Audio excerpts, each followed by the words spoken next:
фарқи 16 мақсади ба даст овардани пул на барои ҳаёти беҳуда ва хушку холист, балки афзункунии маблағ барои хизмати муфиду манфиатбахш аст. Форд. мардуми нодор ҳамеша танҳо ба худ умед мебанданд. мардуми доро ҳамеша ба идея, имконият ва робитаҳои худ такя мекунанд. агар шумо дасти танҳо бошед, ҳамаи корҳоро худатон анҷом дода наметавонед, чунки вақт ва қувваи шумо намерасад. шумо чӣ андеша доред? оё ширкати макдоналдсро як нафар ташкил карда метавонед, ё ин ки ширкати майкрософтро не? зеро барои бизнес бунёд кардану ба мақсади худ ноил шудан ва орзуи худро амалӣ кардан ба шумо чанд чиз заруранд.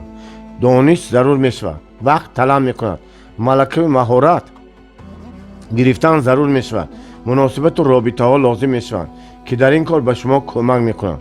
ниҳоят албатта ба шумо пул низ зарур аст. одатан чизе кофӣ нест. масалан робитаҳо вуҷуд доранд, аммо пул нест, ё ин ки пул ҳаст, муносибату робитаҳои зарурӣ вуҷуд надоранд. вақт ҳаст, аммо маҳорату малака нест. бинобар ин одамони камбағал амали худро ба нақша мегиранд, ба худ ва имкониятҳои худ умед мебанданд ва талош мекунанд, ки имконияти худро барои ба даст овардани комёбӣ озмоянд. дар навбати худ он одаме ки имрӯз шумо ҳастед, дар муқоиса ба он одаме ки шумо метавонед ӯ бошед, хеле оддию хоксор менамояд ва имкониятҳояш низ маҳдуд мебошанд. вақте ки инсон тибқи категорияи камбағалӣ андеша мекунад, ӯ ба худ менигарад, ба худ қимату арзиш таъин мекунад, дар ин бора фикр мекунад, ки имрӯз ӯ кӣ ба ҳисоб меравад. мутобиқан мувофиқи ҳамин мулоҳизаронӣ мекунад. ман пул надорам, имконият надорам, барои чӣ тавр анҷом додани ин кор дониши зарурӣ надорам. ӯ танҳо ба худаш умед дорад. аммо агар шахс тибқи категорияи сарватмандон андешаронӣ кунад, ба дидани оне ки мисли ӯ шудан мехоҳад шӯро мекунад. бингаред, дар ботини ҳар яки мо ду инсон вуҷуд дорад. яке ин ҳамонест ки шумо имрӯз ҳастед, дуввум онест ки шумо ба ӯ шудан мехоҳед.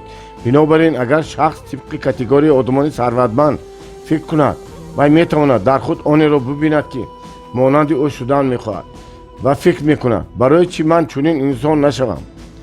ба таври мувофиқ ӯ ба инкишоф додани қобилияти худ шурӯъ мекунад, дониши заруриро фаро мегирад, имконият ҷустуҷӯ мекунад, ҳамчунин ҳамаи имкониятҳои дар ихтиёр доштаи худро истифода мебарад. агар ба омӯзиш эҳтиёҷ дошта бошад, вай устодонро пайдо мекунад ки ба омӯзондонаш қодир ҳастанд. агар робита лозим шавад, ӯ ҳамаи шиносиҳои худро ба ёд меорад ва иртиботи заруриро барпо мекунад. вақте ки малака ва маҳорати заруриро аз худ кард, он гоҳ шахсонеро пайдо мекунад ки ба ӯ дар ҳалли масъалаи пайдо кардани пул кӯмак карда метавонанд. одамони сарватманд ҳамеша ҳангоми анҷом додани ягон амал робитаҳо, имкониятҳо ва донишҳои худро ба назар мегиранд. онҳо чунин мулоҳизаронӣ мекунанд: агар ман идеяро амалӣ кунам, дар он сурат ҳаёти худро дигаргун мекунам, ба мақсади гузоштаи худ мерасам ва метавонам орзуи худро амалӣ гардонам. онҳо иттилоот ҷамъоварӣ мекунанд, иртибот барқарор мекунанд ва орзуи худро ба воқеият табдил медиҳанд. бинобар ин ба шумо низ зарур аст ки ба имкониятҳои худ умед бандед ва идеяи худро омода созед, ба онҳо таваҷҷӯҳ намоед ва аз ҳама муҳим ин аст ки ба он одаме такя кунед ки шумо мисли ӯ шуда метавонед. саргузашти ибратомӯз. макдоналдс. солҳои 40 асри гузашта макдоналдс як тарабхонаи начандон калон дар шаҳраки сан бернардинои калифорния буд. тарабхона то замони таназзули иқтисодӣ ки даромади онҳоро бо шиддат паст гардонд, ба соҳибонаш бародарон макдоналд дар як соат қариб $200,000 фоида медод ва ин талаботи онҳоро пурра қонеъ мекард. бародарон ба мақсади дар он солҳои сангини иқтисодӣ наҷот додани бизнеси худ фикру андешаи зиёд мекарданд ва ниҳоят тасмим гирифтанд ки тарз ва системаи нави фаъолияти муассиса ва хизматрасонии мизоҷонро ба роҳ монанд. иқдоми онҳо дертар дар ин соҳа инқилобе гардид. идея аз он иборат буд ки тарабхона амалан бояд ба тарзи дигари хизматрасонӣ гузарад. акнун ҳар як меҳмон ғизои хосии худро аз рӯи пештахтаи оҳанин мегирифт ва баъд аз он ба худ барои нишаста ғизо хӯрдан миз пайдо мекард. ба ғайр аз ин бародарон аз байри қисми зиёди ғизоҳо гузашта дар рӯйхати ғизоҳо танҳо 9 нави он гамбургер, чизбургер, 3 намуд нӯшокии беалкогол, қаҳва, шир, чой, инчунин самбуса ва чипсро боқӣ гузоштанд. баъдтар дар рӯйхати ғизоҳо боз 10 номгӯи дигар аз он ҷумла фри машҳур пайдо гардид. ба ғайр аз ин бародарон Макдоналдс реҷаи кори ошхонаро бозсозӣ намуда кори онро ба тариқи хизматрасонии оммавӣ ташкил карданд. сурати кор чун хати васфкунии завод гардид. ба таври назаррас хароҷотро кам карда ҳамчунин усули нави хизматрасониро роҳандозӣ намуда Макдоналдсҳо тавонистанд ки нархи гамбургерҳоро аз 30 то 15% арзон кунанд. арзонкунии нархҳо барои рақибонашон дар тамоми шаҳр зарбаи сахте буд. идеяи онҳо муваффақиятро муайян кард. дар миёни солҳои 50 муассиса ба соҳибонаш аллакай дар як сол $350,000 даромад дод ки ин миқдор аз маблағе ки то замони таҷдидсозӣ ба даст меоварданд қариб 2 маротиба зиёд буд. дар бораи усули нави хизматрасонӣ дар тамоми Калифорния суҳбат мекарданд. ҳатто маҷаллаи машҳур дар бораи он мақолаи мукаммал ба таб расонда буд. дар ҳақиқат худи Макдоналдсҳо ба бизнес рағбати зиёд зоҳир накарда барои вусъати он талош низ нанамуданд. бинобар ин идеяшонро ба бизнесмени ҳамон вақт ноком Рэй Крок фурӯхтанд. дар он замон ӯ аллакай 52 сол дошт. Рэй мубталои бемории қанд ва илтиҳоби банд буд. талхадон ва қисми зиёди ғадуди сипаршакли ӯро бурида буданд ва ӯ сарватманд набуд, аммо ба ояндаи хуш боварӣ дошт. вақте ки ба ӯ барои гирифтани иҷозатномаи панд кардани маҳсулоти Макдоналдс $15,000 зарур шуд, ба вай ягон банк қарз надод. маҷбур шуд ки хона ва бимаи худро ба гарав гузорад. аллакай ҳамон вақт Крок чӣ гуна муттаҳид кардани бизнеси тарабхона бо амволи ғайримаъқулро фикр карда буд. тибқи идея ӯ бояд бесарфи ягон сент бинои тарабхонаи Макдоналдс ва замини онро тадриҷан мегирифт, аммо дар ибтидо бояд ба соҳибони замин муомила мекард ки онҳо заминро барои сохтани қаҳвахона ё ошхона ба иҷора диҳанд. ин кори осон набуд. ҳарчанд дар тӯли шоҳроҳҳо қитъаҳои холии замин бисёр буданд, вале онҳоро соҳибони пойгоҳҳои сӯзишворифурӯшӣ ҷудо карда гирифта буданд. он гоҳ Рэй пешниҳод кард ки иҷорапулии қитъаи замин ва биноро мутаносибан вай на бо арзиши онҳо 7%, чунон ки соҳибони нуқтаҳои фурӯши сӯзишворӣ пардохт мекарданд, балки бо арзиши 10% пардохт кунанд. пешниҳоди мазкур хеле мувофиқ буд. бинобар ин соҳибони замини хушҳол гардида худашон барои сохтмони Макдоналдс қарз пайдо мекарданд. бар замин онҳо ҳаққи дар шартнома ба таври қатъӣ сабтшударо ба муддати 20 сол мегирифтанд. пули иҷора ба миқдори дар як моҳ $700 барои бисёр соҳибони замин маблағи хеле зиёд менамуд. аммо вақте ки нархҳои амволи ғайримаъқул чанд маротиба боло рафт, онҳо аз ин тасмими кӯтаҳандешонаи худ беҳад пушаймон шуданд. Крок бо $700 қитъаи замин ва биноро ба иҷора гирифта онро ба миқдори $1000 ба хоҷаинони тарабхонаҳо месупорид. вақте ки кори муассиса пеш мерафт, ба ӯ аллакай 5 то 8.5% даромади худро пешниҳод мекарданд, ки ин ҳам даромади беҳад хуб буд. боз як муомилоти бобароре ки барои анҷом додани он маблағ надоред, вале он барои хариди замин имкон медиҳад. барои қитъаи замин пул пардохт мекарданд, вале инро соҳибони қаҳвахонаҳо намедонистанд.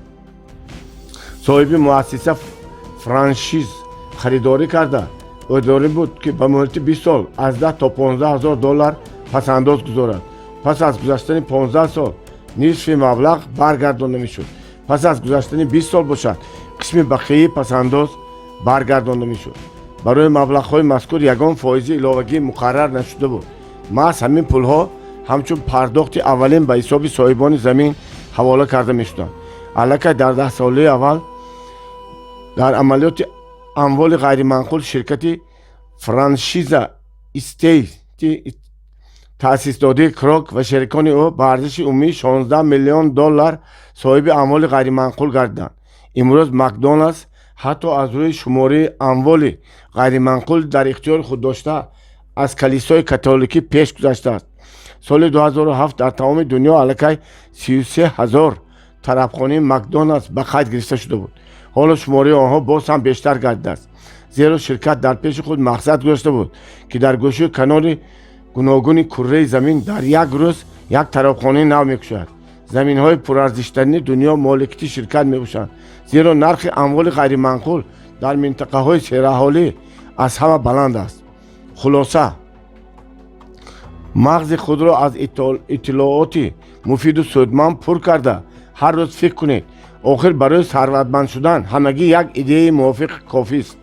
برای عملی کردن آن باشد از رابطه های و علاقه های دوستان خود استفاده برید.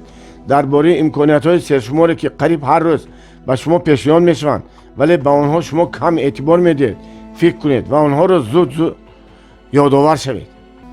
فرق 17: آدمان کمبغل طبق کاتگوری وقتی که ثروتمند شدم خیر و احسان میکنم، اندیشه میکنم.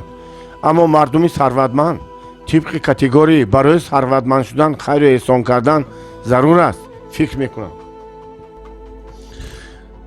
آدمان کمبغل طبق کاتگوری وقتی که ثروتمند شدم خیر و احسان میکنم، اندیشه میکنم.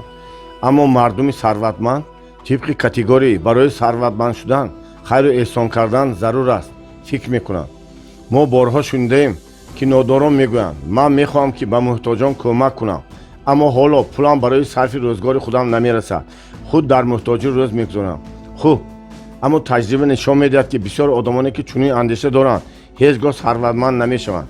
اما آدمان ثروتمند این سر را درک کردند. آنها میدانند که اگر شما ثروتمند شدن خواهید باید خودی همین روز به کار خیر شروع کنید. درآمد شما چندان مهم نیست، چی داشتنتان هم مهم نیست. هیچ نباشد از دستتان شاید یگان کاری نیک میآید. بیشتری مردمان آسوده حالانه زندگانی میکنند. آنها غذا و لباس زیاد داشته صاحب منزلی با حلاوتند. بیشتر گذشتگان ما در کلبه ها زندگانی میکردند و اصلا شکایت و گله نداشتند. کمی و نارسایی در معنی سری آدمان نادار گذاشته شده است و آن در سطح زیرشعور برنامه‌ریزی کرده شده است و به این چیز کار باید انجام داد. بار یک شخص به نزد پیغمبر اسلام محمد صلی الله علیه و سلم آمد و گفت شما میدانید من غلام هستم، پول ندارم که به کسی کمک کنم، وقت ندارم که نماز گذارم، چه کار خوب انجام دادن میتوانم، چگونه کاری نیک باید کنم؟ پیغمبر صلی الله علیه و سلم در جواب فرمودند سعی و کوشش کن که کسی را نگذاری، همین هم کاری نکویی است. از این جهت اگر شما دولتمند شدن خواهید، اگر خواهید که برای کامیابی یاری شما گردند، مستقیما خیر و احسان را از همین روز آغاز کنید، زیرا همه چیز از کار خیر شروع می شود. درخت از ریشه می سبزد. اگر انسان فایز معینی درآمد خود را به محتاجان دهد او به زینه های حیات بالا رفتن را سر می کند. خیر و احسان را خودی حاضر آغاز کنید. مهم نیست که چند سوم خیر میکنید، بگذار یک سوم باشد، اما باید آن شما این کار را انجام دهید. مثال یکی از بایترین آدمان در تاریخ امریکا، اولین امریکایی میلیاردر جان راکفلر، آدمی خیلی سخاوت پیشه بود. او از سالهای بچگی 10% درآمد خود را به کلیسا میداد. سال 1905 این مبلغ 100 میلیون دلار را تشکیل نمود. با شرافت خیر و احسان او سال 1892 دانشگاه چیکاگو، سال 1901 دانشکده طبی به نام راکفلر، بعدتر شورای عمومی تعلیم و تربیت و سال 1913 فوند راکفلر تأسیس داده شد. در آخر عمرش راکفلر قریب نیم میلیارد دلار را به مردم تقسیم کرده داد.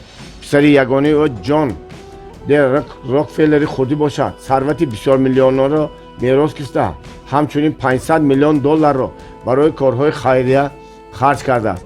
به غیر از این به ساختمان مرکزی راکفلر برای صنعت علاقه در نیویورک پول جور کرد.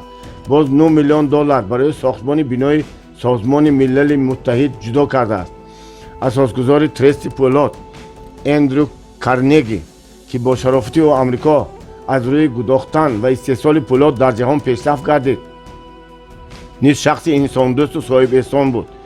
او 2811 کتابخانه عمومی بنا کرده به سازمان‌های کلیسا 7689 ارغنون تحفه کرده است. در نیویورک کارنگی هال را ساخت. در واشنگتن دانشکده کارنگی را تأسیس داد. اولین صندوق خیریه حاضر زمان را با مبلغ اولیه 25 میلیون پایه‌گذاری کرد. дар 10 соли охири умри худ Карнеги ба мақсади хайрия $350 миллион харҷ кард. ин суханро метавон дар ҳаққи сарватмандони муосири мо низ гуфт. Масалан Билл Гейтс ва ҳамсари ӯ Мелинда ва сармоягузори машҳур Уоррен Баффет ҳанӯз моҳи июни соли 2010 дар тарихи Амрико бузургтарин мавриди хайрияро ба миқдори $37 миллиард анҷом дода ба маъракаи The Giving Pledge ро ҳусни оғоз бахшида миллиардерҳоро даъват карданд ки 50% ё бештари сармояи худро ба корҳои хайрия харҷ кунанд. бо вуҷуди ин ҳар кас бояд мактуб ирсол намуда сабаби ширкати худро дар ин маърака баён мекард.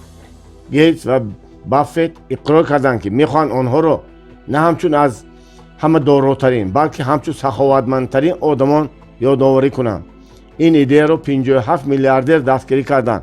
аз он ҷумла Дэвид Рокфеллер ваъда кард ки $1 миллиард хайрия мекунад. миллиардери 26 сола ва асосгузори шабакаи маҷҳури иҷтимоии Facebook Марк Цукерберг ният дорад ки бештар аз нисфи дороии худро ки $6.9 миллиард ҳисоб шудааст ба корҳои хайрия бахшад.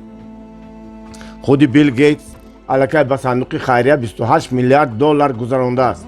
Уоррен Баффет тасмим гирифтааст ки 99% дороии худро ба сандуқҳои гуногуни хайрия ва созмонҳо аз он ҷумла The Giving Pledge бахшад. ҳамчунин бисёре аз ширкаткунандагони ин маърака қавл доданд ки беш аз 50% сармояи худро хайр хоҳанд кард. созмондиҳандагони иқдоми мазкур ният доранд ки барои ширкат дар он мултимиллионерҳо ва миллиардерҳои Чин ва Ҳиндро низ даъват кунанд. масъали будоӣ. марди хиратманд ва олиҳиммате ҷаъбаи нодир ва пурқимати заркории аз чӯби дарахти сандал сохташударо ба даст овард ва эълон кард: ман ин чизи қиматбаҳоро ба одами аз ҳама нодортарини дунё медиҳам. камбағалону нодорони бисёр барои ин ҷаъба ба наздаш омаданд, аммо ӯ ҳамеша дар ҷавоб мегуфт: ту дар ҷаҳон шахси аз ҳама бенаво нестӣ. одамон ҳайрон мешуданд ва аз ӯ мепурсиданд ки оё ӯ дар ҳақиқат ният дорад ҷаъбаро ба касе диҳад. одами наҷиб ҳамеша мегуфт: бале, ман онро ба одами камбағалтарини дунё медиҳам. танҳо боре пас аз пурсуҷӯи бисёре афзуд: ман ба шумо номи бенавотарин одами дунёро мегӯям. қашшоқтарин одами ҷаҳон на касе дигар, балки шоҳи мо Прасенҷид аст. суханони марди наҷиб ниҳоят ба гӯши шоҳ Прасенҷид расанд ва ӯ хашмгин шуд. чӣ тавр? охир ман шоҳ ҳастам. чӣ тавр ман аз ҳама одами нодортарини ҷаҳон шуда метавонам? шитобед, ҳамон мардро пайдо карда ба назди ман ҳозир кунед. фармони шоҳ иҷро шуд. мардро шоҳ ба хазинаи худ дароварда аз вай пурсид: медонед ин чӣ қадр ҷой аст? мард ҷавоб дод: хазина аст ки шумо дар он симу зари худро нигоҳ медоред. ин чист? пурсид шоҳ. ин хазинест ки шумо нуқраҳои худро нигоҳ медоред. ин чист? пурсид шоҳ. ин хазинест ки шумо сангҳои қиматбаҳои худро нигоҳ медоред. он гоҳ шоҳ Прасенҷид бадқаврона дод зад: пас ту дидӣ хазинаҳои ман пур аз симу зар аст. ман чӣ қадар сарват дорам. ту чӣ гуна метавонӣ ба ман тӯҳмат зада аз ҳама бенавотарин одами дунё ном гузорӣ? марди баландҳиммат гуфт: агар шоҳ сарвати зиёдеро дар ихтиёр дошта бошаду эҳтиёҷоти мардуми қаламрави худро таъмин накунад ва боигарии худро ба мақсади накӯкорӣ истифода бурда натавонад, пас магар ӯ қашшоқтарин одам нест? сарватманд одаме аст ки сарвати худро дуруст саришта карда метавонад. хулоса: ягон одами камбағал дар ин олам чизеро тағйир надодааст. инчунин чизи арзишманде насохтааст. бо шарофати одамони хиратманд ва доро илм, фарҳанг, таълиму тарбия ва тамаддуни мо рушду инкишоф меёбад. фарқи 18. одамони камбағал одатҳои бад доранд. яке аз маъмултарин одати бади онҳо номи хубе дорад. аз маблағи пасандозкардаи худ пул гирифтан мумкин аст.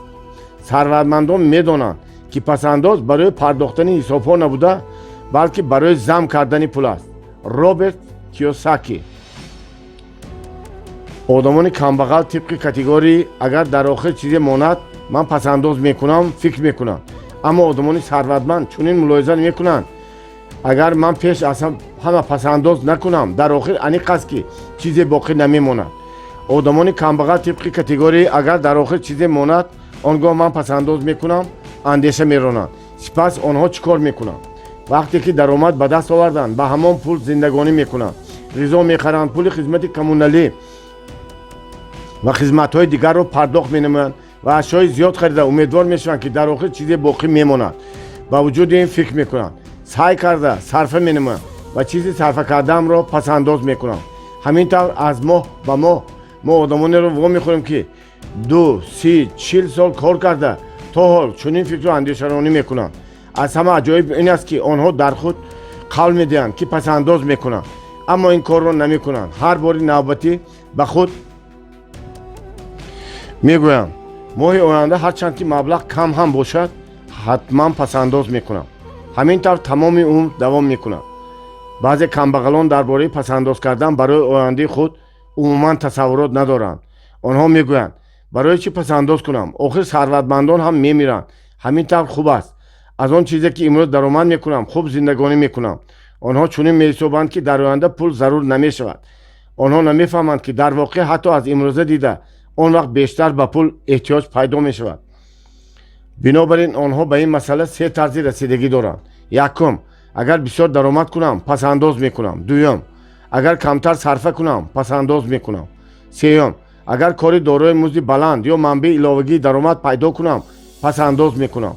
дар ин ҳолат ман имконият пайдо карда метавонам, аммо ҳозир наметавонам, зеро бе ин ҳам маошам ҳатто барои хароҷоти ҳаррӯзаам намерасад. ин ақида дар майни онҳо чун фаҳмиш ташаккул ёфтааст.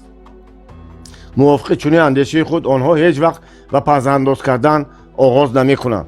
одамони сарватманд бошанд чунин фикр мекунанд, агар аз аввал пасандоз накунам, аниқ дар охир чизе боқӣ намемонад. барои он ки онҳо ин сабақҳоро аллакай чанд маротиба гузаштаанд. ана барои чӣ вақте ки онҳо даромад ба даст меоранд, дар навбати аввал камаш 10% онро барои ояндаи худ пасандоз мекунанд ва ҳеҷ гоҳ ба пули пасандоз даст намерасонанд. ҳамин пасандоз бо мурури замон метавонад манбаи асосии даромади нав гардад. ба ҳамин тариқ сармояи аввал таъсис дода мешавад ки даромадро дар оянда таъмин мекунад. шояд ин маблағи чандон калон набошад, аммо он хеле муҳим аст.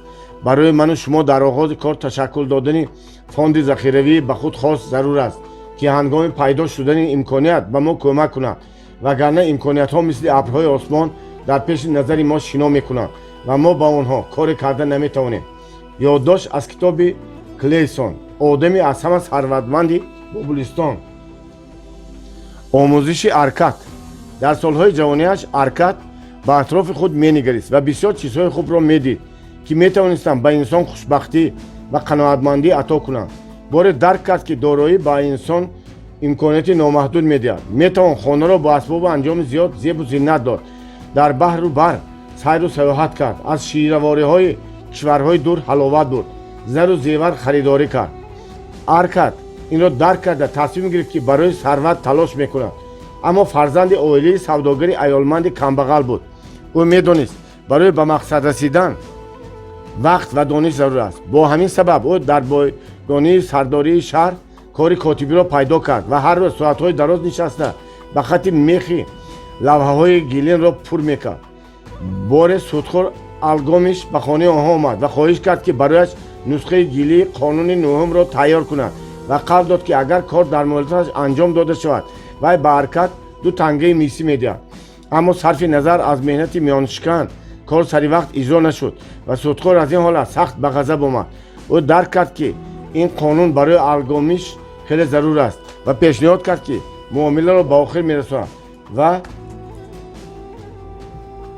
қавл дод ки то баромадани офтоб фармоишро бар ивази якчанд сабақ дар бораи роҳҳои сарватмандшавӣ тайёр мекунад. алгомиш розӣ шуд. то субҳ корро анҷом дода аркад майлу рағбати судхорро ба даст овард ва маслиҳатиш шунавид ки метавонист ӯро сарватманд гардонад. қисми муайяни ҳамаи пули коркардаатро ту бояд пасандоз намоӣ. новобаста аз он ки то чӣ андоза кам аст, ин қисм бояд на камтар аз 10 ҳиссаи пули коркардаи ту бошад. яъне аввал ҳаққи худатро пардохт намо. маблағи бисёрро барои харид сарф накун. چیزی رو که میتوانی از قسم باقی مانده پولها به طور کافی برای غذا، خیر و احسان و همچنین برای خدایان صدقه کن. بایگری مانند درخت از دانه کوچک میسازد. اولین تنگی میسی پسنداز کردن همان دانه است که از وی درخت بایگری تو باید رشد و نمو کند. او این سخنان را گفت و لوحه گیلین خود را گرفته رفت. ارکد مصلحت را همه جانبه فکر کرده برآمد و تصمیم گرفت که کوشش میکند که این عمل را دقیقاً انجام داده از 10 تنگه میسی درآمد کردهش یک تای آن را پسنداز نماید. ممکن است عجیب به نظر رسد، اما این چندان دشوار نیست و به هیچ وجه زندگی او را تحت تاثیر قرار نمیدهد. همین طریق ارکد مبلغ معین را جمع کرده آن را به استاد گیلکار سپارید. او به سفری بحرهای دور برآمده بود و وعده داد که برای آرایش فینیکی میآورد. چون آرایشات را با نرخ فایده‌آور فروختن ممکن بود. این کردار ارکد را سودخور الگامیش فهمیده او را برای رفتار بی‌ملاحظه‌اش سرزنش و ملامت کرد و او فهماند که در دانش گیلکار درباره جواهرات و جهاز آرایشات نباید باور کرد و سوال دلخواه باید به آنها مراجعت کرد که در این یا آن رشته فهمیش و دانش قضایی دارند. همین طور هم شد. گیلکار زیورهای قلبکی آورد و که هیچ ارزشی نداشتند و این ناکامی نگاه نکرده ارکد باز از نو و پس انداز کردن 10% درآمد خود شروع کرد. او مبلغ ضروری را جمع کرده آن را به استاد سپرساز برای خرید نقره داد، در حالی که هر 4 ماه او فایده معین را از درآمد خود به ارکد میداد. وقتی که او در این باره به الگامیش نقل کرد او خیلی خوشنود شد و گفت طرز پول به دست آوردن و آن را جمع کردن و راه‌های استفاده بردن پولها را خود ارکد الکی آموخته است.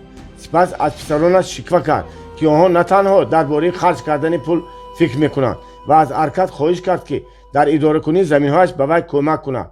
بر عوض این کارش قول داد که او را در این کار شریک خود میگیرد و حصه از دارایی‌های خود را به او میدهد. ارکد تکلیف سودخور الگامیش را پذیرفت و مسئولیت زمین‌های او را که در حقیقت خیلی بسیار دامن‌رسی بودند به ذمه گرفت. از بس که او را اندیشه شهرت و عزت طلبی بهت فرا گرفته بود و او از 3 سبق اولین با موفقیت به دست آوردن ثروت برخوردار بود، همه این را به او کمک کرد که به طور نظررس مساحت ملک سودخور را وسیع‌تر کند. بعد مرگ سودخور ارکد قسم معین دارایی او را که در وصیت‌نامه در نظر داشته شده بود از آن خود کرد و در واقع شخصی ثروتمند گردید و همه این را خود او به دست آورده بود. سرگذشتی عبرت‌آموز. فرانکلین کلرنس مارس. فرانکلین کلرنس اساسگزار امپری مشهور شکلدی در عائله کمبغل به دنیا آمده بود. بنابر او مجبور بود بر وقتتر به بلاغت رسد و به کار شروع کند تا اینکه به والدین خود کمک کند. در سن 19 سالگی او الکی سودای رونقدار شیرینواری شد. محض همین مشغولیت تقدیر آینده او را معین کرد. همچون کارمند کشاده‌رو و سرغیرت و پاکیزه کار تدریجاً به زینه‌پایه‌های خدمتی بالا می‌رفت و درآمد خوب و کافی به دست می‌آورد. او خاکسارانه حیات به سر می‌برد ولی صاحب خانه خود بود و با اتل نام خانم ازدواج کرد که در آینده شریک اساسی او در بیزنس شد. فرانکلین درباره صاحبکاری آرزو می‌کرد و می‌دانست که برای بیزنس پول ضرور است و او از حساب ماهانه خود فایز معین را پسنداز می‌کرد. با وجود مشکل‌ها او این قاعده را قطعاً رعایت می‌کرد. در مدت چند سال با فرانک میسر شد که مبلغ ضروری را پسنداز کند و این چیز به او امکانیت داد که در سن 28 سالگی از بحر جای کارش گذشته به کسب و کار خود شروع کند. همراه همسرش او مغازه قنادی خود را در خانه خود می‌کشد که همه سودا طریق تیرزی آشخانه صورت می‌گیرد. سودا زود رونق یافت و زن و شوهر سال 1911 شرکت خود را با نام مر او بر تأسیس دادند. آرزوی فرانک درباره بیزنس خود که به او امکان میداد اولین و آخرین مراتب شغل کرایه را فراموش کند به عمل شدن آغاز نمود. در آن زمان نوع‌های اساسی عائله شیرینی‌های مارس کنفیت‌های گوناگون و تف‌های پالوده‌های مختلف بودند. ایده تمام حیات فرانک را دگرگون کننده به سرش کاملا ناگهان آمد. بار هنگامی سیر و گشت پسر از پدر خواهش کرد که برایش شکلات بگیرد. آن وقت را شکلات را تنها در ترازو برکشته می‌فروختند. این طرز شکلات فروشی خیلی ناباب بود. بچه‌ها همه لباس‌هایشان را زود به شکلات آلوده می‌کردند. در همین لحظه فرانک چنین فکر کرد برای چی پاره شکلات در فالگه پیچونده فروخته نشود. این ایده در نظر او آینده‌دار می‌نمود. بعد از صحبت با همسرش فرانکلین به خلاصه آمد که سنجیدن این کار برایش ارزش دارد. ایده چنان با موافقت رسید که بتون شکلات آنها میلکی وی در روزهای به شمار شهرتی به اندازه کسب کرد. البته سال 1925 این چیز مال اعتراف گردیده پیش بازار بود. فروش محصولات روز تا روز افزایش می‌یافت. شرکت باشد برای خود بازارهای نو می‌گشاد. در سالهای 20 فرانک صاحب فابریکه خود می‌شود و جایهای کاری در شرکت بیشتر می‌گردند. همه این برای پیدا شدن محصولات نو تاثیر خود را می‌گذارند که در این میان بتون شکلاتی آوازه‌دار سنیکرز نیز ارزی هستی کرد. تدریجاً شرکت به استحصال کننده بزرگ شیرینی‌ها و شرکت بی همتای شخصی در جهان مبادل می‌شود. درآمد شرکت در سال 2007 $2.5 میلیارد بود. آغازی همین این یک پسنداز نچندان زیاد و یک ایده موفق بود. خلاصه هر گونه حتی پسنداز ناچیز وضعیت مالیوی شما را بهتر می‌کند. پسنداز برای استفاده امکانات مساعد عملی کردن ایده خوب که شما را موفق می‌گرداند کمک می‌کند. پسنداز کنید تا که فرصت را برای کامیابی از دست ندهید. فرق 19 هر کسی که در فقر زندگی کرده است می‌داند تا کدام اندازه کمبغل بودن گران است. جیمز بولدوین. آدمان کمبغل طبق کاتگوری در تنهایی و قایدی خودم کار را انجام می‌دهم فکر می‌کنند. ثروتمندان باشند طبق کاتگوری ثمراناکی عقل و خرد دست جمعانه همکاری و فعالیت یکجایه را نمی‌توان در تنهایی به دست آورد اندیشه می‌کنند. آدمان کمبغل طبق کاتگوری تنهایی و قایدی خودم میکنم فکر میکنند، یعنی آنها به دیگران باوری ندارند. آدمان کمبغل چنین میحسابند که دیگران کار را مثل خودی آنها خوب انجام دادن نمیتوانند. بنابراین آنها چنین فلسفه دارند: اگر خواهی که کار خوب انجام داده شود آن را خودت انجام بده. آیا یک نفر به همه کار رسیده میتواند؟ تصور کنید در شرکتی که به تمام جهان اتومبیل میفروشد رئیس آن اتومبیل فروشد، یا اگر در شرکت کوکاکولا خود تأسیس دهنده به استحصالات، رکلام محصولات و فروش آن مشغول میشد، در آن صورت هیچگاه موفقیت جهانی کسب نمیکرد. بنابراین تفکر نوعی من همه چیز را خودم میکنم تنها خاص آدمان کمبغل است. انسان نمیتواند از حد امکانات شخصی خود بیرون رود. از این رو باید امکانات دست جمعی را استفاده برد. آدمان ثروتمند میگویند 1% سعی و کوشش داشتن 1000 آدم نسبت به 100% سعی و کوشش داشتن یک آدم بهتر است. موافق قاعده ثمراناکی خرد دست جمعانه را نمیتوان در تنهایی به دست آورد. عمل میکنند.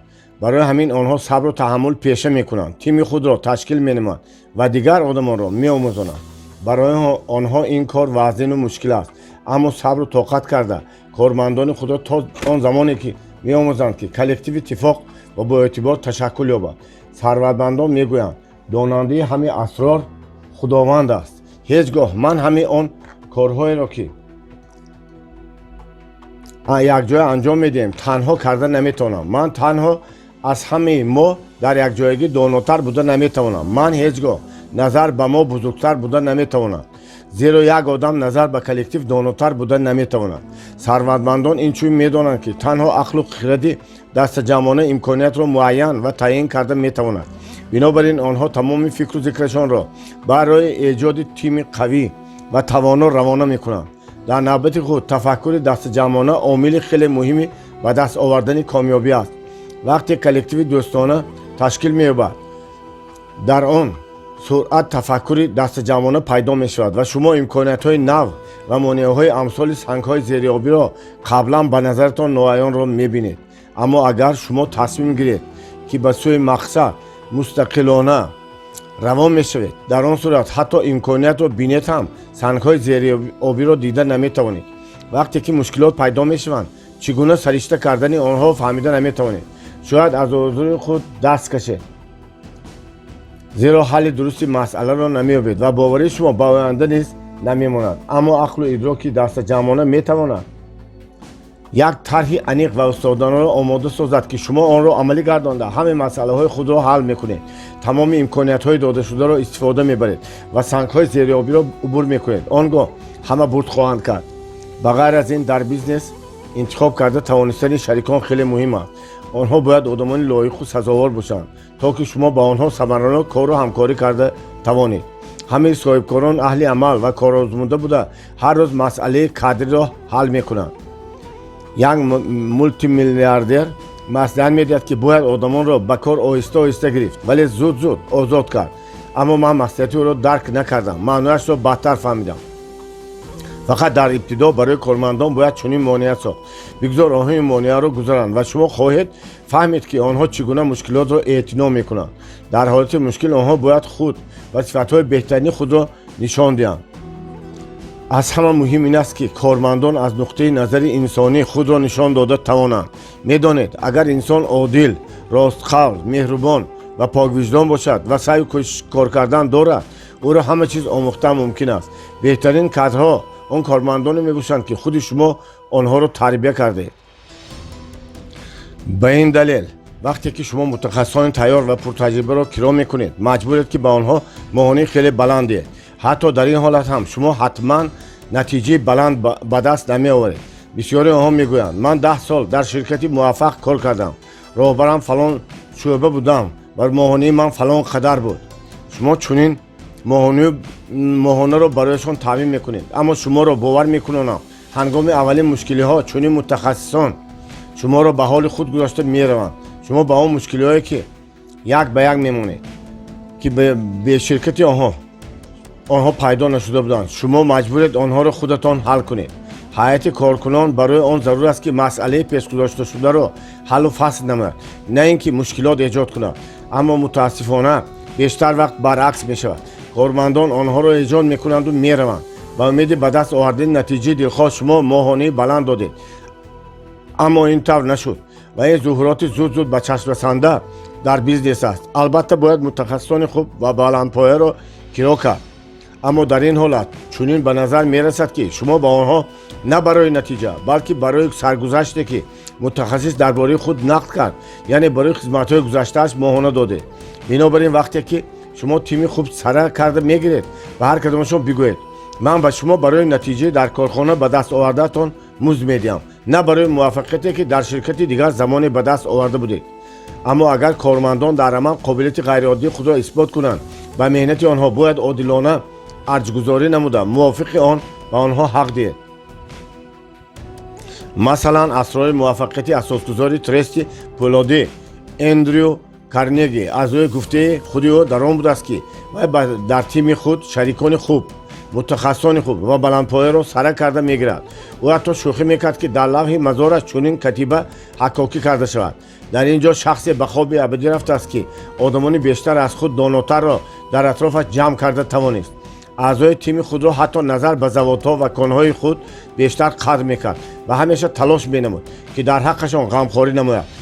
بدتر بعضی از آنها خودشان نیز میلیونر میشدند. سرگذشتی عبرت‌آموز. لکشمی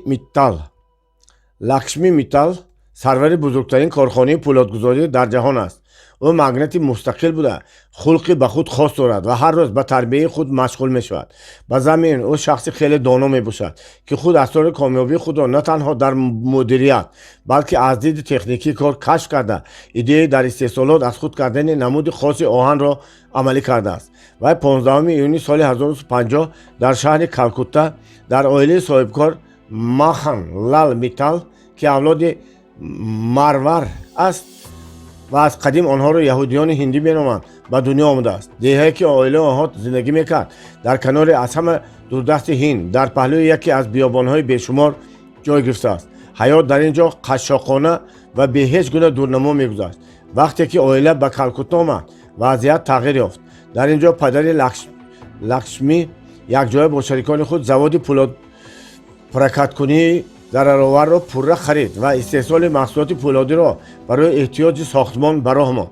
درآمد عائله امکان داد که لکشمی را برای خواندن به مؤسسه تعلیمی با نفوذ فرستند. соли 1969 лакшми дараҷаи магистри савдоро дар коллеҷ соҳиб шуд. дар синни 25 солагӣ лакшми миттал мудири калонтарин заводи падар таъин гардид, ки ба истеҳсоли масолиҳи симину оҳанӣ тахассус дошт.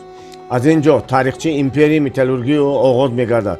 вазъиятро дар бозор бо диққат таҳлилу тадқиқ карда, ӯ нақши амали худро интихоб кард.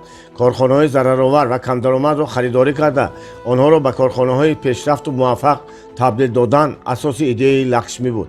бо ҳамин мақсад миттал ҳайати мудирияти худро, ки иборат аз мутахассисони хуб буданд, ба корхонаҳои тоза харидашуда мефиристод. онҳо вазъиятро таҳқиқ карда, дурнамои аз буҳрон баровардани ширкатро таҳия менамуданд. дар ҳолати зарурӣ ҳамаи таҷҳизоти техникии ин гуна корхонаҳо нав карда мешуд. яке аз сирри муваффақиятҳои миттал интихоб карда тавонистани тими хуби ҳирфавии мутахассисон буд, зеро ки танҳо ақлу хиради дастаҷамъӣ қобилияти ҳалли ҳамаи масъалаҳоро дошта, ширкати зарароварро муваффақ карда метавонад. бар замми ин ӯ саъй мекард, ки кормандони худро дар ҳолати гирифтани тасмими нодуруст сарзаниш накунад, зеро чунин меҳисобид, ки хатоҳо барои андӯхтани таҷриба хизмат мекунанд. чизи муҳим ин аст, ки аз хатоҳо сабақ гирифта онҳоро набояд такрор кард. миттал корхонаи беҳад зиёде дорад, ки ҳар кадоми онҳоро худ бевосита идора карда наметавонад. бинобар ин ӯ мудирони соҳибистеъдод, мутахассисони дорои тахассуси олиро қадрдонӣ намуда медонад, ки масъалаҳои аз ҳама мураккабро метавон танҳо бо саъю кӯшиши дастаҷамъона ҳаллу фасл кард. миттал даҳҳо корхонаҳои металлургиро дар тамоми олам харида гирифта, яке аз доротарин шахсони дунё шудааст. ӯ мақсаднокии ҳайратангезро соҳиб буда, товони қадрдонӣ намудани кормандони худро низ дорад. ӯ боз орзу дорад, ки як суперконсерни умумиҷаҳониро созмон диҳад ва ҳамин монеаҳоро паси сар карда барои расидан ба орзуи худ талош варзад. вай нақшаҳои навро дар назар гирифта мегӯяд: ман фикр намекунам, ки ягон вақт мо метавониста бошем ба худ бигӯем кофист. ҳатто дар ҳамин ҷо ҳам ӯ тими худро дар назар дошта мо мегӯяд. хулоса, имрӯз ҷаҳон хеле тағйир ёфтааст ва шумо дар танҳоӣ муваффақ шуда наметавонед. мисоли барҷаста барои шумо Билл Гейт аст. даромади ширкати Microsoft ҳамагӣ 5% ба ӯ мансуб мебошад, аммо дар он бештар аз 12 000 мултимиллионер, 44 миллиардер фаъолият доранд. ана чӣ чиз аст? тафаккури дастаҷамъона, хиради дастаҷамъона. фарқи бистум: олам беандоза бузург аст, то ки эҳтиёҷи ҳар гуна инсонро қаноатбахш кунад, аммо низ хеле кӯчак аст, то ки ҳарисии одамиро қаноат кунад. Махатма Ганди. одамони камбағал тибқи категории худӣ ё ба худ наздик андеша мекунанд. одамони сарватманд бошанд тибқи категории пул миллат надорад, комёбӣ ватан надорад, хушбахтӣ сарҳадро намедонад ва муҳим нест дар куҷо ту пулкор мекунӣ андеша мекунанд. одамони камбағал тибқи категории худӣ ё ба худ наздик фикр мекунанд. ин чӣ маъно дорад? аксарияти одамони камбағал мехоҳанд, ки бизнеси худро дар ватани худ умуман хуб мешуд, дар назди хона ҳеҷ набошад, дар ноҳияи худ баромонанд ва намехоҳанд, ки дуртар ҳаракат кунанд. онҳо мегӯянд кор кардан дар кишвари бегона шубҳаноку камэътимод ва хеле душвор аст. ин корро дар ватани худ ба роҳ мондан хубтар аст. барои чӣ? зеро дар ин ҷо ҳамаро мешиносед.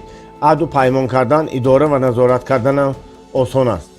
аммо одамони сарватманд дигар хеле фикр мекунанд. пул миллат надорад, комёбӣ ватан надорад, хушбахтӣ сарҳадро намедонад ва муҳим нест дар куҷо ту пул кор мекунӣ. онҳо дар фаъолияти худ аз ин фалсафа истифода мекунанд. бинобар ин бештари ширкатҳои бузург ба монанди Snickers, Mars, Dirol, Coca-Cola, Mercedes-Benz, Toyota, Marlboro, Adidas, Puma дар ҷое ҳастанд, ки мо ва шумо ба он ҷо зиндагӣ мекунем. аз куҷо онҳо ин ҷо пайдо шуданд? соҳибони ширкатҳои мазкур медонанд, ки дар куҷо пул кор кардан муҳим нест. пул ватан, миллат, мазҳаб надорад. чизи асосӣ барои он шароити мусоид, имконияти густурда ва ҳолати устувор аст. масалан ширкати Wrigley истеҳсолкунандаи сақичҳои машҳури резинӣ Wrigley Spearmint Orbit дар тамоми ҷаҳон фаъолият мекунад. таърихчии ширкат ин мубориза барои вусъати бозори фурӯш аст. бар илова این کارخانه‌های کهنه هنوز تا زمان جنگ در چیکاگو، کانادا، بریتانیا و زلاند نو ساخته شده، بعدتر نمایندگی‌های نوع تجارتی در آسیا و اروپا نیز گشوده شدند. برای قناعتمند گرداندن طلبات روزافزون از محصولات شرکت وریگلی در 10 ساله آخر باز یک قطار فابریکا در شهرهای منیلا فیلیپین، بیسخایم فرانسه، زالتسبورگ افریقا، نایروبی کنیا، تایپی تایوان ساخته شدند. در عین زمان به این شرکت 15 فابریکا که در تمام کنج و کنار عالم جای گرفتند منسوب می‌باشند. آخرین آنها فابریکا در شهر سن پترزبورگ روسیه است که آن سال 1999 ساخته شد. در عین زمان ساقچ رزینی وریگلی در 100 کشور دنیا معلوم مشهور است و بی‌شبهه در این ساحه پیشرفت می‌باشد. سرگذشت عبرت‌آموز. سیلا شرکت سیلا بزرگترین شبکه تجارتی لباس‌ها در حدود اتحاد دولت‌های مستقل به حساب می‌رود. این نام از عبری صخره خرسنگ ترجمه می‌شود که پورا به وضعیت شرکت موافقت می‌کند. همش از سال 1990 گذشته نشان دور آغاز شده بود، وقتی که باریس استرابرود از روی تحصیل مهندس چند مدت از روی تخصص کار کرده و خاطر حیات خوب به اسرائیل کوچید، اما بیزنس او را مجبور کرد که برگردد. همراه برادرش الکساندر پکارسکی او در روسیه با فروختن لباس‌های اسرائیلی شروع کرد. در یک مدت کوتاه سودای میدان را اونیورمارک‌ها در سن پترزبورگ عوض کردند. وقت برای تأسیس شرکت فرا رسید و این شرکت به نام سیلا در بریتانیا کبیر ثبت نام شد. بعد از آن آنها همکاری را با صاحبکاران چینی شروع کردند. در نیمه اول سالهای 90 چین با صاحبکاران روس به شرط بی‌نهایت سبک همکاری میکرد. از آن جمله مال و کالا را نسیه میگرفتند و بعد فروش پول آنها را پرداخت میکردند. از بسیار جهت و طفیل همین طریق همکاری برای سیلا امکانات خرید مالهای چینی پیدا گردید. با وجود این کارها نه چندان موافق طبع بودند. محصولات نه همیشه دارای صفت و عموما با باریس استرادوب نه چندان معقول بودند. محض در آن وقت او تصمیم گرفت که برای به دست آوردن نوع‌های خوب مال و پوره نظارت کردن صفت باید کلاً تمام روند استحصالات را به دست خود گرفت. قرار دادند که استحصال مالها را در چین آغاز میکنند. یکم این بی‌حد ارزان بود. دوم چینی‌ها همه چیز داشتند. تا این وقت آنها علاقه به یک قطار برندهای مشهور جهانی همکاری میکردند. از این را بسیار فابریکا میتوانستند در مدت کوتاه دلخواه مدل لباس رغبت داشته فرمایشگر را دوزند. کار شرکت سیلا آمد کرد. در آن زمان استحصال کنندگان چینی برای مشتریان مبارزه می‌بردند. امروز وضعیت برعکس است. تحویل کنندگان بین خود مبارزه می‌برند تا اینکه با یک قطار فابریکای بهترین چین، جایی که حقیقتاً همه گونه کار عالی درجه را به انجام می‌رساند، دست یابند. حالا برای شرکت سیلا ده‌ها فابریکا کار می‌کنند. همینطور انتخاب و تامین بیمه بیشتر همیشه موجود است. اولین مغازه شرکت در خود را سال 1996 شد. واقعه مذکور زمان به عمل آمد که گردش مالی شرکت علاقه قریب به $100,000 برابر بود. شرکت مذکور کامیابی را به طفیل انتخاب درست مشتریان اساسی خود، آدمانی که از بازار لباس می‌خرند، به دست آورده است. حالا شرکت خود را در سمت نوی فعالیت، استحصال پایافزار و اطلاعات سنجیدنی است. همینطور شرکتی در بریتانیا کبیر ثبت نام شده که محصولات را در چین استحصال کرده آنها را در کشورهای اتحاد دولت‌های مستقل به فروش می‌برد، یکی از شرکت‌های موفق و پیشرفته گردید. زیرا برادران فهمیدند که پول ملت ندارد، کامیابی وطن ندارد و این مهم نیست که تو در کجا درآمد به دست می‌آوری. خلاصه به شهر خود، حتی به کشور خود پایبند نشده به بیزنس مشغول شوید. در هر گوشه دلخواه کره زمین شرایط مساعد و امکانیت‌های نو را جستجو کنید. در عصر سرعت کیهانی و اینترنت بی حد و حدود شما میتوانید در کجایی که بخواهید پول کار کنید. تنها این برای شما خوب و نفرسان باشد کفایه است. فرق 21 آدمان اساساً از مشکلی مالیوی برای آن شکایت میکنند که آنها سالهای دراز تحصیل در مکتب هنوز هم در مورد پول همه خیلی چیزی را نآموختند. در نتیجه آدمان برای پول به کار شروع میکنند، اما نمیتوانند پول را مجبور سازند که برایشان کار کنند. رابرت کیوساکی. آدمان کمبغل طبق کاتگوری خود انسان منبع اساسی درآمد است اندیشه میکنند. آدمان ثروتمند باشند طبق کاتگوری منبع اساسی درآمد پول است فکر میکنند. فرق من بعده одамони камбағал тибқи категорияи худи инсон манбаи асосии даромад аст фикр мекунанд. ин чӣ маъно дорад?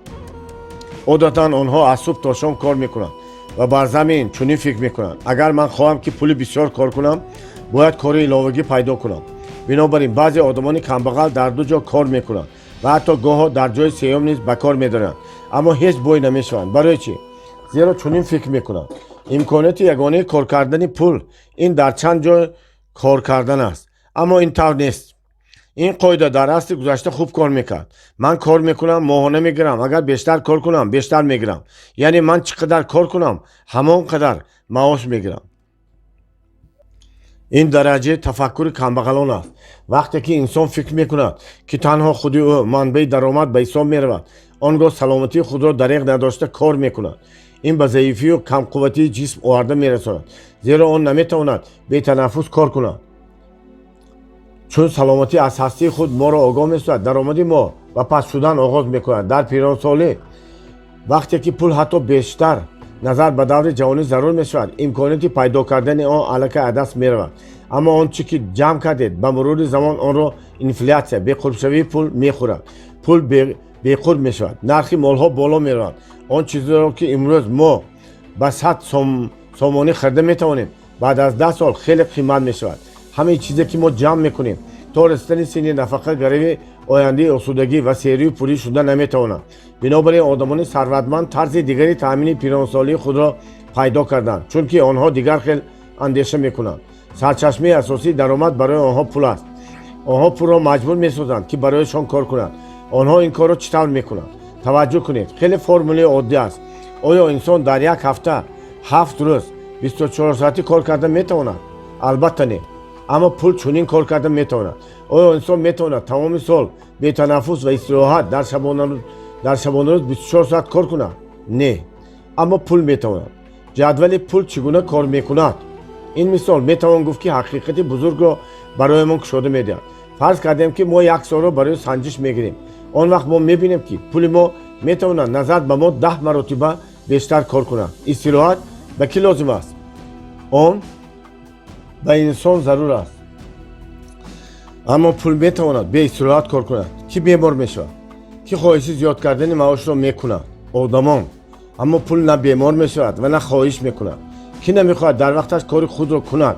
дер меояд, барвақт меравад. вақте ки табаш хуш аст, хуб кор мекунад. вақте димоғ сӯхта аст, умуман ба ҳеҷ кор даст намезанад. бо кӣ мушкил ва ҷангҷол мешавад? ба одамон. вале бо пул ҷангҷол намешавад. ҳеҷ кас то ҳоло бо пул пархош накардааст. фақат ба таври оддӣ одамони сарватманд фаҳмидаанд ки сарчашмаи асосии даромад пул аст ва мувофиқ бар ҳамин ақида пул аз ҳама беҳтарин коркуну ходим аст. ана чиро онҳо фаҳмидаанд? ба мо лозим аст ки идора кардани пулро омӯзем, то ки он даромад оварад, на ин ки дар зери болин хоб кунад. набояд дар пул танҳо ҳалли мушкилиҳоро дид. дар симои пул бояд он коркунеро дид ки барои амалӣ кардани орзуи худ ба шумо кӯмак мекунад. бинобар ин набояд ба тақдири он беэътиноӣ карда, онро сабукфикрона фармонравоӣ карда бефоида харҷ кард. устодам боре ба ман гуфта буд: агар ту ба фурӯшгоҳ даромада мехости костюмро ба $50 харид кунӣ, аввал аз худат бипурс, ту онро дар $500 мегирифтӣ? агар ҷавоб диҳӣ ки бале, пас онро бигир. охир ин $50 метавонад $500 гардад, ба шарте ки ту онро дар коре истифода намоӣ. муҳим аст ки тарзи анҷом додани корро бояд донед. аммо пули беҳадаф харҷшуда аллакай чизе намеоварад. бинобар ин идора кардани маблағҳои худро омӯзед. ҳамин тавр агар шумо онҳоро идора накунед, ин маънои онро надорад ки ба ин кор дигарон машғул намешаванд. пулҳои шуморо ба воситаи реклама, муд, тахфиф, фурӯши ба имтиёз, аксияҳо идора мекунанд. аз шумо идора кардани пулро худро меомӯзед, ё ин корро ба ҷои шумо дигарон анҷом медиҳанд. дар он сурат дар хонаи шумо чизҳои нодаркони нолозим ва гоҳо зараровар пайдо мешаванд. одатан одамони камбағал дар пул фақат ҳалли масъалаҳоро мебинанд. аммо одамони давлатманд дар пул имконияти расидан ба мақсади худро пайдо мекунанд. ёддошти ширкаткунандагони тренинг. шиноси ман Динора дар 3 ташкилот кор мекунад.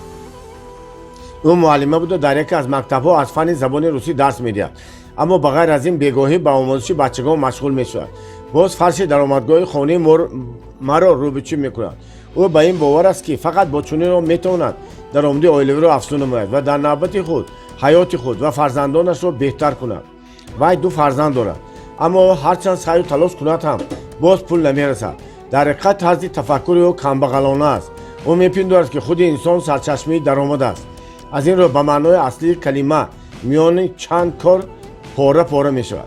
شناس دیگری من انوربک میداند که دستش به خانه به همه کار نمی رسد. او حیوان خانگی خریده و خویشاوندانش که در دهات زندگانی دارند برای نگهبانی میسپرد و برای پروا او به آنها موز میدهد. سال تا سال سرشمار حیوان زیاد می شود.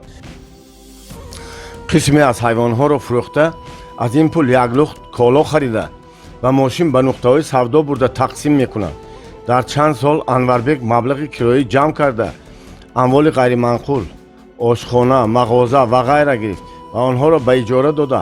همچنین هر ماه درآمد میگیرد. در عین زمان او بیزنس خود را وسعت داده از چین و روسیه مال و کالا می آورد. برای او منبع اساسی درآمد پول است. سرگذشت عبرت آموز وارن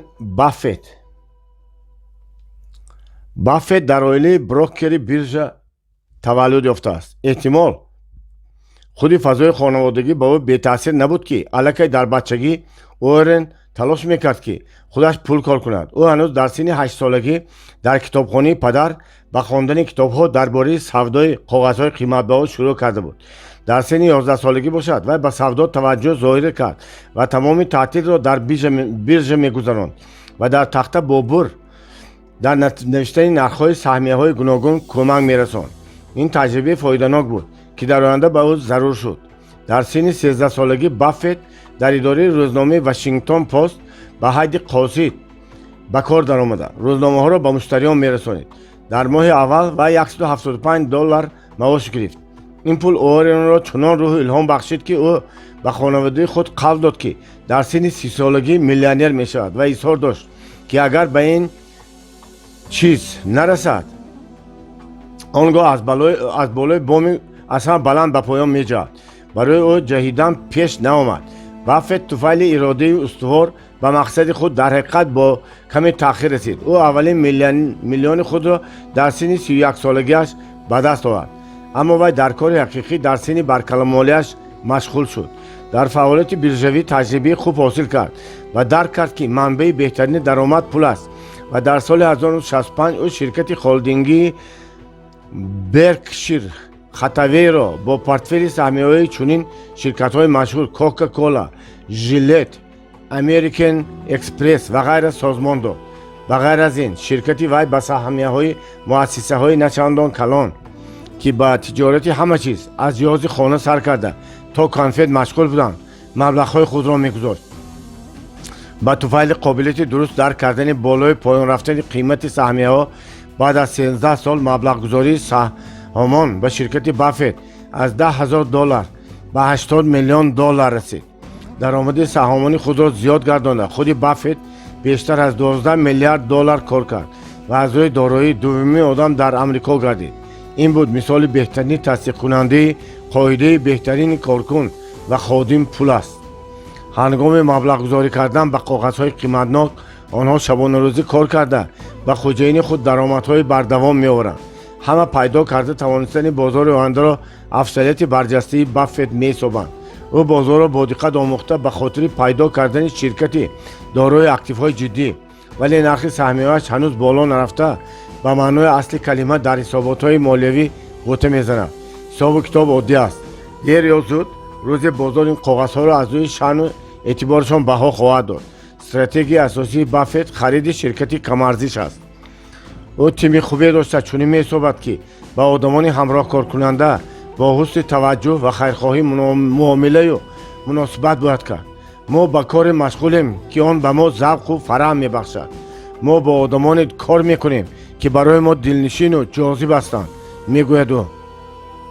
خلاصه راه یگانه ثروتمند شدن آموزش اداره کردن مبلغ‌های خود است تا که پول برای شما کار کند. مبلغ گذاری موفق میتواند که شخص را ثروتمند و موفق کند. همه چیز را دانش شما و درست استفاده بردن آن حل میکند. фарқи 22 камбағал будан бад аст, зеро он тамоми вақти шуморо тасарруф мекунад. Вильям де Конинг. одамони камбағал вақт ва пулро дар алоҳидагӣ баррасӣ мекунанд. одамони доро чунин меҳисобанд ки вақт пул аст. одамони камбағал вақт ва пулро дар алоҳидагӣ баррасӣ мекунанд. ин ҳолат дар ҳаёт чӣ тавр ба амал меояд? онҳо барои 10 дирҳам арзонтар харидани чизе омодаанд ки дар бозорҳову мағозаҳо гарданд. бештари одамон вақтро омили муҳим намеҳисобанд ва ба ҳисоб намегиранд ки вақт пул меофарад. такрор мекунам, одамони камбағал вақт ва пулро дар алоҳидагӣ баррасӣ мекунанд. шахсе ки тибқи категорияи нодорӣ андеша мекунад, фаҳмида наметавонад ки ӯ камбағал аст, зеро вақти худро беҳуда сарф мекунад. чунин одам вақти худро ба осонӣ сарф карда, ҳамаи оқибати онро дарк намекунад. ин дар охир ба нодорӣ оварда мерасонад. вақт сармояи асосӣ аст. пул доштан ё надоштани шумо аз он вобаста аст. одамони камбағал бошанд, пулро қадр мекунанд, аммо вақтро не. онҳо вақтро бо гуфтугӯҳои пуч, хоби бисёр, танаффуси дуру дароз аз даст медиҳанд. ба меҳмонӣ мераванд, ҳар рӯз ба дӯстон ва дугонаҳояшон во мехӯранд, аз кор барвақт мераванд. онҳо бар зарари саломатии худ доимо сигор мекашанд, дар бораи чизе фикр намекунанд ва ғайра ва ҳоказо. аммо мо дар ҳаётамон ҳар дақиқаи умрамонро метавонем ҳамагӣ як маротиба истифода барем. он такроран дода намешавад ки боз дубора зиндагӣ кунем. одамони сарватманд чунин меҳисобанд ки вақт миқдори пулҳои даромадкардаро муайян мекунад. дар навбати худ онҳо дарк мекунанд ки вақт ва пул чун ду пои инсон аст. ба як пой дур рафта ва дуру дароз истода наметавонед. агар шумо вақт дошта бошед аммо пул не, ё пул доред аммо вақт не, бароятон зиндагӣ вазин хоҳад буд. одатан ҳоло ки мо ҷавонем, фикр мекунем ки вақти мо бисёр аст, ҳатто беҳад бисёр аст, аммо пул нест ва мо вақтро дар сарфгармию вақтхушии беохир, рақс, кино, суҳбатҳои бефоида дар бораи чизҳои беарзиш ва ғайра беҳуда сарф мекунем. вақте ки ба синни 50-60 мерасем, пул пайдо мешавад, аммо акнун вақт намерасад. зеро ҷавонӣ гузаштааст. ҷавонӣ бо худ таруфи номаҳдуди ҳар соат, ҳар моҳ ва ҳар солро низ бурдааст. мушкилӣ аз он иборат аст ки агар мо ба шумо 1000 сол ҳаёт медидем, он гоҳ мумкин буд 200 соли онро барои омӯхтани тарзи дурусти зиндагӣ сарф мекардем. аммо ба назар чунин мерасад ки акнун танҳо дуруст зистанро омӯхтаем, аз мушкилиҳои ҳаёт раҳо шуда, аз иҳотаи ғаму ғусса берун омадем. ана ҳамин лаҳзаҳо замони марг фаро мерасад. сарватмандон ҳамин асрорро дарк карданд. онҳо фаҳмиданд ки агар вақтро дуруст истифода барем, пулро маҷбур мекунем ки барои худи мо кор кунад. агар пулу вақт муштарак амал кунанд, он гоҳ шумо якҷоя якчанд маротиба зудтар сарватманд мешавед. бинобар ин хоҳиш мекунам вақти худро ба корҳои беҳуда сарф накунед. агар хоҳед ки ҳамеша пул дошта бошед, агар хоҳед ки сарватманд шавед, то ки орзуҳои худро амалӣ гардонед, агар хоҳед ки рӯҳан нерӯманд бошед, ҳар рӯз, ҳар соат, ҳар дақиқаро аз идора кардани вақти худ оғоз кунед. дар он сурат мутаносибан ҳаёти шумо дар ҳукми шумо мемонад. агар шумо ин корро накунед, он гоҳ ҳодисаҳои ногаҳонӣ, мушкилиҳои ҳаёт, масъалаҳои маишӣ, буҳрони иқтисодӣ ба идора кардани шумо оғоз мекунанд. бисёри одамон соатҳои зиёде дар бозорҳо гаштугузор мекунанд. вақти тӯлониро дар меҳмонӣ бо чойнӯшӣ мегузоранд ё дар ҷойгоҳ дуру дароз ба хоб мераванд. солҳои ҷавонӣ, замони зуру тавоно будан, вақти худро ҳамин тавр мегузаронанд. баъдтар вақте ки ҳаёт мушкил шуд, шикоят мекунанд ки бетолианд ва корашон ҳеҷ омад намекунад. ҳамаи одамон аз рӯзи ба дунё омадан ба ҳамдигар шабеҳанд. ҳеҷ кадоми онҳо пул надоранд, вале вақти яххела ва миқдори умри ба ҳам монанд низ доранд ки аз 60-70 сол иборат аст. ҳамчунин як шабонарӯз барои ҳамагон яххел 24 соат аст. ба гуфтаи вақти шумо ва шахси миллиардер яксон аст. сирру асрори комёбӣ дар идора кардани вақт аст. вақте ки ман дар мактаб мехондам, инро ба ман муаллими математика Одинаев Мирзо Юсуф хеле хуб фаҳмонда буд ва банда ягон аз ӯ миннатдорам. маҳз ин сир ҳаёти маро тағйир дод. идора кардани вақти худро ёд гирифтам. саргузашти ибратомӯз. Генри Форд. генри форд дар тамоми ҷаҳон бо гузоштани пояи саноати автомобилӣ машҳур аст. волидайни ӯ барзгарони оддӣ буданд, аммо Форди ҷавон ба зудӣ дарк кард ки дар дили ӯ хоҳиши тамоми умри худро дар корҳои сарое гузарондан ҳеҷ вуҷуд надорад. генри дар бачагӣ ба механика шавқ пайдо карда ба таъмири соатҳо рағбат дошт. соли 1879 вақт хонаҳоро тарк карда дар яке аз заводҳои Детройт ба кор даромад ва шабона таъмири соатҳоеро идома медод. Он замон вай ҳафтае $3 кор мекард. Генри фақат 16 сол дошт, аммо ба зудӣ дарк карда буд ки танҳо аз қобилияти ғайримуқаррарии худ истифода бурда муваффақ шудан мумкин аст. дар синни 28 солагӣ Генри Форд ба ширкати Томас Эдисон, ки аввалин таҷрибаҳои худро ба муҳаррикҳо мегузоранд, ба кор даромад. вақте Генри ба синни 36 қадам гузошт, ӯ аввалин ширкати автомобилии худро кушод, ки Детройт автомобили компания ном дошт. баъди 2 сол аз таъсиси ширкат гузаштан варшикаста шуд. сипас якҷоя бо шарики худ Леланд Форд ширкати Ҳенри Форд компаниро таъсис доданд. аммо шарикон байни худ пархош карданд ва ширкат ба зудӣ пош хӯрд. инак дар синни 39 солагӣ ҳаёти худ Форд аллакай дар ҳисоби худ ду кӯшиши нобаробари оғоз кардани кори худро дошт. Генри Форд танҳо аз сеюмин ширкати таъсисдодааш дар соли 1903 комёб гаштанро мунтазир буд. ба замин вай фаҳмид, ки пешрафти техникӣ суръати ҳаракатро тезонда ба воситаҳои интиқол, ки соатҳо ҳатто рӯзҳоро сарфа мекунанд, ҳатман дархосту талабот зиёд пайдо мешавад. салтанати капитализм вусъат меёфт ва шиори вақт пул хеле оммавӣ шуда буд. дар он солҳо барои истеҳсоли як автомобил вақти бисёр ва заҳмати даҳҳо коргарон сарф шуда арзиши автомобилҳоро барои аҳолӣ беҳад баланд мегардонд. барои ба мардуми дороие, ки даромади миёна доштанд, дастрас намудани автомобилҳо вақти сохтани автомобилро то ҳадди имкон кам кардан зарур буд. Форд тамоми раванди истеҳсолро бозсозӣ карда, истеҳсоли зудамал ва самараноки мутаассирро дар ҷаҳон ташкил кард. ба замин ӯ аз бартарияти тафаккури дастаҷамъӣ истифода бурда сехи истеҳсолиро ба майдони таҷриба табдил дод. муҳандис Густав Звифт идеяи васткунии конвейериро пешниҳод кард. Самуэл Колт ва Генри Леланд истифодаи ҷузъҳои мутақобил ивазшавандаро пешниҳод карданд. Форд бошад ин идеяро дар истеҳсолоти оммавӣ ҷорӣ мекард. дар натиҷа вақти васткунии автомобилҳо аз 728 то 93 дақиқа кам карда шуд. нархи автомобилҳо аз $1000 то $345 поён рафт. автомобил аз ашёи шукӯҳу шаҳомат барои давлатмандон ба як абзори муқаррарии синфи миёна бадал гашт. оре асосгузори ширкати Ford Motors яке аз одамони доротарини дунё гардид. дидед, қимати вақтро мумкин аст ки дар пул муайян кард. ҳар касе ки ин насиҳатро фаҳмад муваффақ хоҳад шуд. аз рӯзи ба дунё омадан ҳамин мо вақти баробару яксон дорем, аммо ҳама соҳиби маблағи баробари нақд нестем. вақт ва пул ду маводи аввалӣ ва асосӣ барои расидан ба муваффақият аст. ҳамаи мо яксон писар ё духтар таваллуд мешавем. ҳамаи мо дар бачагӣ орзу мекардем ки муваффақу доро бошем. ягон кӯдак орзу намекунад ки нодору ноком шавад. аммо ба ҳар ҳол ин ҳолат рух медиҳад. барои чӣ? ҷавоб якто аст. барои кадом коре ки шахс вақти худро ҷудо кунад, дар он натиҷа ба даст меорад. агар шумо 10 сол ронанда шуда кор кунед, ронандаи хуб мешавед. агар шумо 15 сол муосиб шуда кор кунед, мусоҳиби хуб мешавед. одамон дар як рӯз камбағал намегарданд. муносибати исрофкорона ба пул ва вақт инсонро ба нодорию нокомӣ мерасонад. вақт муҳимтарин абзор барои сармоягузорӣ дар ҳар қисмати зиндагӣ аст. барои рассом, бастакор ё математики хуб шудан, ба як калима мутахассис хуб шудан, дар ин ё он соҳа бояд ба вақт маблағгузорӣ ё аниқтараш вақтгузорӣ кунед. вақт арзиши пулро дорад, аммо мардуми камбағал ҳамин тавр дарк намекунанд ки сабаби доимо нарасидани пул исрофкорона сарф кардани вақт аст. вақт яке пурқимат аст, вақти дигари арзон аст. масалан дар ҷое ки шумо кор мекунед, одамоне ҳастанд ки назар ба шумо бештар пул мегиранд.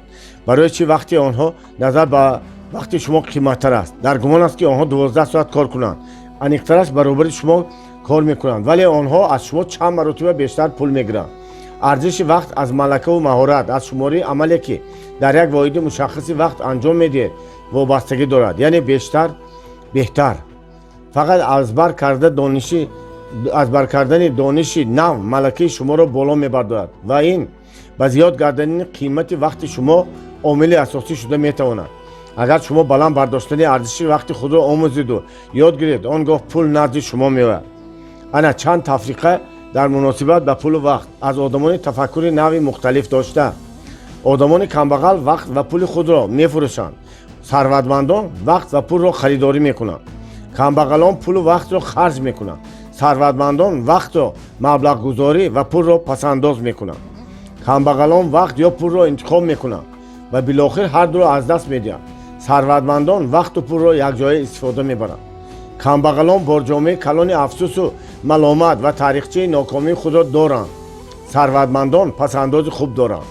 камбағалон бештар пул ва вақтро барои айшу ишрат харҷ мекунанд ва ба пул ҳамчун сарчашмаи фарову шодӣ муносибат мекунанд. сарватмандон бошанд пулро барои он истифода мебаранд ки пули нав кор кунанд ва ба он чун имконияти нав назар мекунанд. аммо онҳо вақтро барои ёд гирифтани ин ё он чизи беҳтар назар аз пештара истифода мебаранд. ҳамин ки вақти холӣ пайдо шавад, онҳо онро барои такмили маҳорати худ маблағгузорӣ мекунанд. камбағалон пул дода хизмат ва маҳсулот мехаранд. сарватмандон маҳсулот ва хизмат расонда пул харидорӣ мекунанд. камбағалон ба кор медоранд ва вақти худро мегузаронанд. сарватмандон дигаронро барои кор киро мекунанд ва ҳамин тариқ вақти худро афзун мегардонанд. хулоса, вақт ва пулро ҳифз кунед. вақтро барои рушду такмили маҳорати худ маблағгузорӣ кунед. пулро бошад барои ҷазб намудани имкониятҳои наву тоза ки ҳаётро дар рӯи замин беҳтар мегардонанд истифода баред. фарқи 23. одами пулро лаънаткунанда онро нопок ба даст меоварад. инсони ба пул эҳтиром дошта ба он арзанда аст. айн Рэнд. одамони камбағал тибқи категории бо роҳи ҷамъ кардани пул доро шудан мумкин аст андеша мекунанд. одамони сарватманд фикр мекунанд ки бо роҳи зиёдкунӣ ва афзункунӣ доро шудан зудтару осонтар аст. фарқи дигар. одамони камбағал тибқи категории бо роҳи ҷамъ кардани пул доро шудан мумкин аст андеша мекунанд. онҳо чунин мулоҳизаронӣ мекунанд: агар ман сарватманд шудан хоҳам, медонам ки ин корро чӣ тавр анҷом диҳам, фақат пулро бояд сарфа кунам. онҳо ҳамин тавр фикр мекунанд. ҳа, хуб ҷамъ кардани маблағи муайянро санҷидан мумкин аст, аммо то вақте ки шумо ин корро мекунед, вазъият тағйир меёбад. миёнаи солҳои 90-ро ба хотир оред. хонаҳо он замон $1000 арзиш доштанд. шумо фарз кардем $200 доштед. вақте ки шумо $1000 ҷамъ кардед, нархи хонаҳо боло рафт. арзиши онҳо ба $10,000 расид. вақте ки шумо $10,000 ҷамъ кардед, нархи хонаҳо то $20,000 баланд шуд. боз каме ғайрат карда шумо $20,000 ҷамъ кардед, аммо хонаҳо то $50,000 гарон шуданд. ана дидед, борои ҷамъ кардани доро шудан хеле мушкил аст. барои чӣ? зеро пул беқурб мешавад, нархҳо боло мераванд. беқурбшавии пул ҳамаи пулҳои андохтаи шуморо мехӯрад. бинобар ин агар имрӯз мо ба пасандоз кардан, масалан дар фонди нафақа оғоз кунем, замони ба нафақа баромадан эҳтимол наметавонем бо пули мазкур 1 кило чой харидорӣ кунем. бисёри одамони камбағал чунин фикр мекунанд: ман бояд кор кунам ва барои ояндаи худ пасандоз намоям. аммо онҳо намедонанд ки ин танҳо марҳалаи аввали амали онҳост. одамони доро тибқи категорияҳои дигар фикр мекунанд. онҳо барои андеша ҳастанд ки хеле роҳат ва зудтар ба роҳи афзоиш додан сарватманд шудан мумкин аст. онҳо бо саброна пасандоз мекунанд ва онро ҳифз намуда интизор мешаванд. маблағи муайянро ҷамъ карда онро чанд маротиба афзун мекунанд. сарватмандон барои рушди зеҳн ва ақли худ малакаву маҳорат ба даст меоваранд, то ки дар идора кардани пул ба онҳо кӯмак кунад. идоракунии оқилона ин маблағгузории манфиатнок дар амволи ғайриманқул, дар коғазҳои қиматнок, дар бизнеси дорои даромади устувор аст. аммо идора кардани пулҳоро пеш аз пайдо кардани онҳо бояд омӯхт. агар шахс дар бораи идора кардани маблағи худ тасаввурот надошта бошад, агар донишу малакаи зарурӣ нагирифтааст, дар он сурат ҳама гуна сармоя, ҳатто сармояи хеле калони пасандозшуда ё ба мирос гирифташуда хеле зуд аз байн меравад.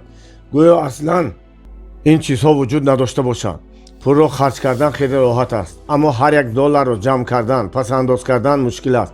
бинобар ин бояд пешакӣ то замони пасандоз кардани ин ё он маблағи муайян ин корро омӯзед. дар хотир нигоҳ доред, агар шумо идора кардани пули худро ёд гиред, хеле зуд ва осон сарватманд шудан метавонед. тасаввур кунед ки ҷавон ҳамагӣ 22 сол дорад. дар як моҳ вай чӣ қадар метавонад даромад ба даст оварад? биёед андоза нишондиҳандаи миёнаро мегирем. ба гумонам он имрӯз аз $200 то $500 ташкил медиҳад. ба ҳисоб миёнаи ин маблағ $350 мешавад. китобро дар бораи комёбӣ хондам ва ки дар он навишта шудааст: на камтар аз 10% музди корро барои ояндаи худ пасандоз кунед. ӯ ҳисоб мекунад ки агар дар як моҳ $35 пасандоз кунад, дар як сол $420 мешавад.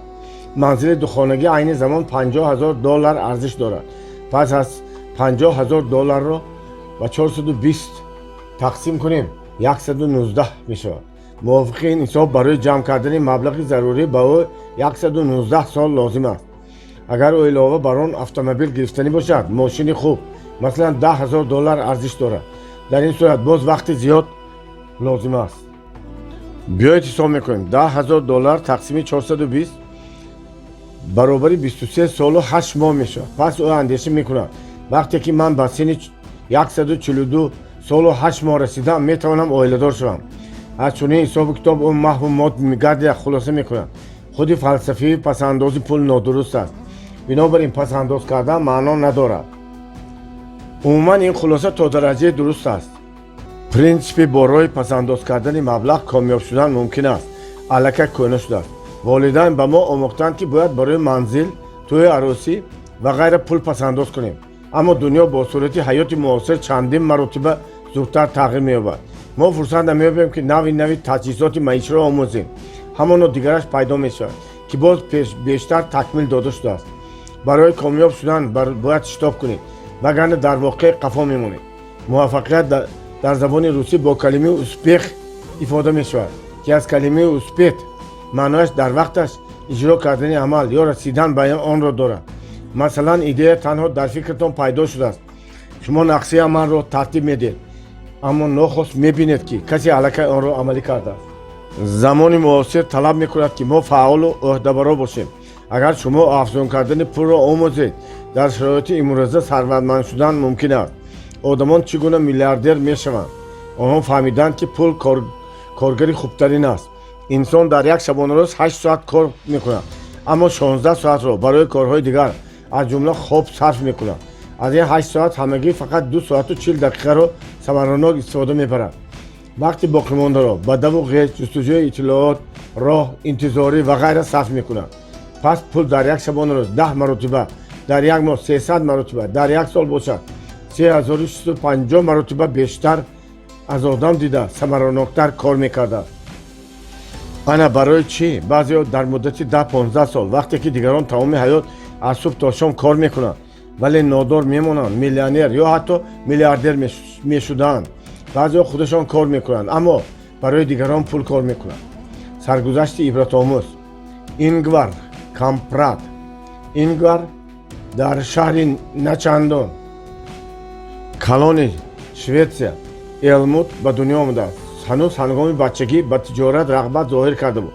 ҳамин тавр дар 5 солагӣ гӯгирд мефурӯхт ва дар синни мактабӣ гоҳо моҳӣ, гоҳо тухмӣ, гоҳо меваи брусник ва ҳатто руқъаҳои мавлудии исо алайҳиссаломро мефурӯхт. соли 1943 таҷрибаи зарурро андохта каме пул ҷамъ кард ва ширкати икеаро таъсис дод. дар ибтидо самти асосии фаъолияти ширкат савдои авторучка буд, аммо он даромади хеле кам медод.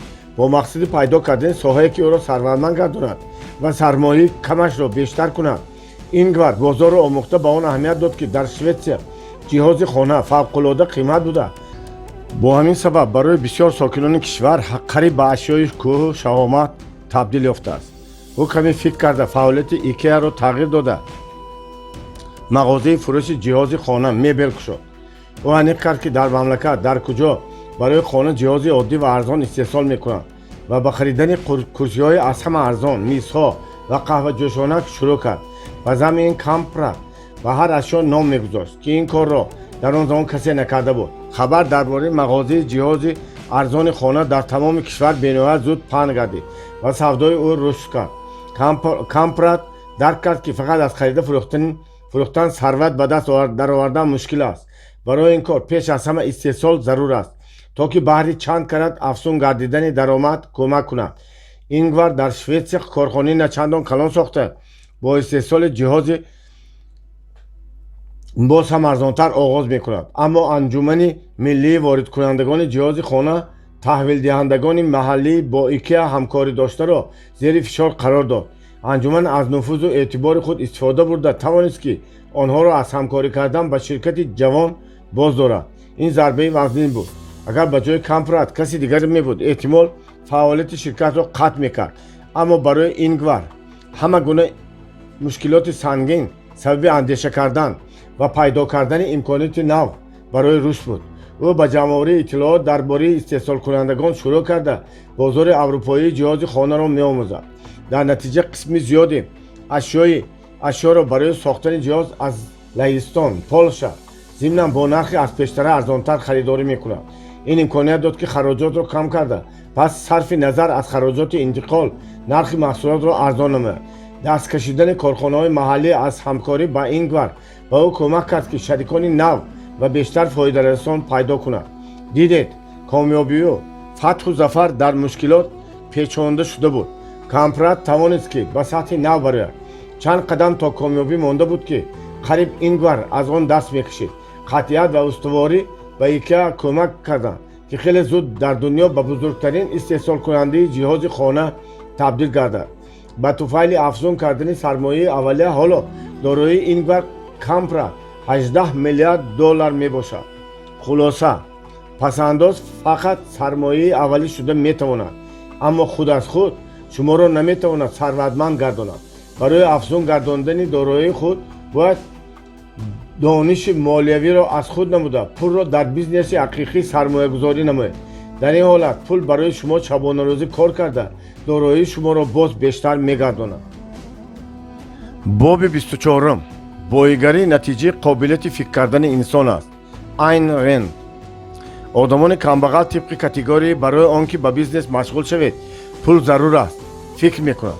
сарватмандон медонанд, ки барои ба бизнес машғул шудан пул чизи асосӣ набуда дониш, имконият, робитаҳо ва алоқаҳо заруранд. одамони камбағал тибқи категорияи барои он ки ба бизнес машғул шавед пул зарур аст андеша мекунанд. ин яке аз ҳама сабабҳои маълуму маъруф аст, зеро бисёрии одамон кори хусусии худро надоранд. онҳо одатан чунин мегӯянд: агар ман пул медоштам, бизнеси худро таъсис медодам ва одами сарватманд мегардидам. медонед, эҳтимол баъд аз хондани ин сатрҳо дар сари баъзе аз хонандагон чунин андеша пайдо шавад. барои чӣ онҳо фақат дар бораи пул мулоҳизаронӣ мекунанд, аммо дар бораи некӯӣ, поквиҷдонӣ, одамгарӣ чизе намегӯянд. тадқиқоти мо баъзе чизҳои шавқангезро нишон дод. аксари одамон то вақте ки ҳанӯз кор ба пул нарасидааст, худро поквиҷдону хуб нишон медиҳанд. шумо метавонед ба ягон кас 10-20 сол кор карда ӯро ҳамчун одами хуб шиносед, аммо вақте ки кор болои пул омад, ӯ худро чунон вонамун мекунад, ки ба ҳайрат афтода ҳатто ба худ тасаввур карда наметавонед, ки чунин одамони амсоли ӯро дар ягон вақт дар синемо дида будед. баъзан ба чунин воқеаҳо рӯбарӯ мешавед. инсон ба хотири пайдо кардани кори музди хуб дошта ҳазорҳо километрро тай мекунад, аммо масофаи бузургро паси сар карда ӯ кор пайдо намекунад. ба ясу ноумедӣ меафтад, ғамгину парешонҳол дар кӯчаҳо мегардад, намедонад ки чӣ кор кунад ва чӣ чора андешад. сабаби асосии ба ин аҳвол афтодани вай дар айни замон пул надоштани ӯст. ӯ ба пештахтии мағозаҳои бузург менигарад, ба чеҳраи одамони хушбахт нигоҳ мекунад, ки назар ба ӯ хеле муваффақу хушбахтанд ва паси ҳам аз ҳама ҳасад мебарад. ба одамони хуштарулибос нигариста худро одами хеле кӯчак, паст ва залил эҳсос мекунад. аммо барои озмоиш ба ӯ як маротиба пули бештар диҳед ё дар ҷайби вай маблағи хубро ноаён гузоред, ӯ ҳамоно дигар хеле фикру андеша мекунад. дар бораи тағйири қиёфаи ӯ чизе намегӯем, ҳатто рафтори ӯ дигаргун мешавад. ана дидед чӣ гуна пул ба рӯҳияи инсон таъсир мерасонад. шумо шояд аз фикри худ нагашта ҳоло ҳам барои андешаед, ки пул сабаб шуда наметавонад. бо таҷриба ва тадқиқоти мо бовар кунед, пул дар ҳаёти инсон аз он чӣ, ки шумо тасаввур мекунед, бештар аҳамият дорад. бештари одамони мискин аз орзуи худ даст мекашанд, зеро онҳо сармояи ибтидоӣ надоранд. онҳо фикр мекунанд: ман мехоҳам ба бизнес машғул шавам, ман идея дорам, аммо пул надорам. ҳазорон одамоне ҳастанд, ки мегӯянд: ба ман пул диҳед, ман худам чӣ кор карданамро медонам. ҳатто онҳое ки ҳеҷ гоҳ ба бизнес сарукор надоштанд низ чунин мегӯянд. аммо мушкил он аст, ки онҳо ҳанӯз асрориро дарк накарданд, ки онро одамони муваффақ медонанд. оё медонед, дар ин ҳолат одамони сарватманд чӣ гуна фикр мекунанд? онҳо мегӯянд: барои он ки ба соҳибкорӣ машғул шавед, пул чизи асосӣ нест. он то ҷое, яъне 15% муваффақиятро муайян мекунад. имкониятро истифода бурдан توانستن مهم است. عامل اساسی برای موفقیت پیش بردن صاحبکاری مناسبت و رابطه ها میباشند. برای پیدا کردن رابطه مقام، ابرو، نام ضرور است. یعنی شما کیستید؟ در جامعه چگونه موقع دارید و کیها اطراف شما را احاطه کردند؟ تجربه نشان میدهد که سانتکنیک را سانتکنیک میشناسد. وکیل دفاع، ادوکات با وکیلان دفاع رابطه دارد. آدم کمبغل را آدمان خودش بر این مسکین و بیچاره احاطه کردند. برای آنکه این دوره بسته را بشکنید باید دایره شناسهای خود را وسیع کنید. با زمین با نمایندگان ساحه‌های مختلف ارتباط برقرار نمودن ضرور است. در خاطر نگاه دارید که برای با موفقیت پیش رفتن بیزنس 3 چیز ضرور است. یکم، شخص بودن ضرور است که دایره وسیع شناسهای خود را داشته باشید. دوم، ملکه و مهارت ضرور است. شما باید دانید که چیکار میکنید و چگونه آن را انجام میدید. اطلاعات ضرور عاید آن ساحه‌ای که میخواهید با آن مشغول شوید جمع کرده آنها را بیشتر آموزید. سمت خود را در آن چون ماهی در آب معین کنید. سوم، باید پول پیدا کنید. دیدید که پول در نوبت آخر ضرور است. بنابراین پیش از آن که به صاحبکاری مشغول شوید بیشتر با آدمان زیاد مناسبت برقرار کنید، دانش آموزید و پس از همه درباره جهت مالیوی بیزنس فکر کنید. سرگذشت شرکت کنندگان ترینینگ ها. من گالینا اندریونا یون، پرستار درجه عالی، شوهرم دکتر جراح درجه عالی والنتین لیانتیویچ یون. او آدمی صاحب احترام مشهور ولایت بوده. اعلاچی تندرستی و تشکیلاتی سابقه دار است. ما در شهر آقسوی ولایت قزاقستان غربی زندگی میکنیم. من و شوهرم تا سال 1996 در بیمارخانه مرکزی ناحیه شهر آقسوی کار میکردیم. این همان دوره بود که 6 ماه دادن معاش و نفقه را به تأخیر گذاشته بودند. وضعیت مالیوی بین‌نهایت سنگین بود. همان سال حکومت ما اجازه گشادن مؤسسه‌های طبابتی خصوصی را داده بود.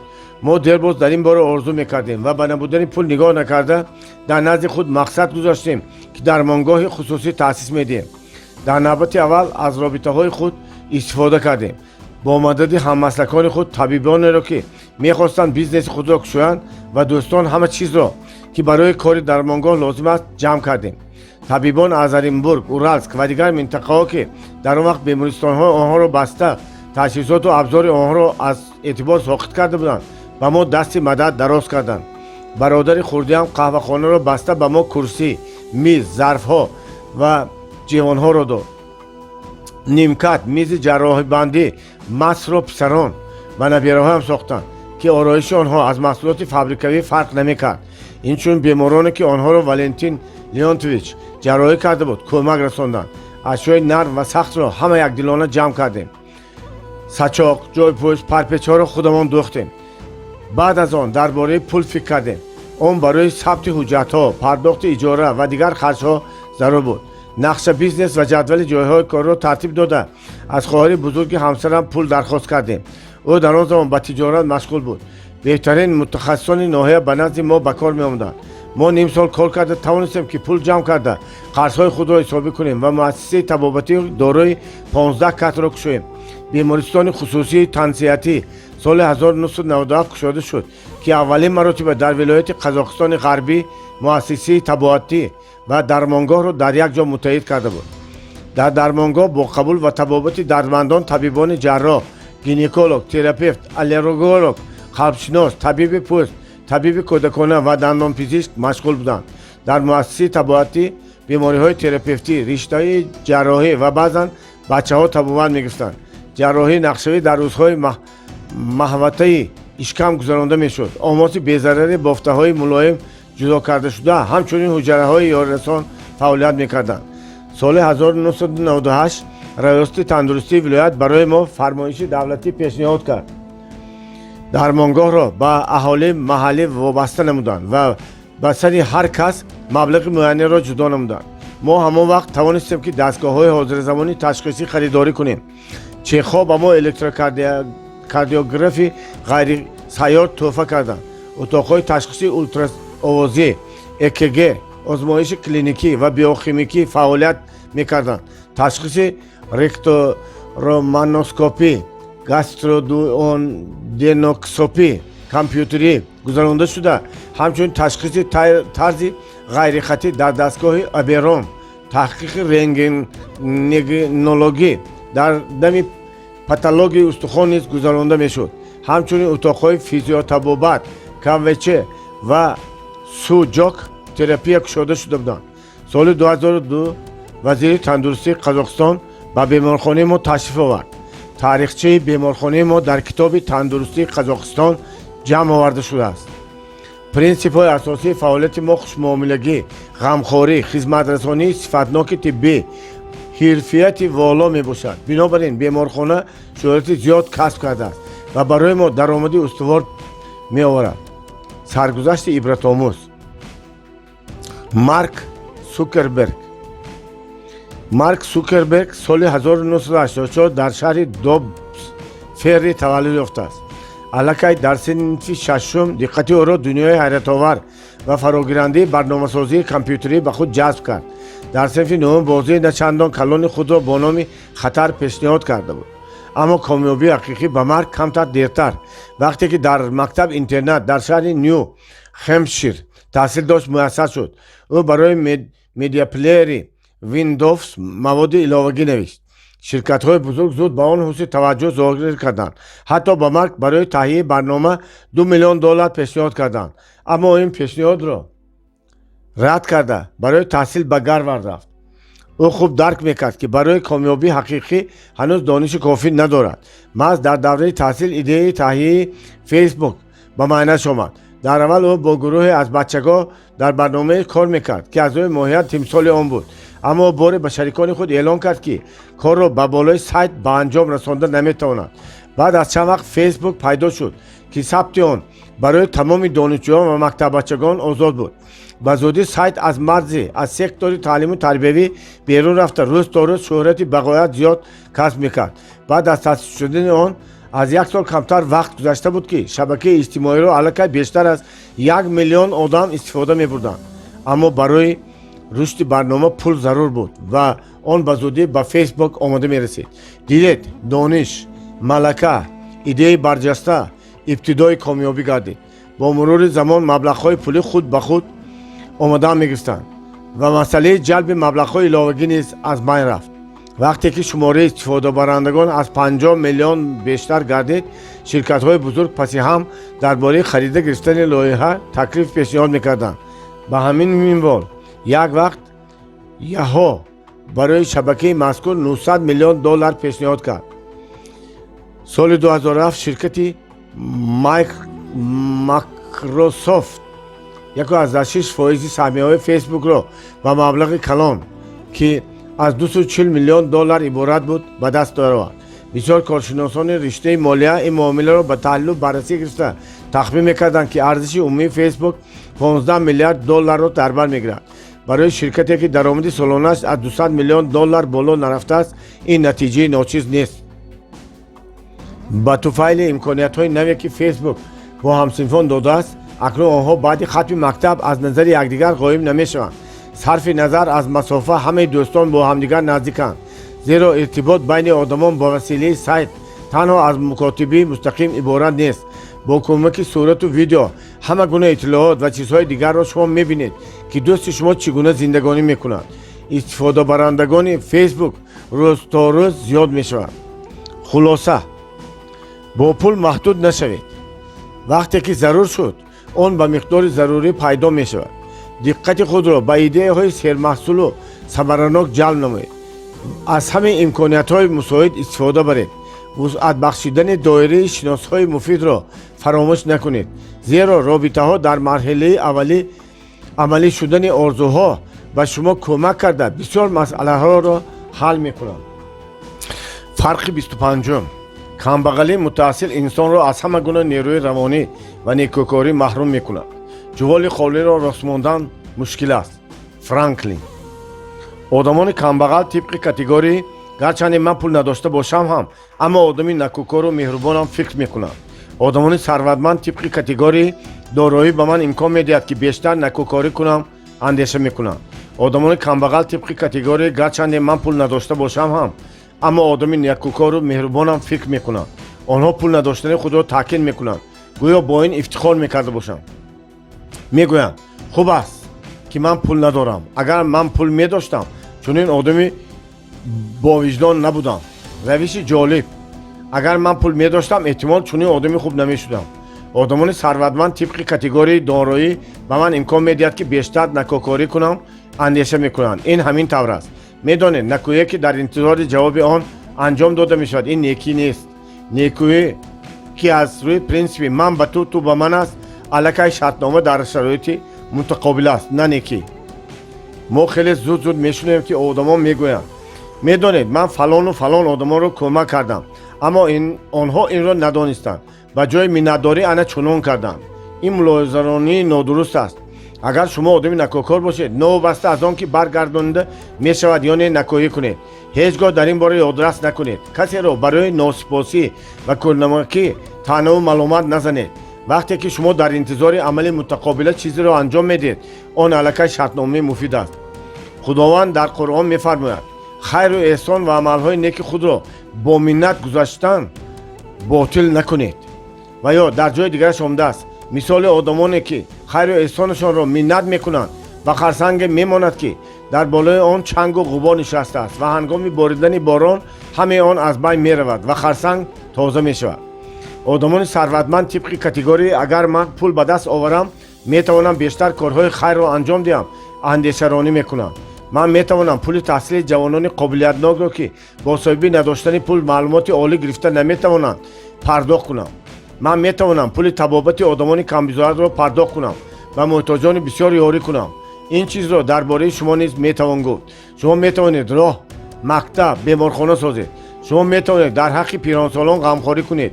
شما میتوانید در ساحه علم تحقیقات های نوین را سرمایه گذاری کنید تا اینکه حیات آدمان را به بهبودی آورد. انا دیدید اگر شما پول داشته باشید، اگر شما ثروتمند شوید میتوانید برای آدمان کارهای بسیار خوب انجام دهید. همه آدمان دارا و موفق چنین میکنند. سرگذشت عبرت آموز. آلفرد نوبل. با آلفرد نوبل عالم و اختراعکار مشهور شوئدی 350 پتنت شهادتنامه که حقوق اختراعکاری را دارد با چیزی اختراع کردهش تصدیق میکند تعلق دارد. از آن جمله پتنت ها برای اختراع آبچینکنک، بارومتر، دستگاه یخکنانی، سرخانه گاز، طرز تکمیل داده شده گرفتن کسلات سولفات، کنسترکسیون موشک های چنگی و غیره ها. بایگری اساسی را برای نوبل استحصال دینامیت اختراع کرده او آورد که پتنت آن 7 می سال 1867 به وی سپرده شد. کارخانه اساسی نوبل در 20 کشور جایگیر شدند و ماده‌های گوناگون ترکنده که از جانب آن اختراع کرده شدند در 100 زواد در روی جهان استحصال کرده می شود. از هفتش نوبل گناه را برای اختراع دینامیت احساس کرد که آن به مقصد حربی به طور وسیع استفاده می شد. او گفته بود می خواهم که ماده یا ماشین اختراع کنم که چنان نیروی خراب کننده داشته باشد که همه گونه جنگ غیر امکان گردد. آلفرد نوبل آدم رحمدل و مهربان و صلح دوست بود. او هنگامی در قید حیات بودند برای برقرار کردن کنگرس ها بخشیده به مسئله صلح پول جدا میکرد و اکثر وقت خود نیز در کار آنها شرکت میکرد. با دست آوردن پول برای او هیچگاه مقصد اساسی نبود. بنابراین او از امکانات های خود به آسانی استفاده نموده قسمی از دارایی خود را برای دستگیری شخصیت های برجسته تمام دنیا روانه میکرد. او حقیقتا کار خود را دوست میداشت و از کار او را ثروتمند کرد. وی با الکتروشیمیا و اپتیکا، بیولوژی تیپ مشغول بود. همچنین ترمز خودکار و دیگ‌های بوغی به خطر را ساخت و سعی تلاش داشت که رزین و پوست مصنوع را تیار میکند. نیتروسلولوز و ابریشم مصنوعی را تحقیق کرده خوله سبک را بار اول استحصال کرده است. او بدون بحث یکی از دانشمندترین آدمان زمان خود بود. نوبل کتاب‌های بسیاری اوید به تکنیک، تیپ، تاریخ، فلسفه و ادبیات بدیهی مطالعه کرده بود. با شاهان و وزیران، عالمان و صاحبکاران، رسامان و نویسندگان از آن جمله با ویکتور گیوگو آشنا بود. دانش وسیع و محبت به علم همچنین مهنت‌دوستی به اندازه به او کامیابی آوردند. از حساب اختراعات خود مبلغ بسیاری به دست آورده. در آخر حیاتش نوبل قسمی از پول‌های خود را برای جایزه همچون جایزه صلح که به عالمان و سیاستمداران برجسته داده می شود وصیت کرده بود. از روی وصیت‌نامه جایزه به آنها داده می شود که در سال گذشته به انسانیت منفعت بیشتر آوردند با مرور زمان جایزه نوبل مکافات بااعتبارترین برای موفقیت در رشته علم، فرهنگ و فعالیت جمعیتی گردید. امروز مقدار جایزه نوبل 10 میلیون کرون شوئدی، 1.5 میلیون دلار شتات‌های متحده آمریکا را تشکیل می‌دهد. در هر یک نامگوی مبلغ میتواند بین برندگان جایزه تقسیم شود، اما شماره جایزه‌گیران در هر نامگوی باید از 3 نفر زیاد نباشد. از سال 1901 تا سال 2011 830 نفر آدمان و 23 سازمان برنده جایزه نوبل گردیدند. آنها در یک جایگاه قسمی خیلی بزرگ تاریخ علم و فرهنگ جهان را معرفی میکنند. در قطار آنها از جمله ویلگلم کانراد، رنتگن کشف کننده نورهای رنگی، ماریا سکلودوفسکایا کیوری برای تحقیقات در سایر رادیواکتیوی، الکساندر فلمینگ برای کشف پنیسیلین که حیات میلیون ها آدمان را در نیمه دوم عصر 20 نجات داده است وارد میشوند. جایزه نوبل سرخ را چنین اربابان برجسته به مانند مارتین لوتر کینگ، نلسون ماندلا و باراک اوباما سزاوار گردیدند. میان مؤلفان به جایزه سزاوار گشته در رشته ادبیات ارنست همینگوی، تونی ماریسون، ردیارد کیپلینگ، دوریس لیسینگ و بسیار دیگران هستند. خلاصه پول امکانات شما را برای رفتار نیک کردن معین میکند. اگر شما خود کمبغل باشید، در گمان است که به آنهایی که به کمک نیاز دارند مدد رسانده توانید. از همه بهترین کمک به آدمان نادار این یکی از آنها نبودن است. فرق 26 برای زندگی کردن باید پول کار کرد، اما برای ثروتمند شدن چیزی دیگری را باید فکر کرد. آلفونس کار. آدمان کمبغل طبق کاتگوری تنها با مهنت وزین و دائمی دارا شدن ممکن است فکر میکنند، اما آدمان ثروتمند طبق کاتگوری برای دارا شدن فکر کردن ضرور است اندیشه میکنند. آدمان کمبغل طبق کاتگوری تنها با مهنت وزین و متحصل دارا شدن ممکن است فکر میکنند. باور کنید در ترینینگ های خود من زود میشنوم که میگویم باید مهنت کرد و باز مهنت کرد. من نمیگویم که به یگان شغل ثروتمند شده میتوانید. بیایید طرز زندگی هم آدمان کمبغل و هم ثروتمند را تصور میکنیم. وقتی که ما آدم کمبغل میگویم در سر ما چگونه تصورات پیدا میشود. ترش روی غمگین، روی پر از آژنگ، در دست ها آبیله، در بر لباس های نیمداشت، کیم کجای در زواد، فابریکا یا ساختمان کار میکند. صبحیدن بر وقت به کار میرود، شام تاریک بر میگردد. اکنون بیایید ببینیم وقتی که عباره آدمی ثروتمند را تلفظ میکنیم در پیش نظر ما چگونه ابراز پیدا میشود. لباس های زیبا در تن پوشیده، سوار یخت یا لیموزین است، گلف یا بیلیارد بازی دارد، در حوله شخصی خود زندگانی میکند. عجیب است.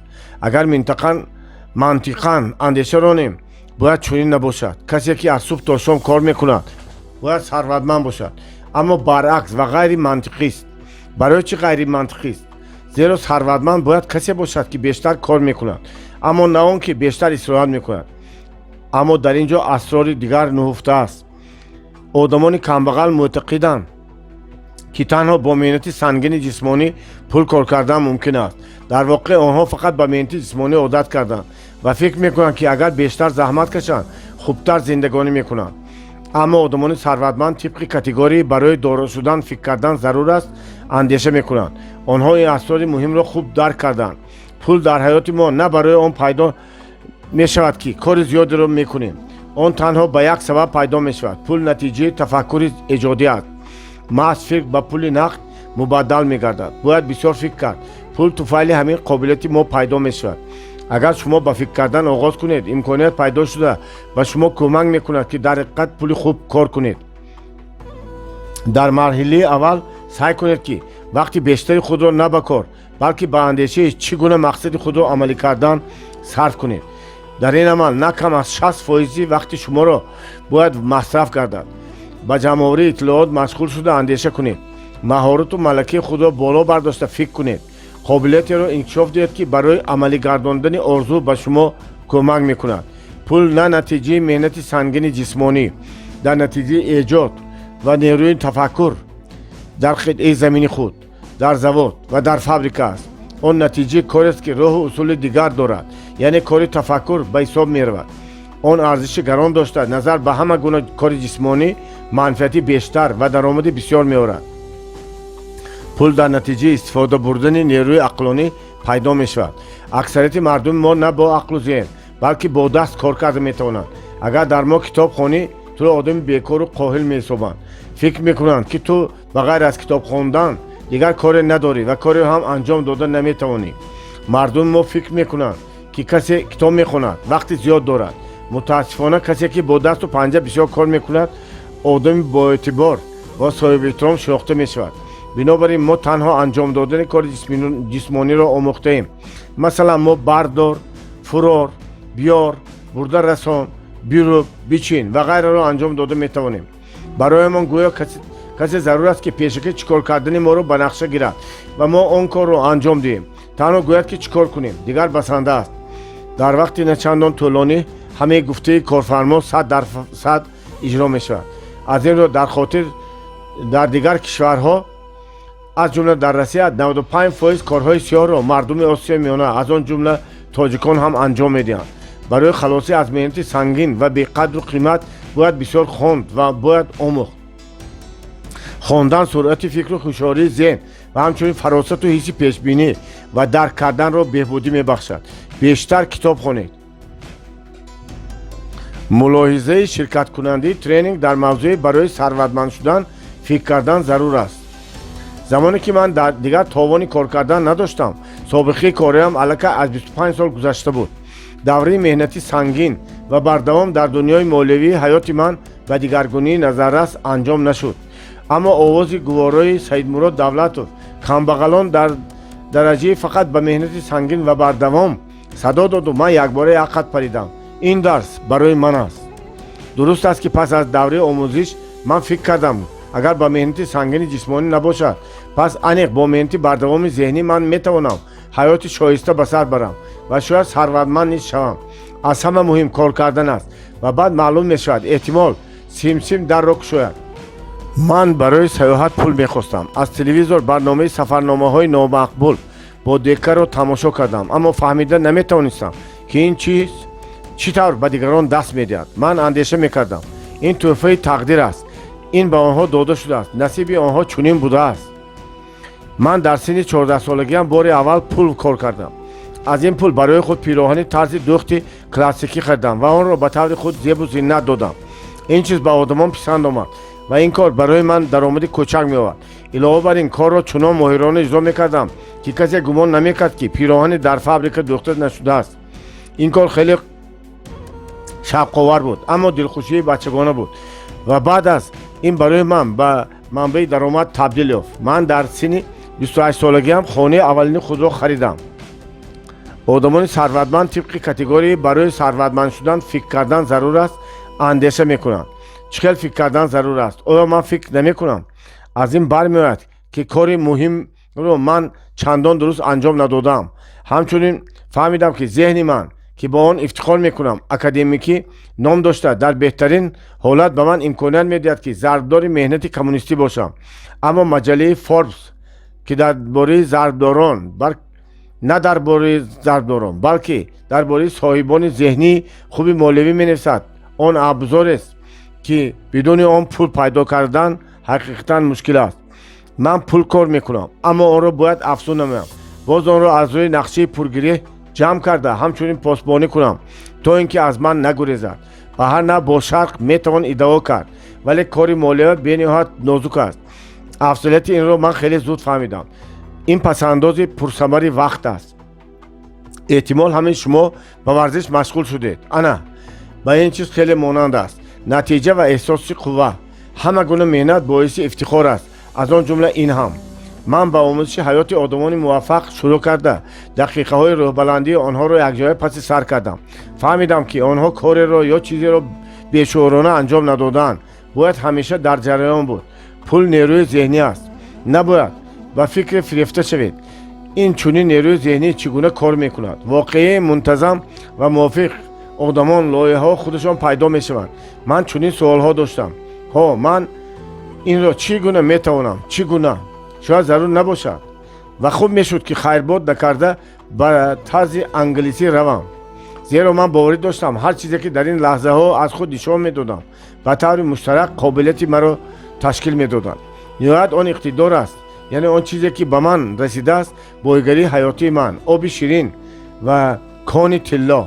اما اقتدار من در زیر بار مهنتی بیشعورانه ضعیف شده است یا آن را تصادفاً موضع حضور و حلاوت فرو برده است. اعلامیه حقوق مهنتکشان فرموده است راه به ذهن مالیوی. یک نفر بیزنسمن با پول نهایت گران از اروپا ایغرهای خصوصیات انگلیسی میخرد. بیزنسمن دیگر درصد نقشه کاری نو را دارد. با ایتالی همین ذات را در آسیا ارزانتر خریده با پرورش اسب‌های دوند گرانبها مشغول میگردد. صاحبکار مشغول میگوید تنها با صاحب اسب‌های نر قرارداد بستن باقی مانده است. در نتیجه بعد از 3 سال من هم صاحب همین خیل اسب‌ها میشم. انا بعضن آدمان چنین فکر میکنند این واقعی حیات است. آن را من شاید نادرست نقل کردم، زیرا درباره اسب‌ها زیاد نمیدانم. خلاصه همه اشیاء ما را احاطه کرده، اتومبیل‌ها، هواپیماها، اسباب و انجام روزگار، خانه‌ها، لباس‌ها، زبان فکر و خیال اشخاصی بودند. سرگذشت عبرت‌آموز. کینگ کمپ ژیلت. کینگ در عائله تاجر خود به دنیا آمده است. از این را در سن 16 سالگی به حیث عامل اگنت کار شروع کرد، اما بغیر از سودا پدر شوق و ذوق دیگری داشت. در وقت غیرکاری و اختراعکاری مشغول میشد. در آن بچگی همیشه هنگام به کار مشغول بودن نی پدر ژیلت او را نظاره کرده آرزو میکرد چیزی را خودش سازد که آن نفرسان باشد، طلبگاران زیاد داشته باشد و او را ثروتمند گرداند. بر زمین نیت داشت که اختراعکاری فعالیت اساسی او باشد. اما افسوس تا زمانی عملی شدن مقصدش بیش از 30 سال گذشت و او اولین اختراعات جدی خود را انجام داد که آن به او میلیون‌ها دلار درآمد آورد. ایده ساختن دستگاه ریشگیری را به کینگ سردار او تلقین کرده بود. او همیشه مصلحتی پرارزش داده میگفت که در اندیشه ساختن چیزی باشد که به استفاده آن انسان علاج دیگر نداشته باشد و یگان چیزی عمومی سازد که زود وارد حیات همه امریکایی گردد.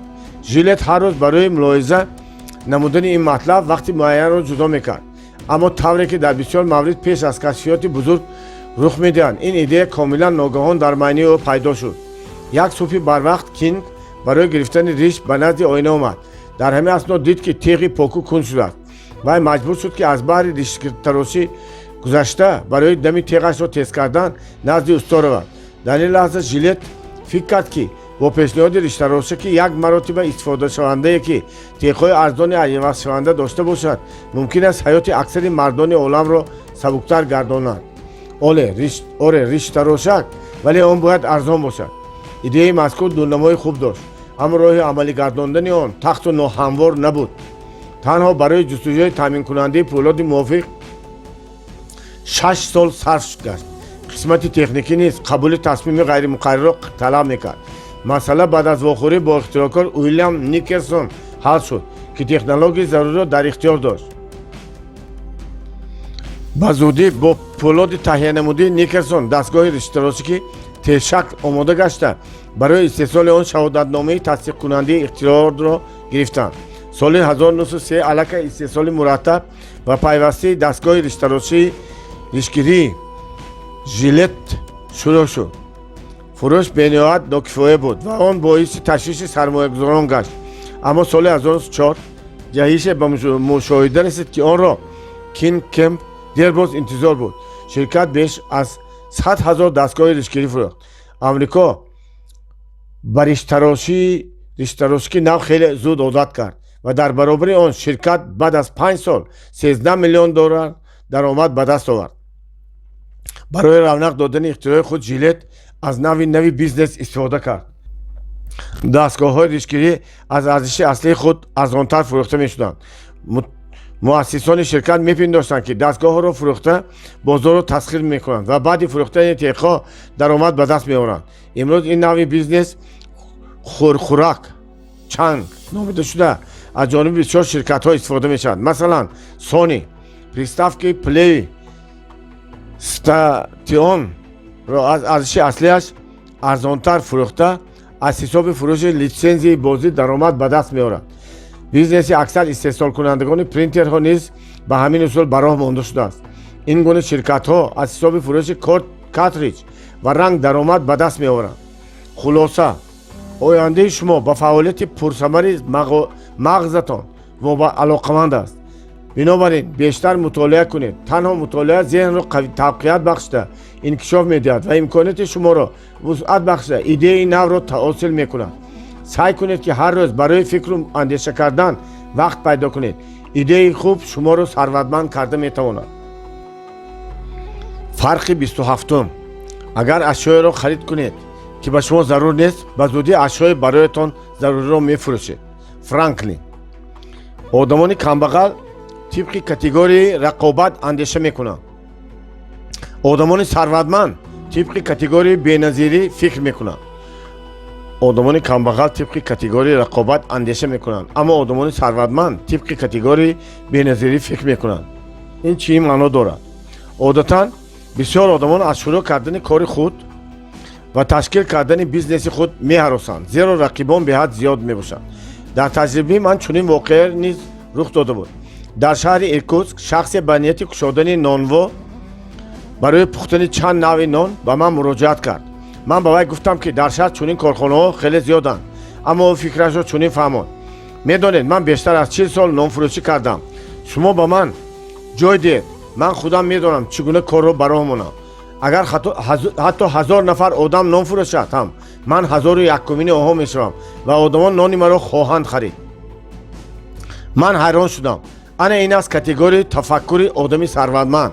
از او بار دیگر پرسیدم تو باوری داری که این کارو کرده میتوانی؟ او در جواب گفت به من امکانیت و فرصت دهید.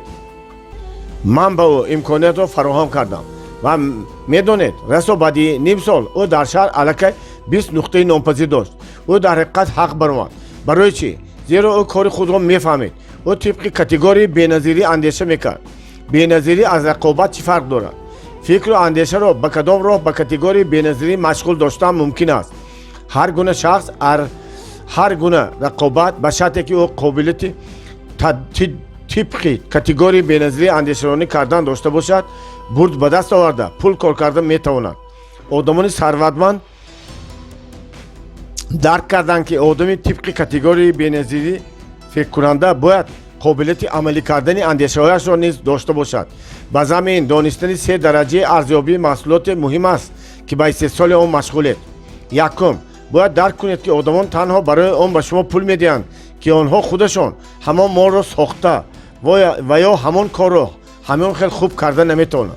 تنها در همین حالت آنها اشیاء استحصال کرده شما را یا هنر شما را خریداری میکنند. دوم آدمان برای مال یا خدمت در آن حالت به شما پول میدهند که اگر آنها خود به این کار مشغول نگردیده وقتشان را صرف کنند. سوم آدمان تنها در حالت مالتان را خریداری میکنند که در بازار از آن بهترش را پیدا کردن نتوانند. اما همیشه انتخاب وجود دارد. اگر کالای شما صفتی بهتر و نرخ دسترس داشته باشد آنها مال شما را میگیرند. دیدید از این خلاصه کردن ممکن است که باید درباره رقیبانتان فکر نکنید. شما باید درباره بی‌نظیر بودن محصولات خود فکر کنید. اگر شما به این 3 شرط تکیه کنید همه چیز را میتوانید فروشید. تکرار میکنم آدمان پول پرداخت میکنند. یکم اگر خودشان آن کار را انجام داده نتوانند. دوم اگر آن وقتشان را صرف کنند. سوم اگر بهترش را پیدا نکنند. اگر ما همین 3 شرط را رعایت کنیم به هر کار دست داده هر گونه خدمت را پیشنهاد کرده هر گونه مال استحصال کرده میتوانیم و پول خوب هم کار میکنیم. اما معلوم میشود که سرمایه اساسی پول نیست. سرمایه اساسی انیق و دقیق تشکیل کردن کار، قابلیت ساختن ساختار، ترتیب کار و محیط سالم است. این معنای آن را دارد که سرمایه اساسی منبع انسانی است. قابلیت شما کامیابی را معین میکند و آن بیشتر اهمیت دهید. سرگذشت عبرت آموز ایساک زینگر در عائله کمبزایت به دنیا آمده. در سن 12 سالگی از عائله فرار میکند و با آواره‌گردی مشغول شده به کارهای گوناگون دست میزد. اما با طفیل استعداد مکانیکش با یک اختراع خود мултимиллионер гардид. соли 1851 ӯ дар Бостон дар устухони механикӣ кор карда мошинҳои дардӯзиро барои таъмир қабул мекард. ҷиҳатҳои хубу арзанда ва норасоиҳои таркиби механизмҳои навро омӯхта Зингер ба андеша расид, ки агар сӯзан на ба таври уфуқӣ, балки ба таври амудӣ ҳаракат кунад, мошин беҳтар кор мекунад ва моку аз давра берун намеравад. ҳамагӣ дар 11 рӯз ӯ нақши нави такмилёфтаи мошини дардӯзиро тайёр кард. сипас барои истеҳсоли мошини дӯзандагии намунаи нав бо соҳиби устухона ширкати муштараки Име Зингер ва Ке таъсис дод. назар ба мошинҳои дардӯзии нави дигар намунаи мазкур ба хирдӯзии дарозрӯяро иҷро карда бо ҳамин восита вақт сарфа мешуд. ҳамчунин ин корро хеле хубу босифат иҷро мекард. ба туфайли тавсифоти техникии худ, ҳамчунин саъю талоши шарики нави худ Эдвард Кларк, мудири боистеъдод, ташкилкунандаи маъракаи бомуваффақияти реклама мошини дардӯзии Зингер ба зудӣ машҳуртарин мошини дардӯзии хонагӣ дар ҷаҳон гардида, ихтироъкори худ ва шарики ӯро сарватмандони ҳақиқӣ гардонид. Эдисон. соли 1878 ихтироъкори машҳур Эдисон тасмим мегирад, ки пурра ба масъалаи рӯшноии барқӣ машғул шавад. барои муваффақ гаштан ба истифодаи умумӣ лампочкаҳои барқӣ дар найчаи гази дурахшонии муносибро нигоҳ дошта тавонистанд. ҳамчунин дар рақобати нархҳо истифодагирӣ кардан зарур буд. ӯ дар рӯи коғаз тарҳи пойгоҳи маркази барқ ва нақшаи хати интиқоли онро ба манзилҳо ва корхонаҳо таҳия менамояд. сипас ӯ арзиши масолеҳро ҳисоб мекунад, ки барои тайёр кардани чароғ ва пайдо кардани нерӯи барқи бо ёрии динамомошинӣ буғӣ зарур аст. ҳама иттилооти ба даст овардаашро омӯхта ба ӯ на танҳо андозаи лампаро аниқ карда тавонист, инчунин нархи онро низ муайян намуд, ки ҳамон замон тахминан 40 сент буд. танҳо баъд аз ин ӯ ба сохтани лампаи тафсон шурӯъ намуд, ки акнун дар колбаи шишагии он риштаи ангиштӣ насб шуда ҳавои дохили колба кашида гирифта мешуд. идеяи мазкур албатта нав набуд. пеш аз ӯ низ идеяро одамон дигар аллакай истифода карда буданд, аммо аз рӯи сохту таркиб лампаи Эдисон аз моли пешиниён фарқ дошт.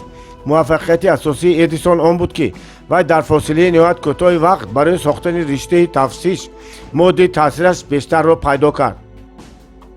қаблан риштаҳои тафсишро аз риштаҳои оддии дардӯзии бо ангишт пӯшондашуда месохтанд. чунин лампаҳо дар муддати 40 соат беҳад tasfo мешуданд, ки ин ҳолат боиси кам шудани муддати истифодаи онҳо мегардид. одамони зиёде ин масъаларо ҳал кардан метохостанд, аммо ин кор ба ягон нафари онҳо муяссар нагашт. Эдисон барои намунаи муносиби риштаи тафсиши муддати истифодаи он тӯлонӣ пайдо кардан, тамоми моддаҳои дар таркиби худ карбо дошта маҳсулоти ғизоӣ, қатронҳо, зиёда аз 6000 намуди гуногуни нахҳои растаниро озмуд. озмоиши бамбук, махсусан ҳамон намуди бамбуке, ки аз он барои бодбезаки бамбукии ҷопонӣ ҷилд месохтанд, натиҷаи беҳтар дод. ӯ қариб 2 солро пайваста барои тадқиқ ва таҷриба сарф карда ниҳоят ба мақсадаш расид. рӯзҳои охири соли 1879 дар қатораҳои махсус фармоишнодии Эдисон беш аз 3000 нафар одамон ба тамошои садҳо лампаҳои барқӣ омада буданд, ки дар устухонаи ӯ сохта шуда дар канори роҳҳо мошинҳои маркази динамикӣ дурахшон мегарданд ва нерӯи барқ бо воситаи ноқилҳои зерзаминӣ интиқол дода мешуд. аз ҳамон замон сар карда дар олам замони ғалабии пурраи чароғи барқӣ оғоз гарда ба ихтироъкор даромади доимӣ меовард. аммо ихтирои асосии Эдисон ба номи фабрикаи ихтироъ машҳур гардида иборат аз муҷтамаи бузурги озмоишгоҳҳо, сехҳои фабрикӣ, дафтарҳои корӣ, китобхона мебошад. ҳама ин барои гузарондани корҳои илмию тадқиқотии бузург сохта шуда буданд. барои кор ӯ ҳазорон одамони соҳибистеъдод ва иштиёқмандро ҷалб намуд. дар бораи рӯзи кории қоидавӣ касе фикр намекард. ҳама аз он ҷумла худи Эдисон то дами аз пой афтодан заҳмат мекиштанд. қобилияти кории ӯ ҳайратангез буда дар як шабонарӯз 17 то 19 соат кор мекард ва танҳо дар синни 60 солагӣ рӯзи кории худро ҳамагӣ 1.5 соат кам кард. ӯ маълумоти касбии расмӣ надошт ва ҳатто математикаи олиро аз худ накарда буд. ӯ тамоми умр ақида дошт, ки барои ихтироъ кардани чизи дар ҳақиқат имконнопазир баъзан онро надонистан хуб аст, аммо мутахассисон андешаи ӯро ғайриимкон мепиндоштанд. Эдисон аз ҳисоби ихтироъоти худ пул кор карда метавонист. бизнеси ӯ беҳад гуногун буд. баъзан ӯ аз рӯи ихтирои худ ширкате таъсис медод ки аз он пул ба даст овардан мумкин буд. сипас ин ширкат ба корхонаи дигар табдил дода мешуд ё ба ширкати дигаре муттаҳид мегардид. машҳуртарини онҳо ширкати Edison General Electric мебошад. Edison бо шукӯҳу шаҳомат бепарво буд ва шуғли дӯстдоштаи гаронбаҳо надошт. беҳад кам истироҳат мекард ва ҳамаи пулҳои худро барои кор маблағгузорӣ мекард, зеро ихтироъкорӣ шавқу рағбати ҳақиқии ӯ буд. мароқу кунҷковӣ ба соҳаи мухталифи зиндагӣ ки дар он истеъдоди худро зоҳир кардан мумкин буд, ӯро ҳатто дар замони пиронсолӣ ҳам тарк накарда буд. хулоса, қобилияти худро инкишоф диҳед, зеро танҳо он комёбии шуморо таъмин карда метавонад. одами оддӣ ҳеҷ гоҳ сарватманд шуда наметавонад то замоне ки аз пайи тараққиёт ва такмилу инкишофи илму ҳунараш нашавад. ҳамаи одамони муваффақ ба василаи истеъдоди худ ба ин мартаба расиданд. фаромӯш накунед ки дар ҳар инсон истеъдоде нуҳуфта аст ки он метавонад ӯро сарватманд кунад ё шояд ҳамчун ганҷи нокушода пинҳон бимонад. фарқи 28. пеш аз сармоягузорӣ фикр кунед ва баъд аз сармоягузорӣ фикр карданро фаромӯш накунед. дойл. одамони камбағал тибқи категорияи зарар фикр мекунанд. одамони сарватманд дар бораи афзоиши даромад андеша мекунанд. фарқи дигар. одамони камбағал тибқи категорияи зарар фикр мекунанд. иқрор шудан ба маврид аст ки хислатҳое ки дар бораи онҳо ба шумо нақд мекунам, ҳамаашро худи ман доштам. ман ҳамаи онҳоро дар мисоли худ омӯхтам. бадтар гузарондани тадқиқотро дар дигар одамон оғоз кардам. ҳамин тавр, яъне қоидаи одамони камбағал тибқи категорияи зарар фикр мекунанд дуруст аст. онҳо зуд дар бораи зарару зиёни худ мегӯянд, бисёр шиква мекунанд. ман ба ин одам кор карда пулҳоямро аз даст додам. ин тавр карда танҳо вақтро беҳуда аз даст додам. ба маслиҳати вай гӯш дода муштариёни худро гум кардам. ё масалан, одами камбағал медонад ки ин моҳ дар интиқоли барқ нуқс пайдо мешавад ё хонаро бояд таъмир кунад. вай маҷбур мешавад ки симҳои интиқоли барқро иваз кунад ва ғайра. ин талафи пул аст, яъне зиён аст.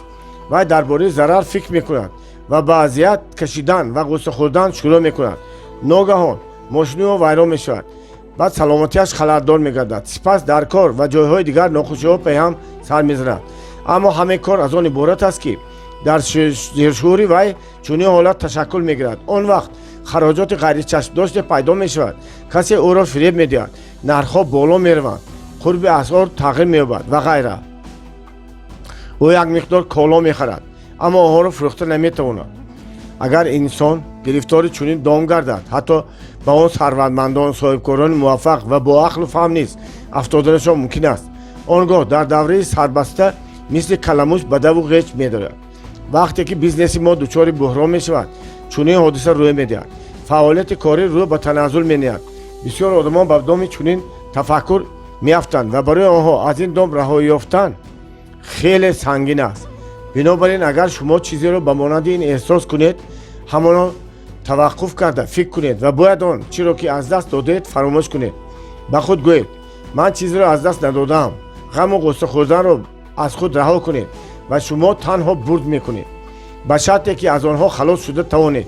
танҳо сари вақт бояд таваққуф кард. аз тарзи тафаккури аз даст додан ва тарзи тафаккури дороӣ гузаштан зарур аст. худро барои чун одамони сарватманд андеша кардан маҷбур созед. худро бовар кунонед, дар бораи даромади худ ба фикр кардан шурӯъ кунед. дар бораи чизҳои аз даст додаатон ҳаргиз фикр накунед. тамоми диққататонро ба даромад равон созед. дар бораи чӣ гуна даромад ба даст овардан андеша кунед. ниҳоят шумо тадриҷан аз кирдори худ ба ваҷ меоед, зеро даромади шумо афзун мешавад ва талаф доданҳо қатъ мегарданд. дидед, одамони камбағал дар бораи талафот фикр карда ғаму ғусса мехӯранд. диққаташонро ба онҳо равона сохта ҳамин тавр нохушиҳои навро ҷалб менамоянд. аммо сарватмандон ба талафот чун ҳолати ногузир муносибат мекунанд ки он кирои аҳамият додан нест ва андешаҳои худро пурра ба имконият ва афзун намудани даромад равона мекунанд. ҳамин тафовут дар тафаккур якеро сарватманд дигареро нодор мекунад. саргузашти ибратомӯз. Адольф Даслер. ана аллакай бештар аз ним аст номи ин ширкат ورد زبان آدمان بوده. یکی از شرکت‌های بزرگترین استحصال کننده پایافزال، لباس و دیگر اشیاء ورزشی میباشد. اساسگزار شرکت آدولف داسلر به شما رفته. وی 3 نوامبر سال 1903 در شهر خرسونگناورخی آلمان به دنیا آمده است. عائله آدولف ثروتمند نبود. پدرش نامپذیر میکرد. مادرش باشد در جامعه خانه کار میکرد. با مقصد با هر راه امکان پذیر پس سر کردن سالهای بعد جنگی داسلر تصمیم گرفت که به دختری پایافزال مشغول شود. شغل مذکور نه تنها برای از خشاقی رهان شدن امکاناتی بود، این چون آن زمینه خوبی آسوده‌حالی عائله نیز گردید. زنان برای دختری پایافزال کتان می‌بریدند. مردها باشند از آن جمله خودی آدولف که او را عادی می‌نامیدند به دختری آن مشغول بودند. در یک مدت نسبتاً کوتاه پایافزال‌های دختری عائله خیلی مشهور گردیدند. طلبات به شپک‌های خوابروی دختری عادی خیلی کلان بود. در پیشروی بیزنسی عائله خدمت برادر او رودولف که صاحب استعداد عالی فروشندگی و بازارشناسی بود شایسته و بینهایت نظررس بود. عائله داسلر بعد از 4 سال شرکت خود را تأسیس داده به آن فابریکه پایافزالدوزی برادران داسلرها عنوان می‌گذارند. در شرکت همان زمان همه اعضای عائله و 20 کارگر کرایه فعالیت می‌کردند. سال 1921 حادثه بینهایت مهم رخ داد که آن تقدیر منبعدی برادران را معین کرد. عادی ایده انقلابی را عملی گرداند. در جهان اولین شده بوتچه دندانه‌دار ساخت که دندانه‌های آن را آهنگر شناس کوفته تیار کرده بود. بوتچه‌ها به زودی مانند شپک‌های ژیمناستیکی به محصولات اساسی شرکت تبدیل یافتند. بوتچه دندانه‌دار را فوتبالبازان کسبی به زودی قطع کردند. فرمایش‌ها مثل باران می‌باریدند. بنابراین فابریکه داسلر وسعت می‌یافت و از حوالی خانه خود به بنای کلان اجاره کشید. همچنین 25 کارگر نو را به کرایه گرفتند. در یک روز فابریکه 100 جفت پایافزال استحصال میکرد. سال 1932 در المپیاد برلین اکثر ورزشکارانی که در مسابقه‌های ورزشی جایهای جایزه‌دار را صاحب شده بودند در پای پایافزال این شرکت را داشتند. مسابقه المپی برای باز هم بیشتر معروف گشتن محصولات نقش کلیدی بازید. همان سال برادران داسلرها از فروش پایافزال $400,000 به دست آورده امکان پیدا کردند که فابریکه دومشان را گشایند. جنگ دوم جهان به رشد منبعدی بیزنسی عائلوی مانع گردید. بعد از جنگ برادران جدا شده هر یک از شرکت خود را تأسیس داد. همین طور سال 1948 دو شرکت آدیداس عادی داسلر و پوما رودی داسلر عرضی وجود کردند. سال 1949 شرکت آدیداس نوی بوتچه دندانه‌دار ساخت که توفیل آن در بازار پایافزال‌های ورزشی موقع خود را استوار گردانید. سپس نوهای دیگر پی هم پیدا می‌شدند. اکثریت ورزشکاران در المپیاد در شهر هلسینکی برپا شده پایافزال آدیداس را اولاتر شمردند که این برای شرکت جهش بزرگ گردید. بعد از المپیاد شرکت به استحصال لباس و سمک ورزشی شروع کرد. آنها را کارخانه نساجی ویلی زلترن رایخ می‌دوخت که به خاطر فروش بی‌حد روزافزون تنها منبعد به این شرکت همکاری میکرد. با شرافت ایده‌های نوآورانه و ثباتکاری داسلر شرکت آنها در عالم به یکی از شرکت‌های موفق‌ترین تبدیل یافت. اساسگزار آدیداس سال 1978 وفات کرد. در تمام دوره فعالیتش شرکت نه تنها کامیابی‌ها همچنین بی‌براري‌های مرحله‌های مشکلی موجودیتش را پس سر کرد. با وجود این تا حال آن یکی از سرخریدارترین و برند مشهور لباس و اشیاء ورزشی در جهان به شمار می‌رود. در همین حال به شرکت میسر گردید که با جهان فوتبال رقیب اساسی خود شرکت نایک را راه ندهد. بازارشناسان تحقیقات گزارنده انیق کردند که 86% اهالی کره زمین کلمه‌های لباس‌های ورزشی یا پایافزال ورزشی را شنیده پیش از همه درباره آدیداس فکر می‌کنند. محض همین شرکت از روی شماره مزاجان در تمام جهان در جای اول می‌ایستد. آدیداس را مکتب بچگان و نفقه‌خوران یکسان می‌دانند. شرکت زمان جنگ دوم جهان دوره مشکل حیاتش را از سر گذرانده است، اما مهارت به درآمد اهمیت دادن و محصولات بی‌نظیر استحصال کردن به آدیداس امکان داد که تا امروز پیشرفتی خود را در بازار حفظ نماید. خلاصه مغز خود را با فکرهای منفی درباره تلفات پول نکنید. در فکر افزون نمودن درآمد شوید. آنگاه شما میبینید که امکاناتتان بهتر کردن نیکو احوالیتان بهت کافی است. محض غم و غصه مشکلات ناگزیر شما را به خود جذب کرده است. از این رو امکانیت را نمیبینید. فرق 29. اگر پول در جیب داشتنتان را به مغزتان گذارید، آن را هرگز کسی از شما گرفته نمیتواند. فرانکلین. آدمان کمبغل طبق کاتگوری باید صرفه کرد. فکر میکنند. آدمان ثروتمند باشند طبق کاتگوری باید پولهای خود را اداره کرد. فکر میکنند. فرق من بعده. آدمان کمبغل طبق کاتگوری باید صرفه کرد اندیشه میکنند. چون والدین به بچه ها پول داده دائما تاکید میکنند پول را بیهوده خرج نکن، صرفه کن بچم. احتمال همون وقت چون این جهان بینی تشکل یافته است. من نمیگویم که آدمانی دارا صرفه نمیکنند، اما باید عاقلانه صرفه کنید. مثلا شما وارد مغازه میشید و میبینید که یک کاستوم $300 دیگرش $50 ارزش دارد. کدام از آنها ارزانتر است؟ البته به نظر اول کاستوم نرخش $50 ارزان مینماید، اما در اصل باشد این طور نیست. کاستومی که $50 است شما آن را نیم سال یا یک سال میپوشید، آن شکل اولیه خود را زود گم میکند و شما در وقت به تن گرفتن آن ناراحتی را احساس میکنید. مجبور میشید که آن را هر ماه یا هر سال به جامعه خانه دهید یا اینکه هر نیم ساله کاستومی نو بخرید. اما کاستومی که شما برای عوض $300 گرفتید آن را میتوانید 3 سال پوشید. عجیب است که شما این کاستوم را در بر نبوده خود را خیلی بیشتر دلپور احساس میکنید. آن برای شما کار را شروع کرده پول میآورد. کاستوم ارزشش $50 فقط تن شما را از خنکی و سرما حفظ میکند. کاستوم قیمت بها برای شما سیما میسازد. انا من باوری دارم کاستوم ارزشش $300 در نهایت نظر به کاستوم ارزشش $50 10 مرتبه ارزانتر میافتد. بنابراین کاتگوری تفکری باید صرفه کرد خاص آدمان کمبغل است.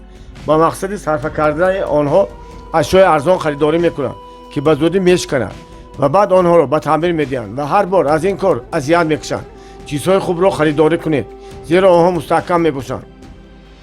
محصولات غذایی خوشصفت گران ارزش خریداری کنید زیرا تبابت از محصولات بی‌صفت قیمتتر میافتد. لباسهای خوب خریداری کنید. به جای 10 یا 20 پیراهن بهتر است یک کرتی خوبتر بگیرید. لباسهای پرقیمت برای شما کار کرده شما را دلپور گردانده سیمای شما را میسازد. دیدید آدمان کمبغل طبق کاتگوری باید صرفه کرد فکر میکنند، اما آدمان دارا طبق کاتگوری باید پولهای خود را اداره کرد اندیشه مینمایند. برای چی؟ برای آنکه چنین ملاحظه‌رانی میکنند اگر من کاستوم گرانبها خریداری کنم و من ضرور نیست که هر ماه آن را به خشکشویی سپرم یا اینکه هر سال کاستومی نو بخرم. بر بالای این چیز خوب برای من کار خواهد کرد. این است اداره کردن پول. کاستوم با $50 خریدن مصرف است که بر نمیگردد. این چیز فقط فرسوده میشود و خلاص. کاستوم با $300 خریده الکی خرج است. مصرف و خراجات چیزهای گوناگونند. مصرف چیست؟ خراجات چیست؟ خراجات برقرار کرده می شود. مصرف باشد بر نمیگردد. کاستوم قیمت بها برای من کار میکند. اون با من احساس دلپور بودن به خود را میدهد. سیمای مرا به وجود میآورد و به من کمک میکند که درآمدم را افزون نمایم. به همین دلیل این چیزی خریده خراجات حساب کرده می شود نه مصرف. بنابراین آدمان ثروتمند طبق کاتگوری باید پولها را اداره کرد نه مصرف اندیشه میکنند. بیاید این مفهوم ها را همچون اکتیو و پاسیو بررسی میکنیم. با اندیشه کیوساکی اکتیو چیزی که به جیب شما پول میآورد، اما پاسیو چیزی است که از جیب شما پول میستاند و او باز میفهمد که آدمان ثروتمند اکتیو خریداری میکنند. صنف کمبغل و میانه پاسیو ها به دست آورده آنها را اکتیو میسازند. اکتیو چیست؟ این را ما توضیح میدیم. زیر مفهوم دارایی ها مانند سهمیه ها، وام برگ ها، زبان خط برای گرفتن پول، اموال غیر منقول، مال ذهنی و غیره در نظر داشته میشد. در آینده آنها دیویدند، فایده سهمداران که موافق سرمایه خود از شرکت میگیرند، فایزها، درآمد از اجاره و حق قلم برای حقوق مؤلف و غیره میدهند. اما پاسیو مصرف دائمی، اندازها، گرم خط یا گرمنامه، قرضها، خرید غذا، سفر، تفریح و غیره می باشد. масалан хариди автомобил ки барои саворшавӣ аст, харҷи сӯзишворӣ, равғани мошин, қисмҳо, таъмир, андоз, ҳатто барои исқоҳ пул пардохт кардан талаб мекунад. яқину возеҳ ин пассив аст.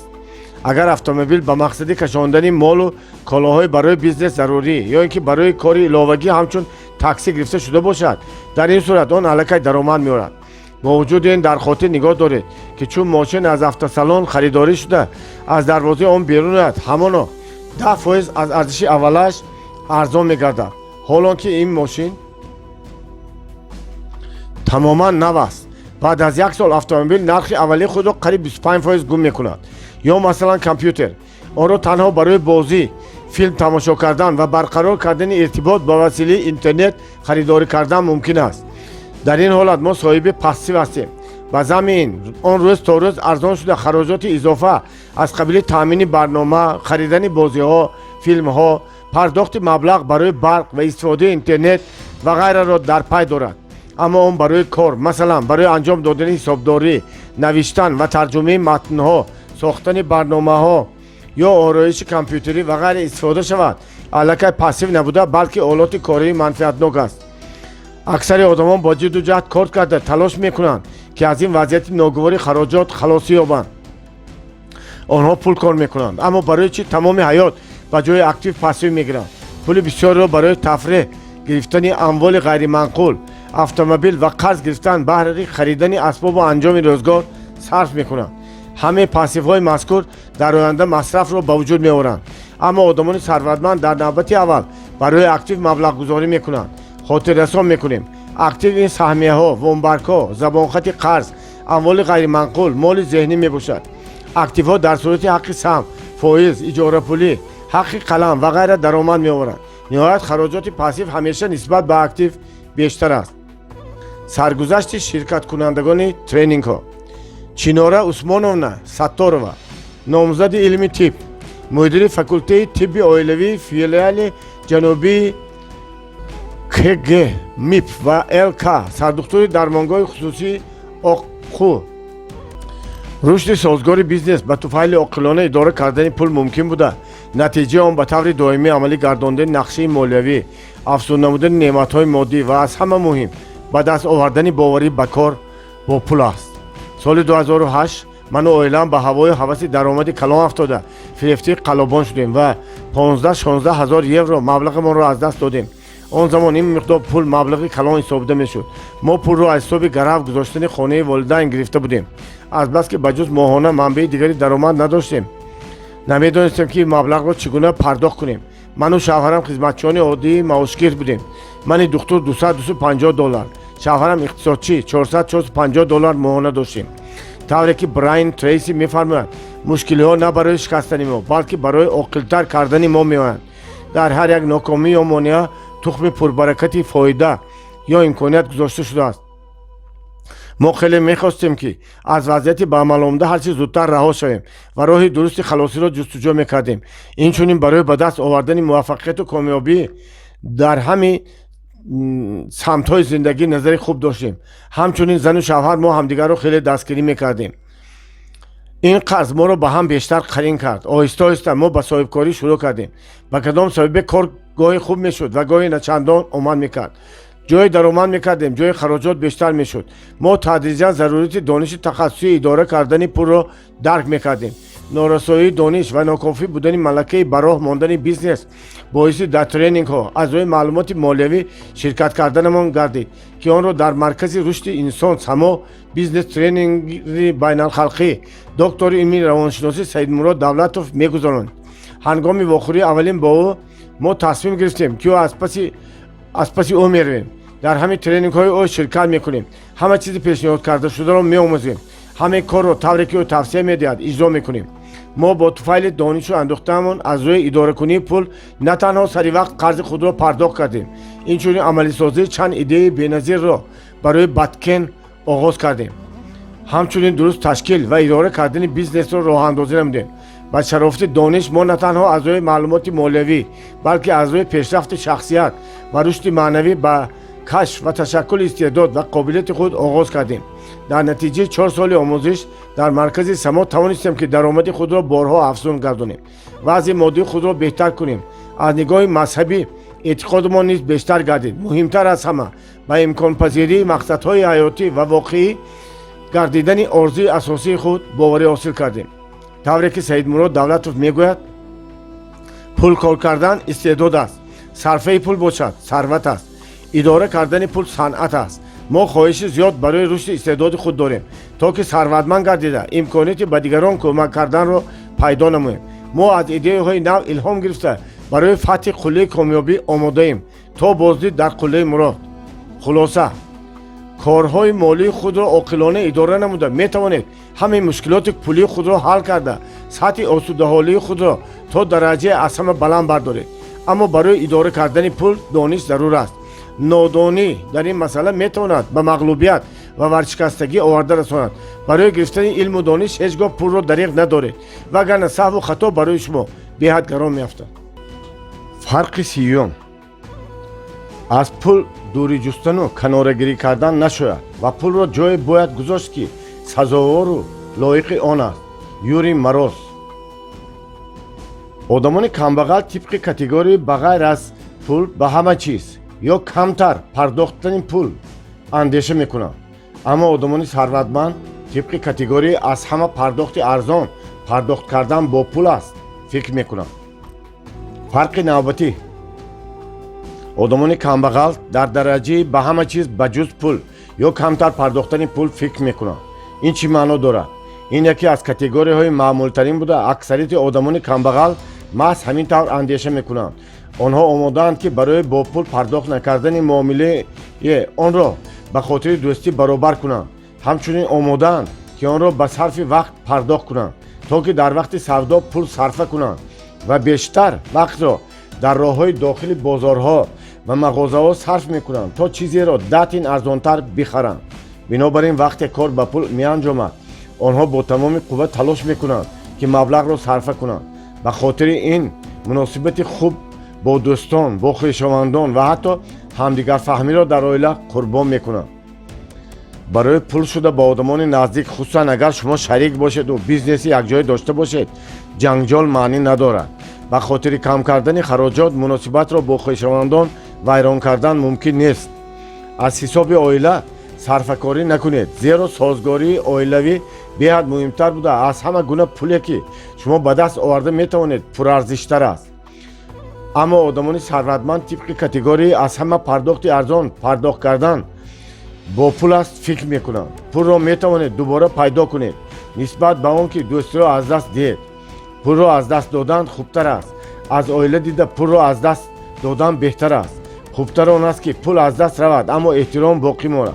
نسبت از دست دادن آدمیت از دست دادن پول بهتر است. آدمان ثروتمند این را میفهمند. آنها پول را به آسانی میدهند اما بایگری های دیگر مثل آدمگری را حفظ میکنند. بنابراین دوستی، شأن و اعتبار خود، نام خود را حفظ کنید. چقدر که خواهید پول از آن شما میشود. دیگر همه را یک سو گذاشته توکل کرده به سوی پول نروید. نظر به آن که سلامتی و آدمی دوست داشته خود را از دست دهید بهترش آن است که پول را از دست دهید. برای حفظ کردن این ارزش ها تمام کار را انجام دهید. بهترش حیات را صرفه نمایید. به قدر وقتی برایتان جدا گردیده رسید ملکه و مهارت متخصصان خوب را خریداری کنید. تجربه آدمان دیگر را بخرید تا که ساعتها، روزها و حتی ماهها را برای کارهای بیشتر مهم حفظ نمایید. یادداشت شرکت کنندگان ترینینگ ها. در سرگذشت هر یک انسان واقعه را به زودی پیدا کردن ممکن است که آنها برای این نوع تفکر چون مثال خدمت میکنند. مثلا یکی از شرکت کنندگان ترینینگ نقل کرد که او چگونه شناس او انریک دوست خود را برای تعمیر خانه‌اش دعوت کرده است. طرفین در پرداخت کار که 20,000 سوم مقرر شد موافقت کردند. همه کارها را خود دوستش انجام داد، هرچند که موافق مصلحتشان صاحب خانه باید هر لحظه از کار فارغ بودنش به او کمک میکرد. وقتی که تعمیر خانه به آخر رسید اریک فقط 5,000 سوم پول پرداخت کرده قول داد که پول باقی مانده را دیرتر پرداخت خواهد کرد. از بین 2 سال گذشت ولی اریک با بهانه پول نداشتن به قول خود وفا نکرد. در نتیجه در بین دوستان ماجرا برخاست و من بعد با هم واخوردن را قطع کرد. اریک چیزی اساسی دوستی و اعتماد را از دست داد که آن را با پول خریدن نمیتوانست. شرکت کنندگان دیگر یک بار به خاطر آورد که او چگونه در بریگاد ساختمانچیان کار کرده بود. آنها را صاحب مغازه ایدر نام شخص برای در حولیش ساختن انبار کرا میکند. در وقتهای فارغ از کار خود او به آنها کمک کرده موافقت کردن ساختمان بنا را به لایحه نظارت میکرد. بعد از انجام کار ساختمان خود او بنا را قبول کرده از کار کرده استادها خوشنود شد. از این رو پول همه را موافق شرطنامه پرداخت کرده حتی به آنها برای باصفت بنیاد شدن انبار مکافات پولی نچندان کلان نیز داد. بعد از این ایدر بریگاد را باز چند مرتبه دیگر کرا کرد و آدمان همیشه با قناعتمندی به نزد او میآمدند زیرا میدانستند که مزد خوب میگیرند. به ضمن این همه اعضای بریگاد صافدلانه محنت میکردند تا اینکه مناسبت خوب ایدر را ارزگذاری کنند. سرگذشت عبرت‌آموز گوگل. اساسگذار شرکت بینظیر گوگل 2 نفر متمتیک‌های صاحب استعداد سرگئی برین و لاری پینچ به حساب می‌روند که آنها این منبع اطلاعاتی را در اینترنت ساختند. سرگئی از بچگی خود را آدمی استوار با مقصد و دانا نشان میداد. او شوق و رغبت بی‌اندازه به متمتیک و علم کامپیوتری داشت و هنوز در مکتب دائما با معلمان بحث میکرد. برین الکی در 19 سالگیش بکالور دانشگاه مریلند گردید که پدر وی در آنجا کار میکرد. سپس او به استنفورد رهسپار شد تا که تخصص تکنولوژی کامپیوتر را آموزد. لاری پیج در عائله معلم به وارث است. پدر او کارل وینسنت پیج در دانشگاه ایالت میچیگان از فن کامپیوتر درس میگفت. در اینجا مادر او نیز کار میکرد. وی فن برنامه‌سازی را به شاگردان میآموخت. در دانشگاه خود بکالور علم کامپیوتری گردیده لاری برای دانش آموزی به استنفورد رهسپار شد که الکی سرگئی 2 سال بود در اینجا بود. آنها اینجا با هم شناس شدند و در یک مدتی بینهایت کوتاه به هم دوست کردند. سال 1997 الکی لاری پیج، سرگئی برین و راجیو موتوانی نمونه اولین ولی هنوز عادی سیستم جستجوی خود را تهیه کردند. آن بریکس روب نام داشت.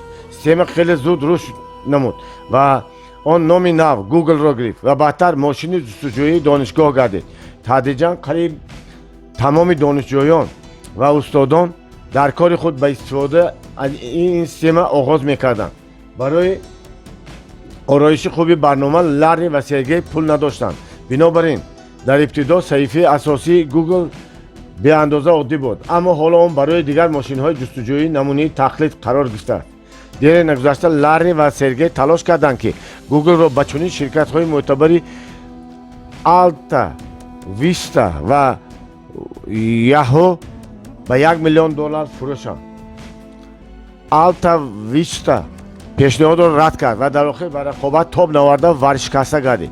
یاهو نیز پیشنهاد را قبول نکرد و به صحو راه داده اکنون با تمام قوت تلاش دارد که گوگل زود رشد کننده را دریافت بکند.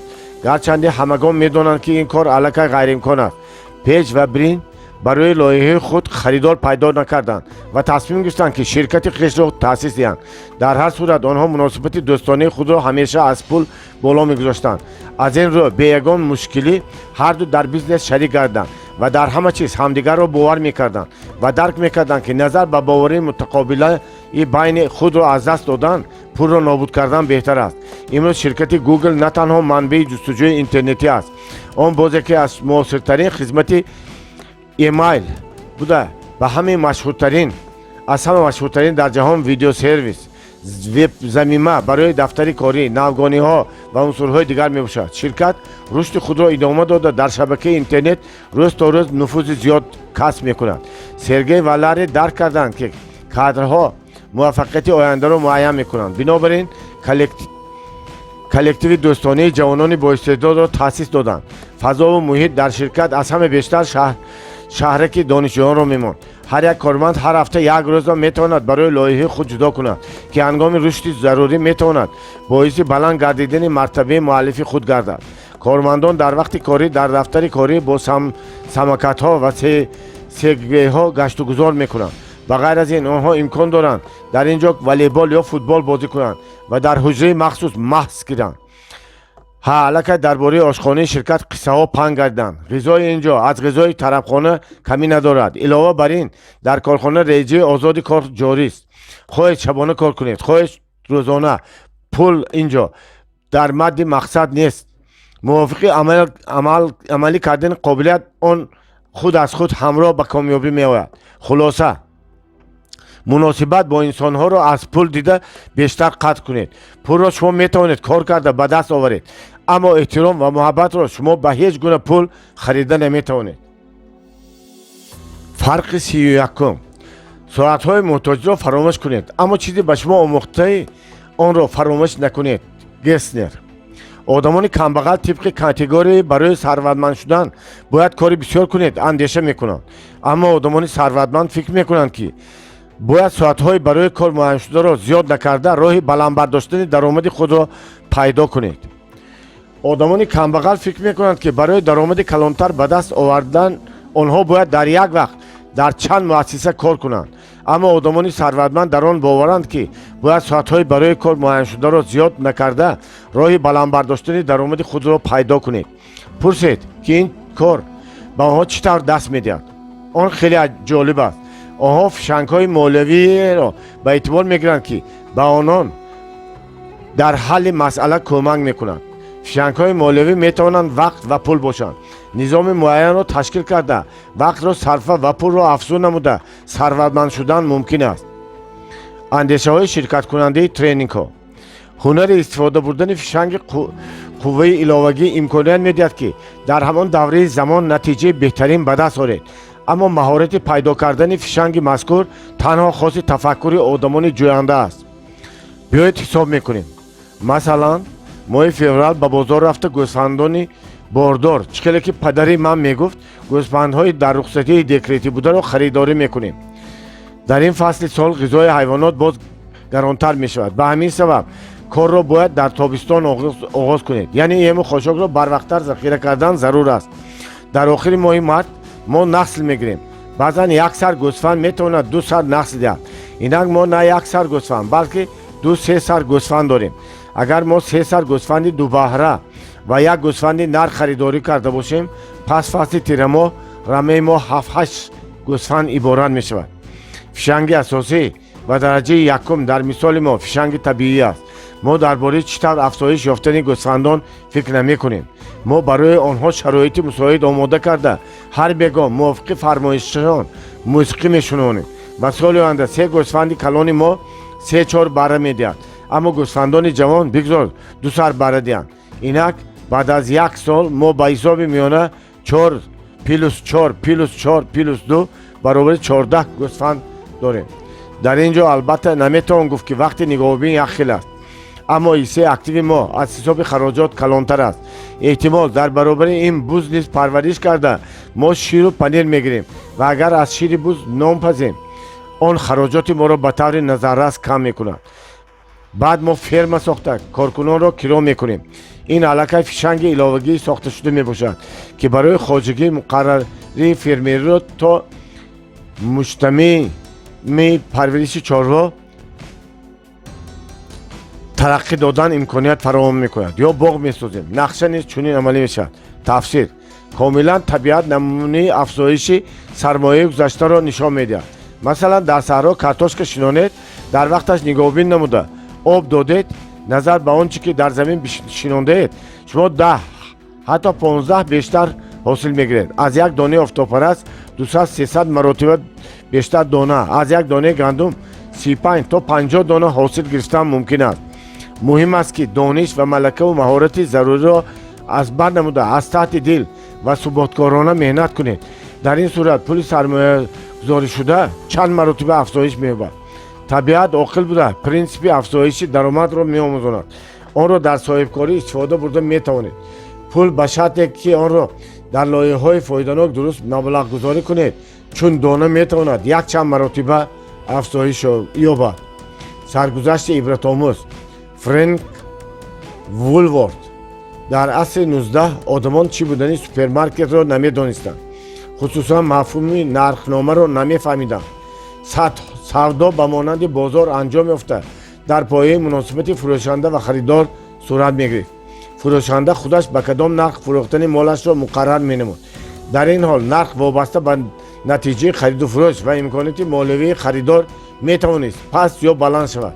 ин ҳолат то замоне идома кард ки ҷавони америкоӣ Фрэнк Вулворт ба молҳо нархномагузориро оғоз кард. Фрэнк сокини маъмулии деҳа буд. то замони 21-солагӣ дар замини волидайни худ кор кард, аммо ҳамеша дар бораи ҳаёти тамоман дигар андеша мекард.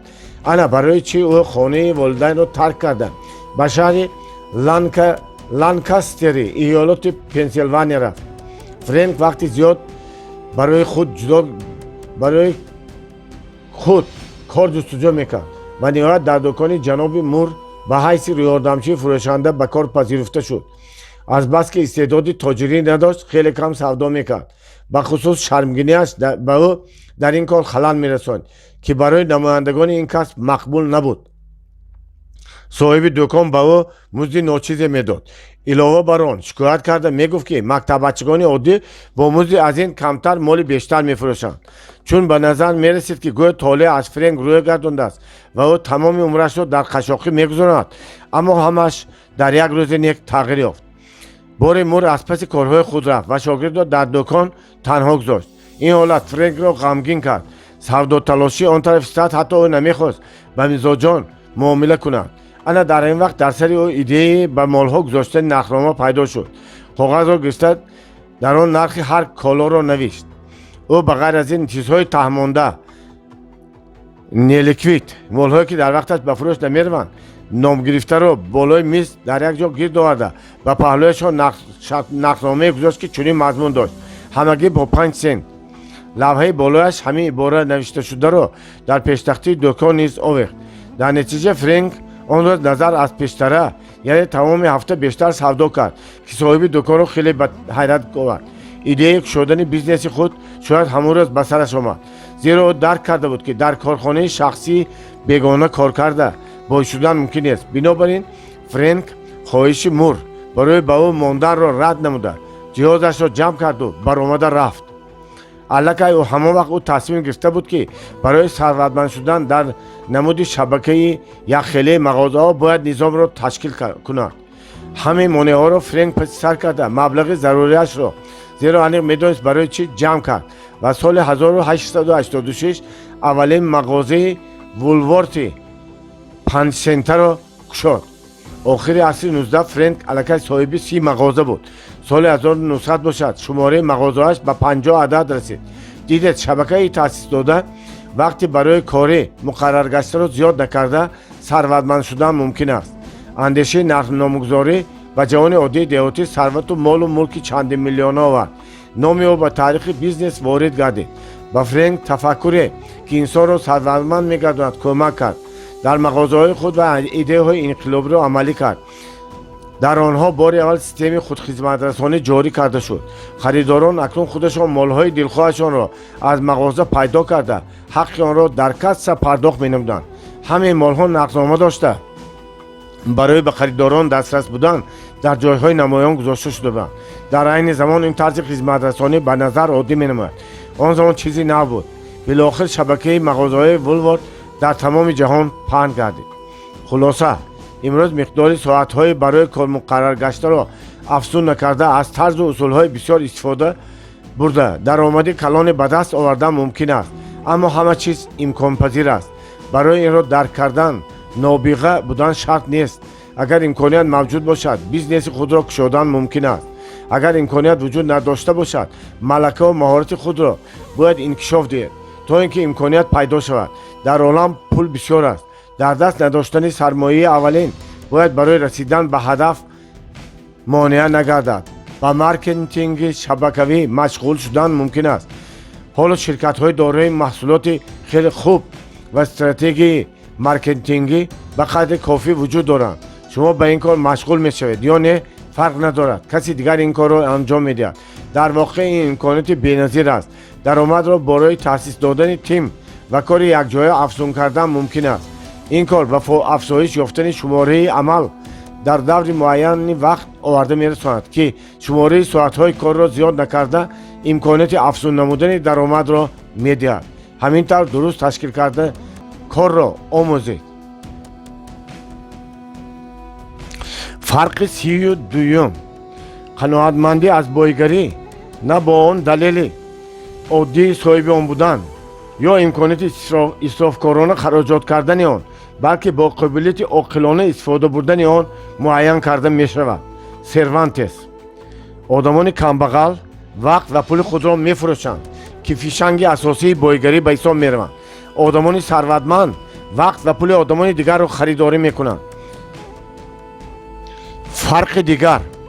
одамони камбағал вақт ва пули худро мефурӯшанд, ки фишанги асосии бойгарӣ ба ҳисоб мераванд. онҳо ин корро чӣ тавр анҷом медиҳанд? масалан, агар шахс ба ҷое ба кор равад, ӯ вақти худро мефурӯшад ва барои ин дар намуди моҳона пул мегирад. вақте ки пул гирифт, онҳоро ба бонк оварда ба амонат мегузорад. ҳамин тавр бонк аз ӯ ин пулҳоро мехарад. агар шахс ба мағоза равад, ӯ мол харидорӣ мекунад, яъне пулҳои худро мефурӯшад, онҳоро ба ашё, молу маҳсулот ва ғайра иваз мекунад. одамони сарватманд ин корро ба тарзи дигар анҷом медиҳанд. онҳо вақт ва пул мехаранд ва кормандонро барои ширкати худ киро мекунанд. баъд ба бонк рафта қарз мегиранд ва ба соҳибкорӣ машғул мешаванд. дидед? одамони сарватманд вақт ва пули дигаронро мехаранд. барои сарватманд шудан ду чизи асосӣ вақт ва пул зарур аст. онҳо мутаносибан бояд дар паҳлӯи ҳамдигар ба таври баробар қарор гиранд. вақт аз ҳисоби коллектив бурд карда мешавад. чӣ қадаре ки одамон бештар барои шумо кор кунанд, ҳамон қадар шумо бештар вақт доред. ин фишанг аст. мутаносибан чӣ қадаре ки шумо бештар пул дошта бошед, ҳамон қадар бештар имконият доред. маҳорати коллективро бо мақсади кори якҷоя муттаҳид карда тавонистан сармояи асосӣ ба ҳисоб меравад. бинобар ин одамони сарватманд пул ва вақт мехаранд. аз онҳо ибрат гирифта шумо низ метавонед сарватманд шавед. мо дар бораи стратегияи тафаккури одамони сарватманд ва камбағал мегӯем. имрӯз шумо камбағал, сарватманд ё соҳиби дороӣ ба ҳисоб меравед. ин муҳим нест ки он аҳамият низ надорад. аммо фаромӯш накунед ки дар пеши шумо ду роҳ аст. агар шумо сохти нави тафаккурро ташаккул надиҳед ва монанди одамони сарватманд фикр накунед, пас барои тафаккури одамони камбағал рафта дер ё зуд ба камбағалию нодорӣ мерасед. агар шумо ҳоло камбағал бошед, аммо тафаккури худро тағйир дода тавонед ва чун одами сарватманд андеша кунед, зуд ё дер дороиро ба даст меоред.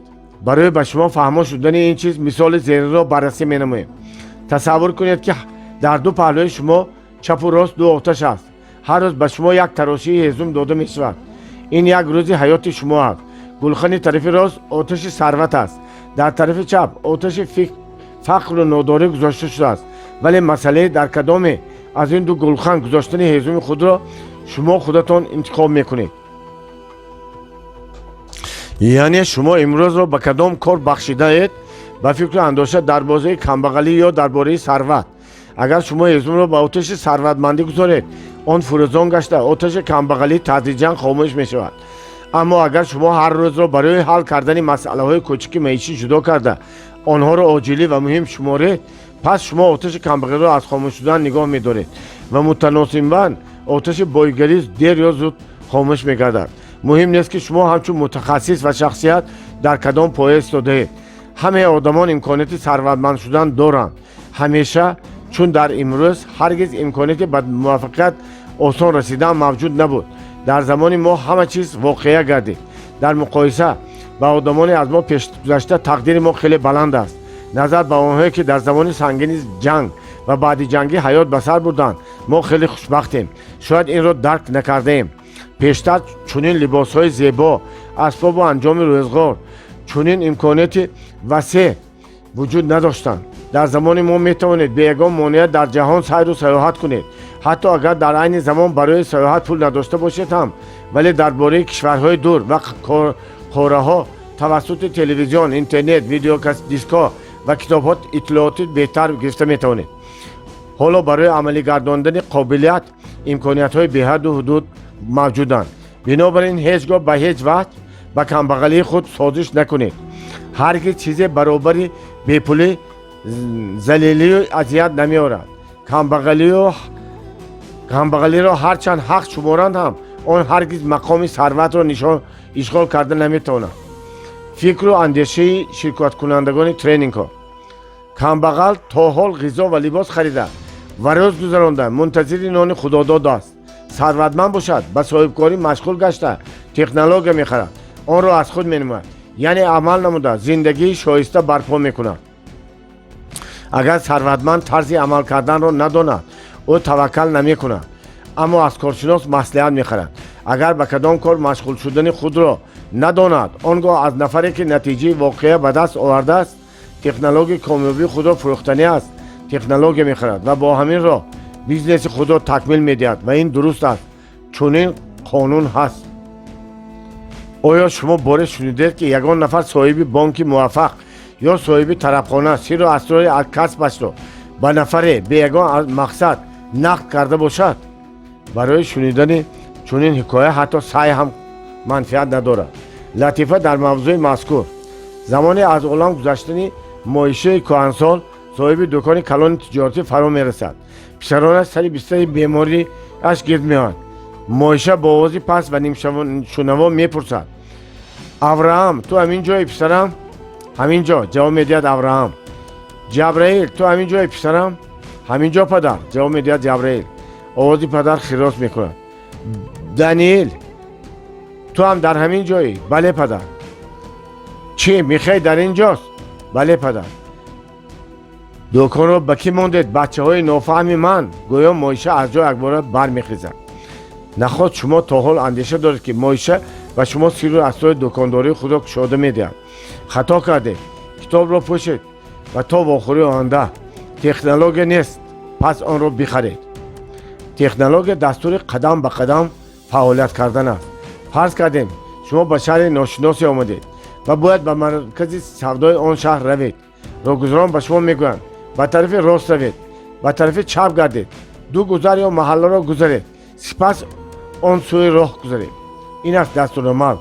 агар шумо мегӯед ана ман метавонам рост равам, аммо ба тарафи чап ҳеҷ гоҳ гашта наметавонам, ё ҳа ин кӯча зебост, зебо нест, мумкин аст ки ман ду маҳалларо нею як маҳалларо гузарам. оё шумо маркази савдоро ёфта метавонед?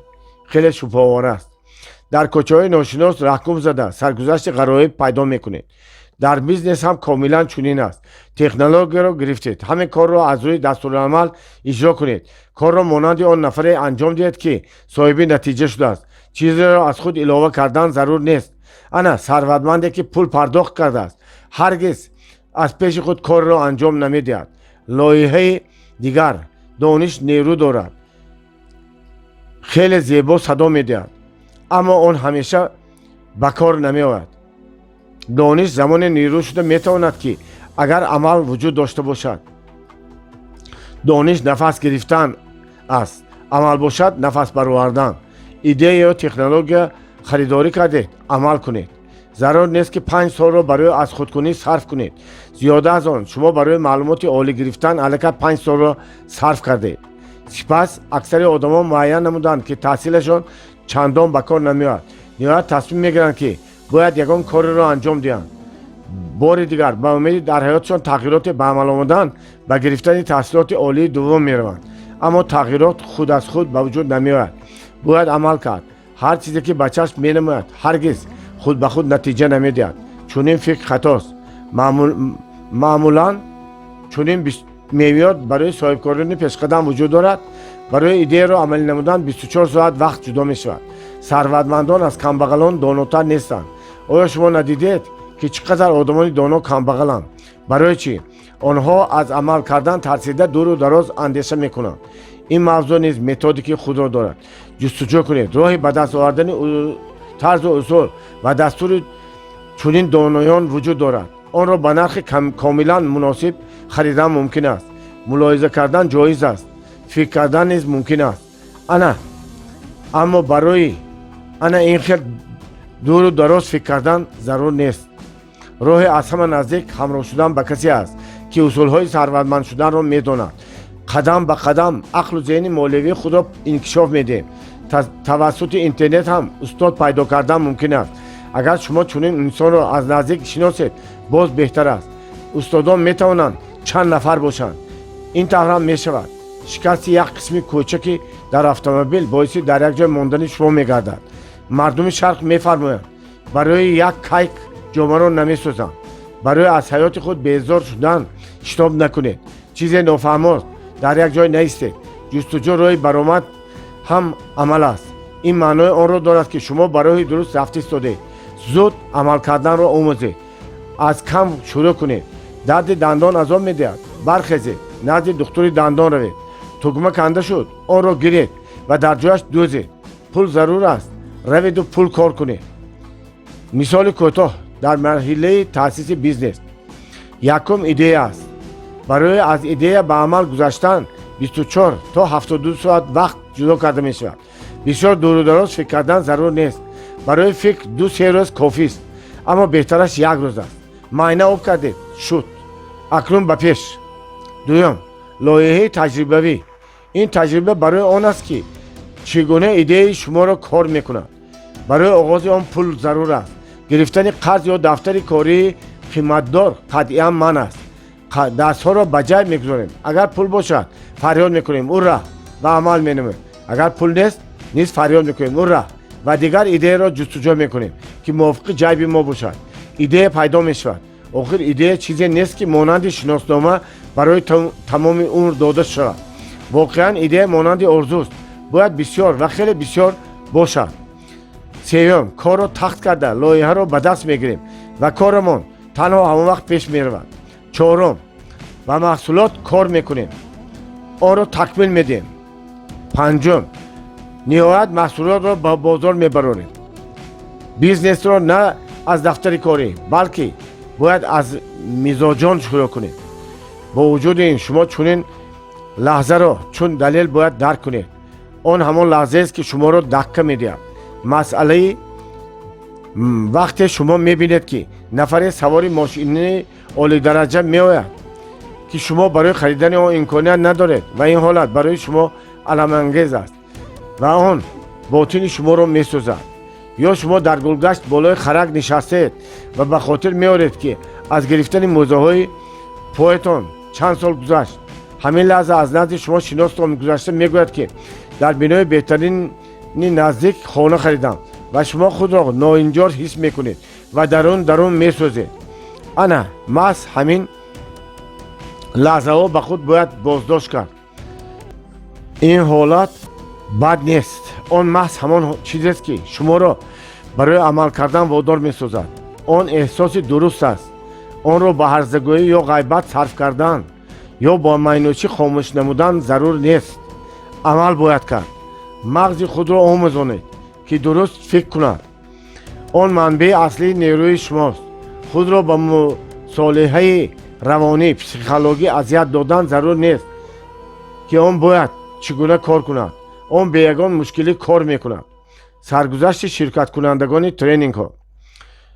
من 2 خواهر دارم. یکی 28 سال دیگری 27 سال دارد. آنها هر دو عائله دار بوده صاحب فرزندند. اولی 2 دومی 3 فرزند دارند. هر دو آنها خواهران بسیار خوبند. در حق والدین خود غمخواری میکنند و خیلی مهنت دوست و مهربانند. اما در تفکر آنها تفریقه وجود دارد که به حیات آنها تاثیر میرساند. خواهر خردی تمام وقت پرقیمت خود را به کارهای بی پایان خانه صرف میکند. با وجود آن یگان کار خانه البته به انجام نرسیده میماند، زیرا کار همیشه بسیار است. بچه ها به نگاهبین احتیاج دارند. لباسهایشان زود افلاس میکنند. اشیای خانه را به 4 طرف پاش میدهند. بنابراین برای روبچین و شستشوی وقت خیلی بسیار صرف میشود. مهمتر از همه با وجود از صبح تا شام کار کردن شوهر پولشان کم است. بنابراین عائله مجبور میشود که همیشه صرفه کاری کند. اما خواهر بزرگی به طرز دیگر عمل میکند. او همراه بچه ها در خانه ننشسته آنها را به کودکستان برد. علاوه بر آن دختری عمه‌شان را که دانشجو است به خانه برای کمک رساندن به کارها خانه دعوت کرد و به وی مبلغ خدمتش را میدهد. خودی او باشد به صاحبکاری مشغول بوده درآمدی مناسب به دست میآورد. حالا وی الکی одами аз ҷиҳати молиявӣ озод аст. ӯ хона, мошина, қитъаи замин ҳамчунин бизнеси худро дорад. аз ҳама муҳимаш, ӯ дар оилаи хушбахту осоишта умр ба сар мебарад. аз ин мисол ман фаҳмидам, ки одамони сарватманд аз дигар одамон вақт ва пулро харидорӣ мекунанд, то ки фишангҳои молиявиро самаранок истифода баранд. саргузашти ибратомӯз. Nokia. таърихчаи ин ширкат аз гузаштаи дур, яъне аз соли 1865 оғоз мешавад. он замон Фредерик Идестам, муҳандиси корҳои кӯҳии финӣ дар шаҳри Nokia фабрикаи начандон калони коркарди чӯбро сохта буд. соли 1920 бошад, корпоратсия таъсис дода шуд, ки ба ҳайси он се ширкати истеҳсолкунандаи коғаз, резин ва нимноқилҳо дохил шуданд. баъд аз ҷанг ширкат ба кори электроника машғул гардид, аммо баъдтар самти бештар ояндадорро корбаст кард. ширкат қисми бештари вақти худро ба бахши тадқиқотӣ барои коркарди алоқаи электронӣ сарф мекард. дар асоси технологияи корпоратсияи Nokia соли 1981 андозаи алоқаи рақамии NMT сохта шуд, ки барои ҳамаи истеҳсолкунандагон ва истифодабарандагон дастрас аст. ин навъи алоқа дар Скандинавия ба таври кофӣ зуд паҳн гардид ва сипас ба дигар минтақаҳои Аврупо расид. он замон аввалин телефонҳои дастӣ ҳанӯз калону вазнин пайдо шуданд. солҳои 80 барои ширкат чандон солҳои маъмул набуданд. мушкилоти онҳо ба буҳрони иқтисодии ҷаҳонӣ алоқаманд буд. одамон ҳатто кормандони худи ширкат ҳанӯз ба монандии алоқаи рақамӣ ва телефонҳои мобилӣ боварӣ надоштанд. самти фаъолияташон беандоза хатарнок буд. аммо бо вуҷуди ин роҳбарият тасмим гирифт, ки электроникаро мавриди амал қарор диҳад. дар ширкати Nokia ба монандии телефонҳои мобилии алоқаи электронӣ хеле эътимод доштанд.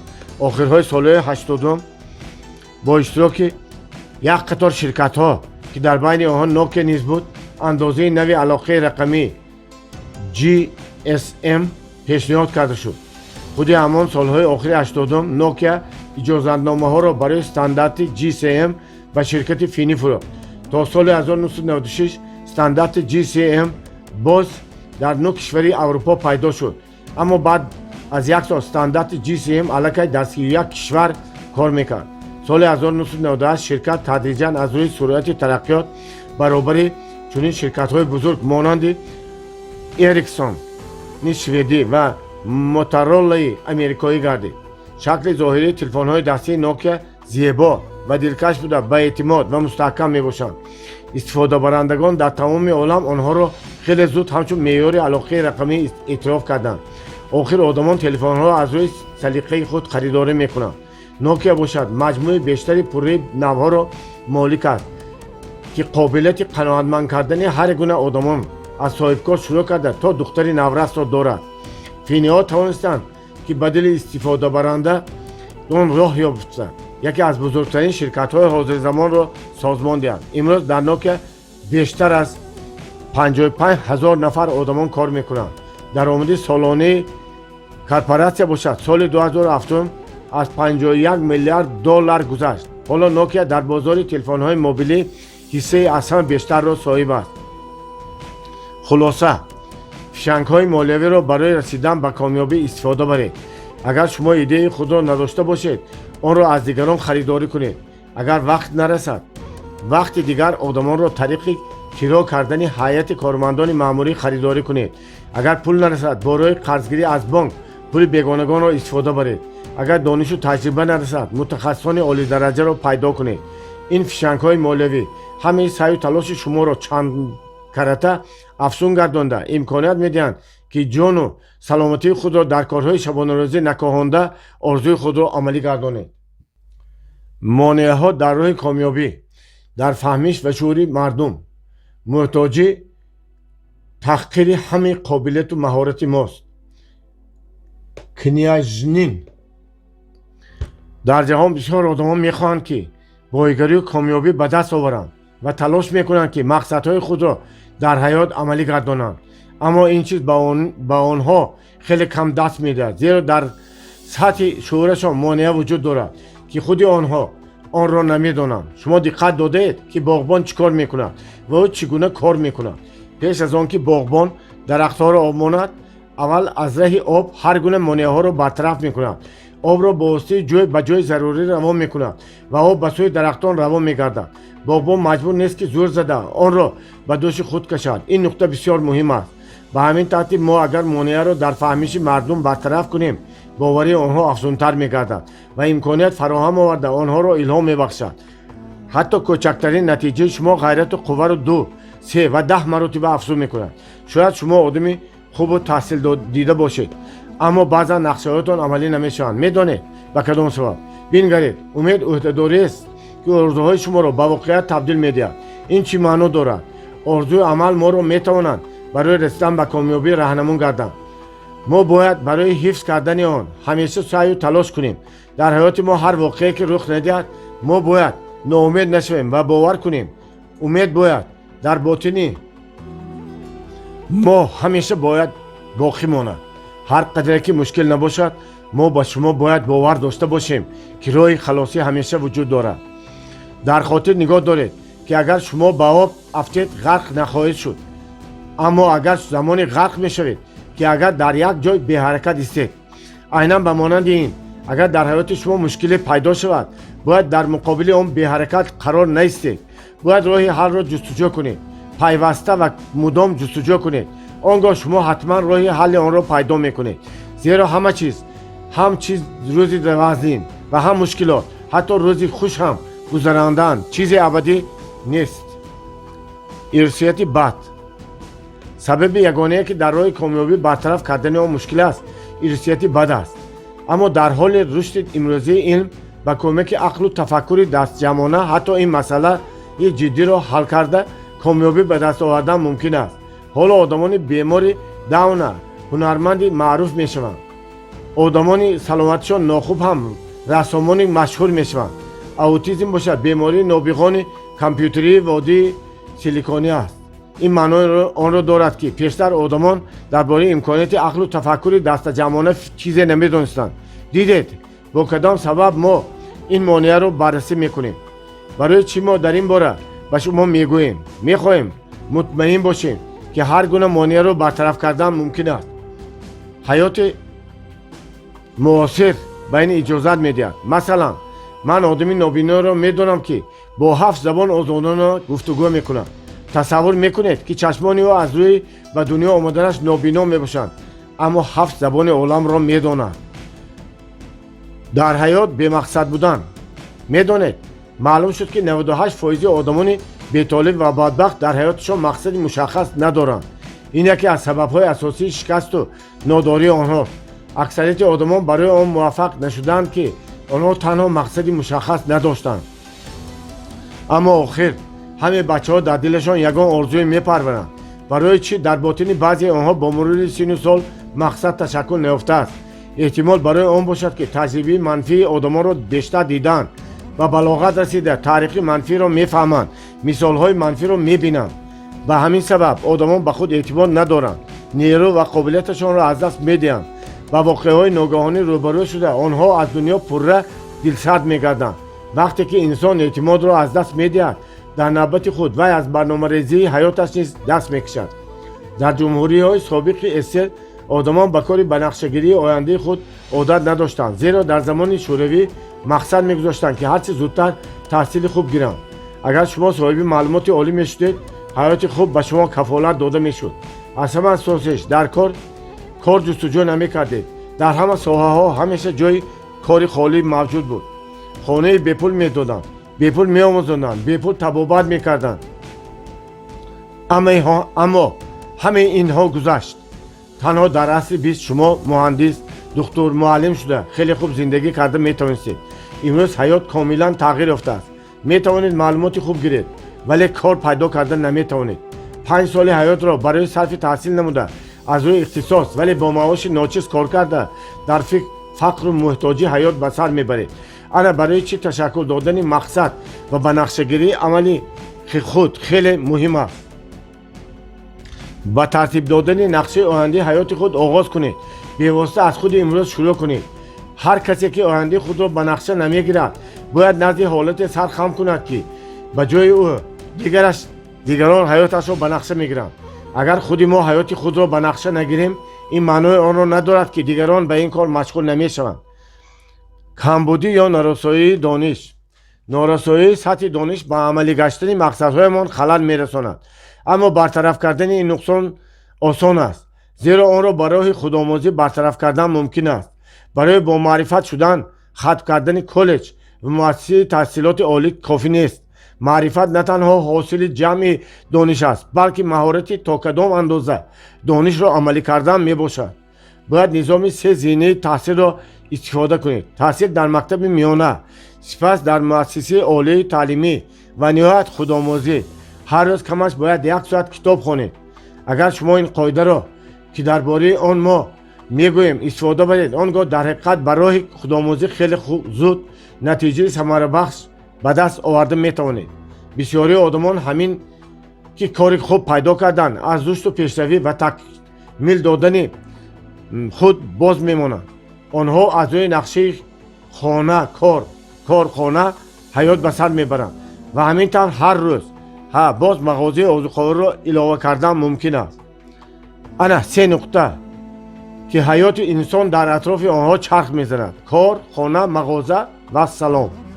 баъзе одамон китоб намехонанд ва аз инкишофу пешрафти худ хафо мемонанд, аммо мо ҳосили ҷамъи он чизеро ҳастем ки онро мехонем, зеро тафаккури мо дар асоси хондани китоб ташаккул меёбад. агар инсон китоб нахонад, чӣ воқеа ба сари ӯ рух медиҳад? дар сари ӯ ҳамеша фикру андешаи манфӣ, шубҳа, ҳаяҷону изтироб ва ғайра чарх мезанад ва бесабаб нест ки мардуми китобхон умри бештар мебинанд. агар инсон дар бораи комёбӣ китоб нахонад, дар ботини он майли беморию ошуфтаҳолӣ пайдо мешавад, зеро китоб доруи асосӣ ба шумор меравад. ҳар донише ки аз муассисаҳои таҳсилоти олӣ мегирем, барои мо ҳанӯз кофӣ нест. дар мактаби олӣ мо танҳо иттилооти илмии мураттабшударо мегирем. муассисаҳои мазкур ба мо фикр карданро намеомӯзанд, балки дар ҷои муайян, дар вазифаи муайян кор карданро меомӯзонанд. диплом гирифтани шахс ҳанӯз маънои бомаърифат шудани ӯро надорад. инсони нав ба дунё меояд, вале ба дунё омадани вай ҳанӯз маънои инсони ҳақиқӣ шуданашро надорад. ташаккули шахсият ин раванди дуру дароз ва мураккаб аст. агар инсон дар кӯчаҳо озодона гардад, ҳаргиз чунин маъно надорад ки вай инсони озод аст. бо вуҷуди он, нисбат ба одамони паси панҷара нишаста онҳоро озод гуфтан мумкин аст. дар ҳақиқат инсони озод ин шахсест ки худро сохтааст, орзуҳои худро дар амал татбиқ кардан ба мақсади худ расидааст. бинобар ин зинии сеюм, худомӯзӣ хеле муҳим мебошад. дар ин сатҳ ба шумо зарур аст ки ҳар рӯз ақаллан 1 соат вақтатонро барои баланд бардоштани сатҳи ақлонии худ сармоягузорӣ кунед. пайваста омӯзед. медонед бадбахт шудан хеле осон аст. чӣ хел як муддат ягон кор накунед ва шумо ба таври автоматик ба зер мелағжед. ҷаҳони муосир гирифтани ҳар гуна маълумотро ба шумо иҷозат медиҳад. ба ғайр аз мактабҳои олӣ, курсҳои кӯтоҳмуддати зиёде мавҷуданд. ҳар рӯз мустақилона ба худомӯзӣ машғул шавед. ин кор хеле муҳим аст. ҳар рӯз 1 соат вақтатонро барои хондани китоб ҷудо кунед.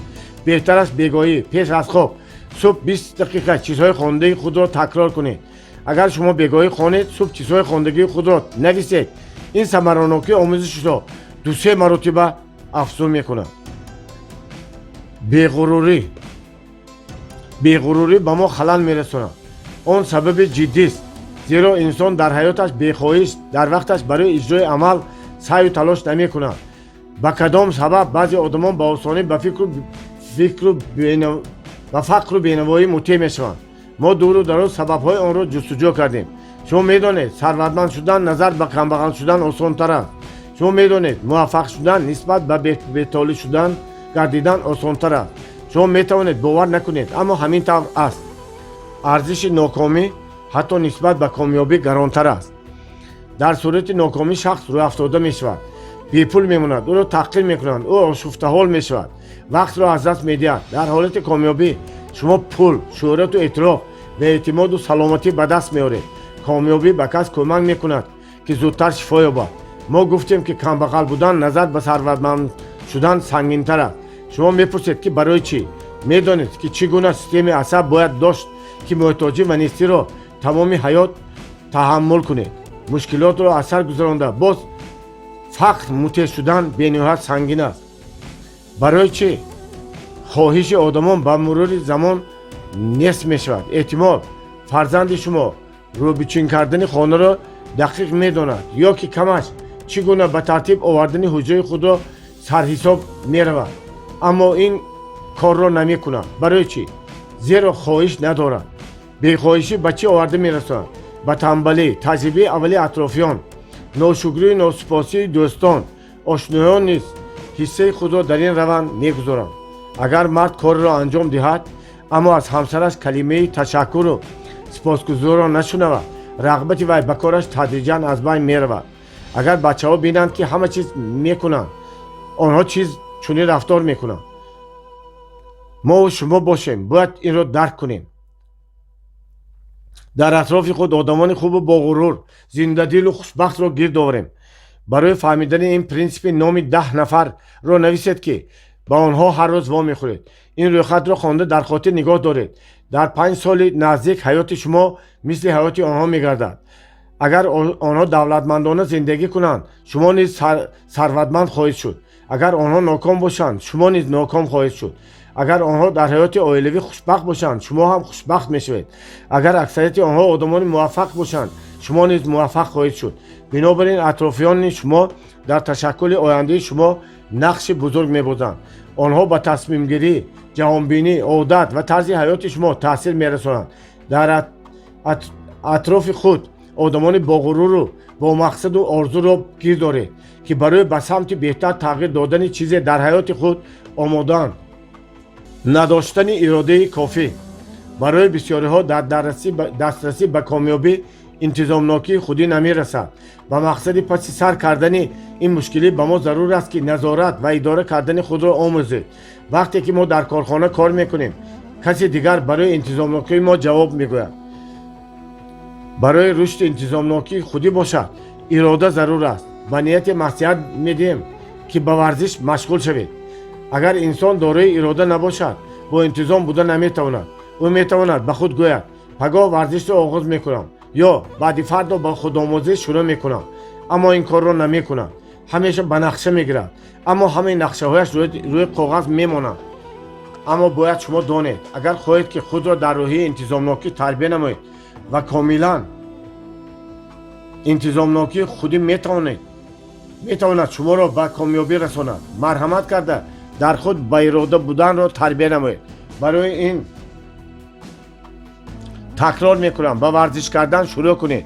ҳолати ҷисмонии худро хуб гардонед. барои ба комёбӣ расидан нерӯи ҷисмонӣ зарур аст, зеро ба интизоми ин ҳолати анҷоми он амалест ки мо бояд онро бечуну чаро иҷро намоем. новобаста аз он ки ба мо писанд аст ё не, бояд корро ба истиснои наметавонам анҷом диҳед. бояд корро бидуни намехоҳам иҷро кунед. одатан одамони зиёде ки ба онҳо интизомнокӣ бегона аст, тибқи категории мехоҳам, намехоҳам, аз ман аст, аз ман нест, ин аз ман нест, пас онро анҷом намедиҳам, меравам, намеравам, писанд аст, писанд нест, ба ман ин чиз писанд нест, ман ин корро намекунам, дуруст ё нодуруст, дӯст медорам ё намедорам ва ғайра ва ҳоқазо фикр мекунам. аммо одамони муваффақ ба қудрати интизомнокии худ тибқи категорияи махсус фикр мекунанд. тафаккури онҳо аз рӯи принсипи зарур аст, зарур нест амал мекунад. вассалом. агар коре зарур бошад, ғайри хоҳиши худ раведу ҳамон корро анҷом диҳед. агар орзуяатон тақозо кунад, агар кор барои ба мақсад расидан шарту зарур бошад, дар ин сурат муҳим нест ки писанд аст ё писанд нест, зеро он машғулият аст. раведу онро анҷом диҳед. ин ҳолат монанди қоидаи қаҳрамонони олимпия аст. то охири масофа варзишгар чунон хаста мешавад ки гумон мекунед 2 қадам гузошта наметавонад, аммо бо вуҷуди он ба воситаи наметавонам масофаро то ба охир тай мекунад. ана ин аст категорияи тафаккури одамони муваффақ. агар кореро кардан зарур бошад, марҳамат, раведу онро анҷом диҳед. китоб хондан зарур бошад, китоб гиреду мутолиа кунед. маълумот гирифтан зарур бошад, раведу таҳсил кунед. барои сарватманд шудан пул пасандоз кардан шарт аст. ба ҳар роҳе ки набошад пасандоз кунед. пулро идора кардан зарур аст. омӯзеду идора кунед. новобаста ба он که عملهای مذکور به شما پسندند یا نه آنها را به جا آورید. برای موفق شدن باید طبق کاتگوری ضرور است ضرور نیست فکر کردن را از خود کنید. تنها به خود به چنین راه اراده را تربیت کردن نتیجه به دست آورده آرزوی خود را عملی کردن ممکن است. سلامتی بد. مانع دیگر سلامتی ناخوب است. اگر شما خود نظارت کنی و خود اداره کنی حالت جسمانی خود را آموزید، سبب‌های بسیاری ناسالمی حالت و کیفیت بد را برطرف کرده کاملا سالم بردم می‌گردید. ناسالمی پیش از همه عادت‌های بد، میل و هوس رغبت به پرخوری، عادت درباره چیزهای بد فکر کردن، نرسیدن هوای تازه، ناسازگاری شهوانی میباشد. اساساً برای سلامتی چند چیزی مهم موجود است که باید به آنها تکیه کرد. یکم باید رژیم معین را همیشه رعایت کنید، یعنی خود را همیشه نظارت کنید. بر وقت خوابیده و صبح بر وقت برابر آفتاب از خواب برخیزید، یعنی در سازگاری با طبیعت باید از روی رژیم آن زندگی کنید. دوم، صفت محصولات غذایی را نظارت کردن ضرور است. این خیلی مهم است. اگر شما درست غذا خورید متناسباً با سلامتی اوضاع بدن و کیفیت حال شما تأثیر مثبت میرساند، چون که اکثریت بیماری ها نتیجه غذای کم ثمر میبوده و جمع‌شوی زرداب در جسم آدم آورده میرساند. سوم، باید بیشتر حرکت کرد تا اینکه قد و قامتتان را خوب نگاه داشته توانید. حکمت قدیمه میفرماید اگر زمان سالمی ندویدی وقتی بیماری میدوی. بنابراین حتما برای ورزش وقت جدا کنید و آنگاه ناسالمی را ممکن است به سلامتی عوض نمود. در عین حال مستحکم کردن سلامتی معنای رفت و آمد به نزد دکتران و طبابت را ندارد. در نزد دکتر ما تلاش میکنیم که از حالت بد و بیماری خلاص شویم. ما برای آن دارو میخوریم که از نتیجه طرز زندگی نادرست رها شویم. تن صحت حالتی است که در حقیقت چیز شما را ناراحت نمی کند، اما شما آن را تقویت میبخشید و تن و اندام خود را خوب نگاه داشته میتوانید. بغیر از این کمبودی خلق خود را باید برطرف کنید. از عادتها خلاص شدن ممکن است. امکانات خلق را اصلاح کردن وجود دارد. این از آن وابسته است که شما چگونه علم و معرفت را برای رشد و گسترش شخصی خود گرفتن میخواهید. از همه خواهش‌ها دیده خواهش به سمت بهتر تغییر یافتن مهمتر است. محیط نامساعد اطراف. محیط دیگر مانع دیگر محیط نامساعد اطراف بخصوص در دوره بچگی است. برای غلبه بر تاثیر محیط جنایی عائله بد به این مانند عامل‌های منفی اراده بزرگ داشتن ضرور است. نمونه موفقی برطرف کردن چنین مشکلات امروز به قدر کافی بسیار است. اگر شما در عائله کمبغل تولد شده باشید گمان نکنید که آن گویا حکم برای شما است و تمام عمر کمبغل باقی میمانده باشد. اگر شما در آن عائله تولد شدید که والدین از همدیگر جدا گشتند این معنی آن را ندارد که شما عائله داری کردن نمیتوانید یا حتما از همسر خود جدا میشید. اگر شما در یتیمخانه به وای رسیده باشید این معنی آن را ندارد که شما باید از آرزوها و مقصدها عالی خود دست کشید. درک این چیز خیلی مهم است که تاثیر نامساعد محیط بچگی شما را تغییر دادن همچنین برطرف کردن ممکن است. فهمیدن ضرور است که بچگی الکی در قفا در گذشته است و اکنون آن را برگردانده نمی شود. این مهم است. مهم نیست که دیروز شما کی بودید. اکنون مهم این است که فردا شما کی شدن میخواهید. روز گذشته را تغییر داده نمیتوانید، اما ما امروز و فردا را تغییر داده میتوانیم. با فردا گذاشتن مانع دیگری که در شعور آدمان وجود دارد عادت به فردا گذاشتن عملی است. این سبب اصلا پنج شده ترین ناکامی است. این مشکلات به همه آشناست. آن را فوراً برطرف نمایید. انتظار نشوید، فوراً عمل کنید. ما در این موضوع الکی صحبت کرده بودیم. مغز سری انسان چنان ساخته شده است که اگر مدت 72 ساعت بعد از شنیدن اطلاعات به عمل کردن آغاز نکند آن برای 5 سال نزدیک موقوف گذاشته می شود. اگر انسان چیزی را فهمد که آن او را به ایده شوق‌آور می رساند ولی در مدت 72 ساعت به عمل کردن آن شروع نکند مثل پیشتره و زیر تاثیر عادت به فردا گذاشتن قرار می گیرد. من بعد قوه اراده او کفایت نمی کند که کار را انجام کند. اجرای کار بار دیگر به زمانی بدتر واگذار می شود. نهایت همه می خواهند که ثروتمند شوند و همیشه سالم باشند، اما برای رسیدن به این مقصدهای خود کار نمی کنند. солҳои дароз дар бораи ба варзиш машғул шудан фикр мекунанд, аммо сабаби пайдо карда онро мудом ба замони дигар мегузоранд. он чизеро ки иҷрои онро барои имрӯз ба нақша гирифтаед ба фардо гузоштан мумкин нест. ин яке аз сабабҳои аз ҳама вусъат ёфта аст ки ба таъсири он одамони зиёд ноком мондаанд. барои ба камёбӣ наоил шудан фавран амал кардан хеле муҳим аст. агар шумо имрӯз дар тренинг ягон сухани барои фаъолиятатон манфиатоварро шунавед ё онро дар китоб хондаед, фавран амал кунед, нақша тaqdim кунед ва барои амалӣ кардани он оғоз кунед. фосилаи байни лаҳзаи гирифтани тасмим ва оғози амал бояд аз 72 соат зиёд набошад. нокифоягии устуворӣ. сабаби дигаре ки донистани он зарур аст, нокифоя будани устуворӣ мебошад. чизе устувориро иваз карда наметавонад. ба халалу зиён диққат надиҳед. мағлубият ва нокомӣ дар муқобили устуворӣ истодагарӣ карда наметавонад. инро таърих исбот кардааст. нобаробарӣ ва мушкилот ногузиранд. онҳо ҳамеша буданд ва боқӣ мемонанд. ниҳоят агар шумо ба дарахт бароед, эҳтимол аз он афтед ва чӣ қадре ки ба боло баромдан гиред, эҳтимолияти аз он афтидан бештар мегардад. аммо меваҳои хушлаззаттарин дар шохаҳои аз ҳама баланд пухта мерасанд, меёбанд. ҳаёт низ чунин аст. дар хотир дошта бошед, аз комёбӣ то шикаст як қадам фосила аст. бинобар ин одамони бисёр ба кори бизнес шурӯъ карда қарздор монданд. роҳ аз сарватмандӣ то муфлисшавиро хеле зуд гузаштан мумкин аст, аммо устуворӣ дар ҳар сурат ғалаба мекунад. ин чиз ба шумо кӯмак мекунад ки ҳамаи мушкилиҳоро бартараф кунед.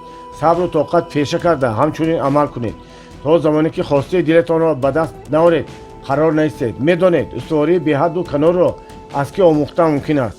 аз мӯрчагон. як маротиба санҷида бароед, оё метавонед мӯрчаро аз роҳаш боз доред, дар пеши вай монеа гузоред. мӯрча ба пеш ҳаракат карда бо тамоми қувва талош мекунад ки онро бартараф кунад. мӯрчагонро нигоҳ доштан ғайриимкон аст. ана устувории ҳақиқӣ.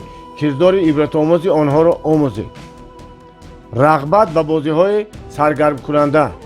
сабаби дигари нокомӣ шавқу рағбат ба бозиҳои саргармкунанда аст. саргармӣ ба некӣ намеанҷомад ва аксар вақт ба шикасти ҳамаи умедҳо оварда мерасонад. сабурию устуворӣ, саъю кӯшиш ба худназораткунӣ лозим аст. баъзан кӯмаки равоншиноси ҳирфавӣ зарур мегардад. медонед пули осон вуҷуд надорад, ғалабӣ осон намешавад, комёбӣ осон низ вуҷуд надорад. ҳама чизро сазовор бояд буд. худкораҳои бозингарӣ, қиморхона, бозиҳои саргармкунанда ба ясу ноумедӣ ва шикаст оварда мерасонад. шумо ба шарте комёбиро хеле зуд ба даст оварда метавонед ки агар бо роҳе равед ки дар он субот вуҷуд дошта бошад. агар инсон ба ин роҳ равад, ӯ зуд сароби зудтар сарватманд шуданро аз худ дур мекунад. яке аз сабабҳои асосии нокомии аксари одамон шавқу равғат доштани онҳо ба бозиҳои саргармкунанда мебошад. ба назари онҳо чунин менамад ки бо чунинро метавонанд ҳарчи зудтар сарват ва комёбӣ ба даст оваранд. аммо рағбати ҳалокатовар солҳо идома меёбад. ҳеҷ гоҳ соҳиби боигарӣ намешавед. майлу рағбати беназорати шаҳвонӣ. сабаби дигари беназорат гузаштани майлу рағбати шаҳвонӣ аст. барои ҳалли ин масъала бояд аз кӯмаки мутахассисони соҳа истифода баред.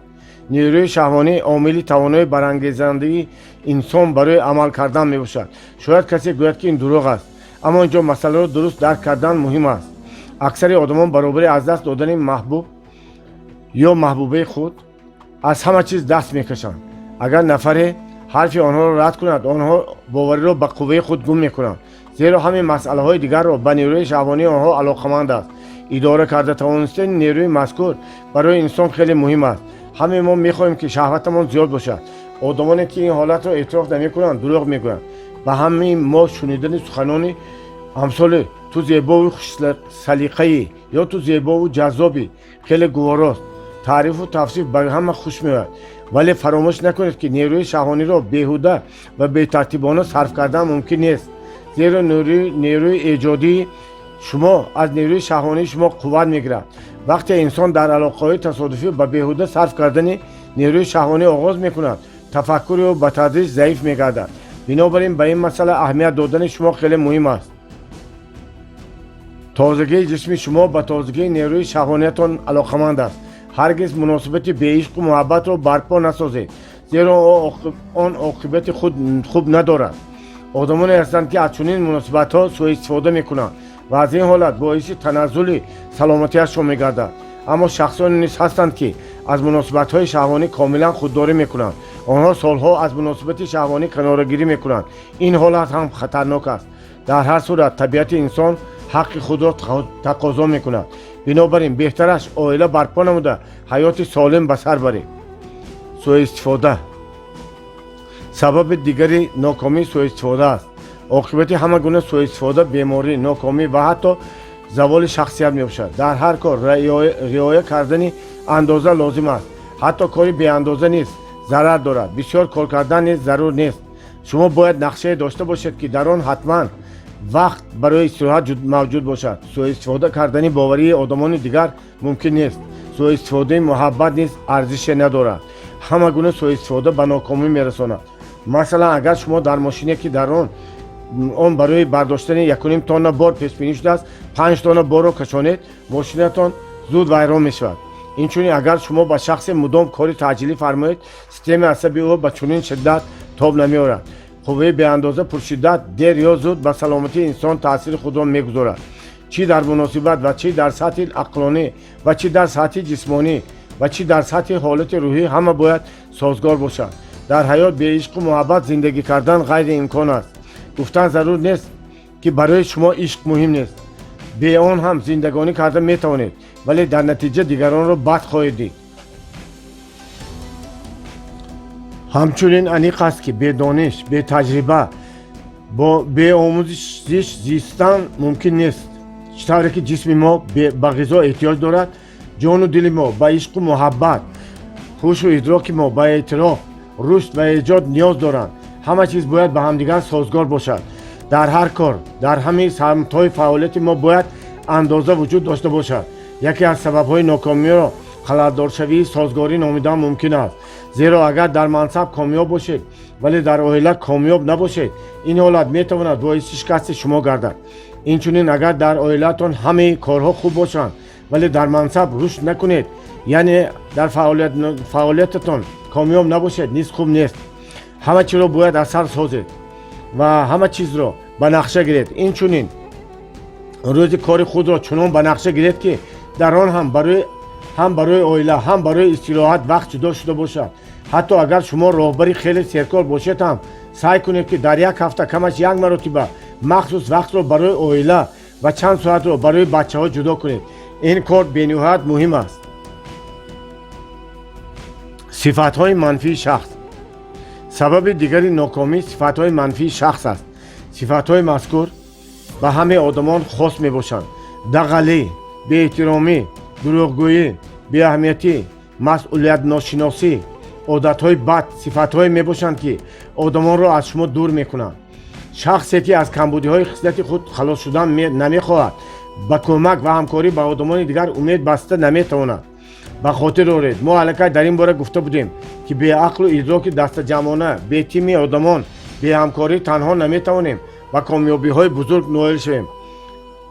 چیکار کردن را دانستن مهم است، اما مهمتر آن است که کدام کار را باید نکنید. از صفات های منفی که صد راه به دست آوردن کامیابی میشوند، هرچی زودتر خلاص شدن خیلی مهم است. به خاطر آرزوی خود از کدام کمبودی ها شما خود حاضر خلاص شدن میخواهید، امروز سعی کنید که آنها را در دفتر خود نویسید. به خاطر مقصد خود شما از چی میتوانید دست کشید، زیرا چیز بیهوده داده نمیشود. برای هر چیز باید پول پرداخت کنید، یعنی برای به مقصد خود رسیدن شما باید از بالای خود کار کنید. همه صفت‌های منفعتتان را یکسو گذارید. در برابر آن خصوصیت‌های مثبت خصلت نیز وجود دارند که آنها نیز به موفقیت شما تاثیر منفی میرسانند. مثلا باید مهربان باشید ولی بی جرأت نه. خاکسار باید باشید ولی شرمگین نه. با غرور باید باشید ولی دغل نه. ثباتکار باید باشید ولی گستاخ و بیروی نه. دیدید اگر اندازه سوء استفاده شود، حتی شأن و اعتبارتان و تقدیرتان تأثیری بد رسانده میتواند. بی‌جرأتی مانع است که زود به چشم میرسد. آن در راه کامیابی قرار داشته سبب ناکامی آدمان است. بی‌جرأتی، دودلگی، تأخیر بیماران یک بیمارستان میباشند. اگر شما تا این بیماری ها را برطرف کرده نتوانید، کامیاب نمیشوید. доруи хуби беҷуръатӣ мавҷуд аст. ҳар бор вақте ки дар назди шумо ин ё он имконият пайдо мешавад, аммо шубҳа мекунед ки онро анҷом диҳам ё надиҳам ва ногаҳон дарк кардед ки бори дигар онро наандешида ба вақти дигар мавқуф гузоштаед, ҳатман онро гирифта ба анҷом расонед. шумо тасаввур карда наметавонед гӯё кадом нерӯи ноаён ба кӯмаки шумо оғоз мекунад. маълум мешавад ки ин аз ҳама беҳтарин воситаи халос шудан аз тарс ва аз шубҳа мебошад ва аз он набояд гурезед, балки ба он бебокона рӯбарӯ шавед. баъд аз чанд муддат шумо эҳсос мекунед ки ором шудед, ҳаяҷону изтироб гум мешаванд, ҳатто чанд амали хурд ба шумо боварию эътимод мебахшанд.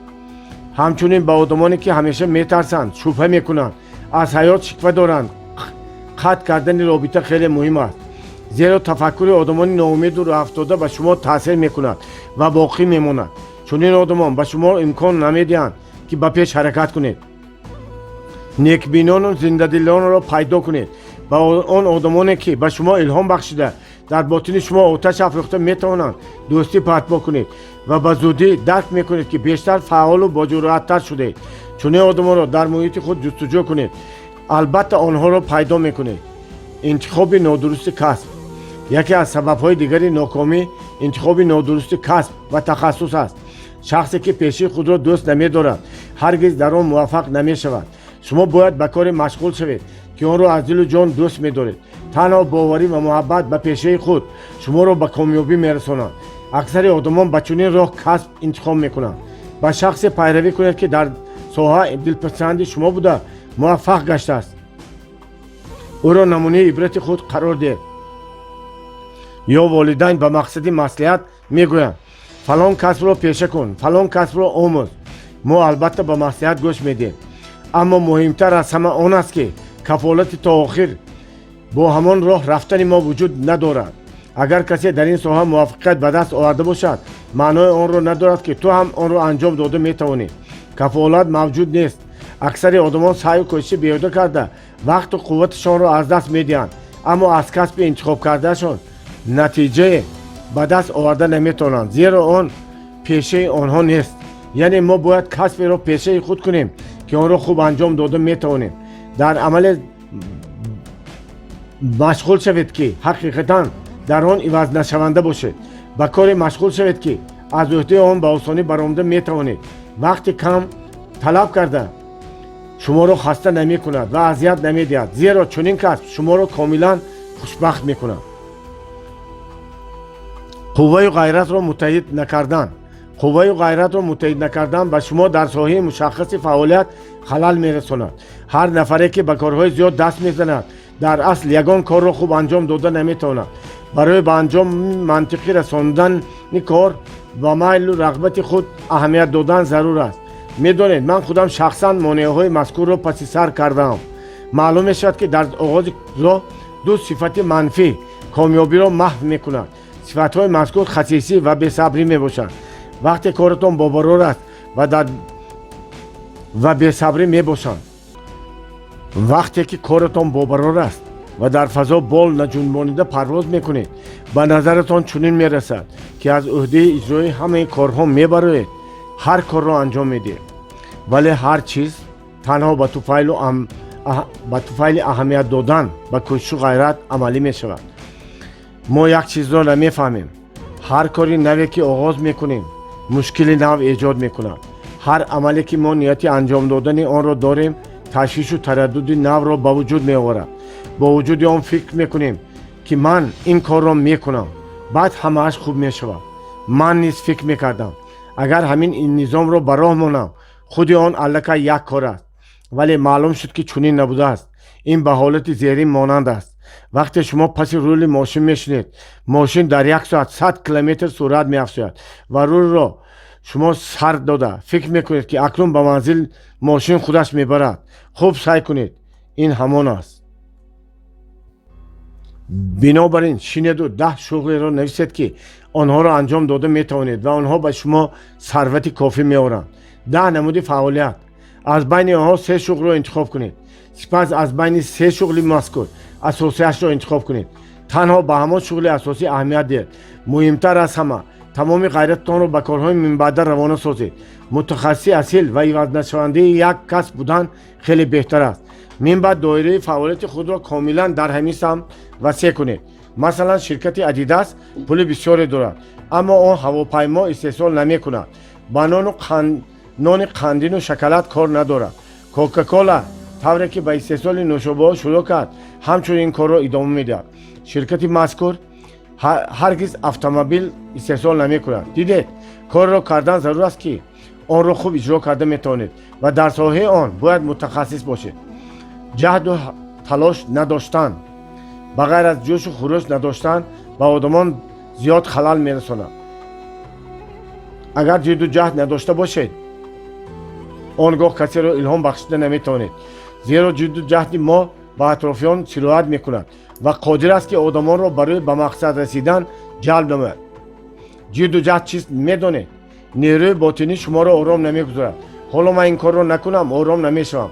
дар натиҷа шумо ба кори худ бепарвоёна муносибат карда наметавонед. гӯё дар дили шумо чизе дард мекунад месӯзад.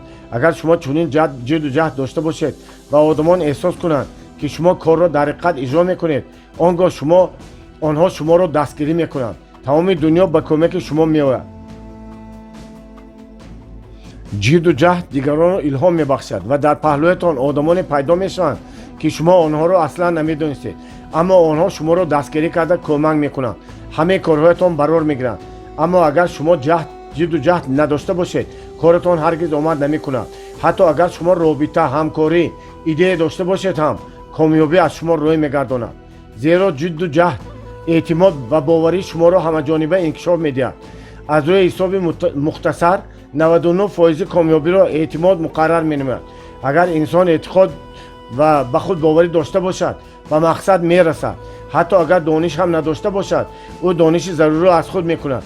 агар имконият надошта бошад, онро пайдо мекунад. имон эътиқод аст ва ба шӯру шавқ тавқият мебахшад. қобилияти ҳамкорӣ надоштан. ба мо қобилияти ҳамкорӣ надоштан халал мерасонад. ҳатман бо одамон муносибат барқарор карданро омӯзед, зеро маҳз муносибати хуб натиҷаи хуб медиҳад. қоидаи зериниро фаромӯш накунед. муносибати хуб натиҷаи хуб медиҳад. ин сирри асосии одамони муваффақ аст.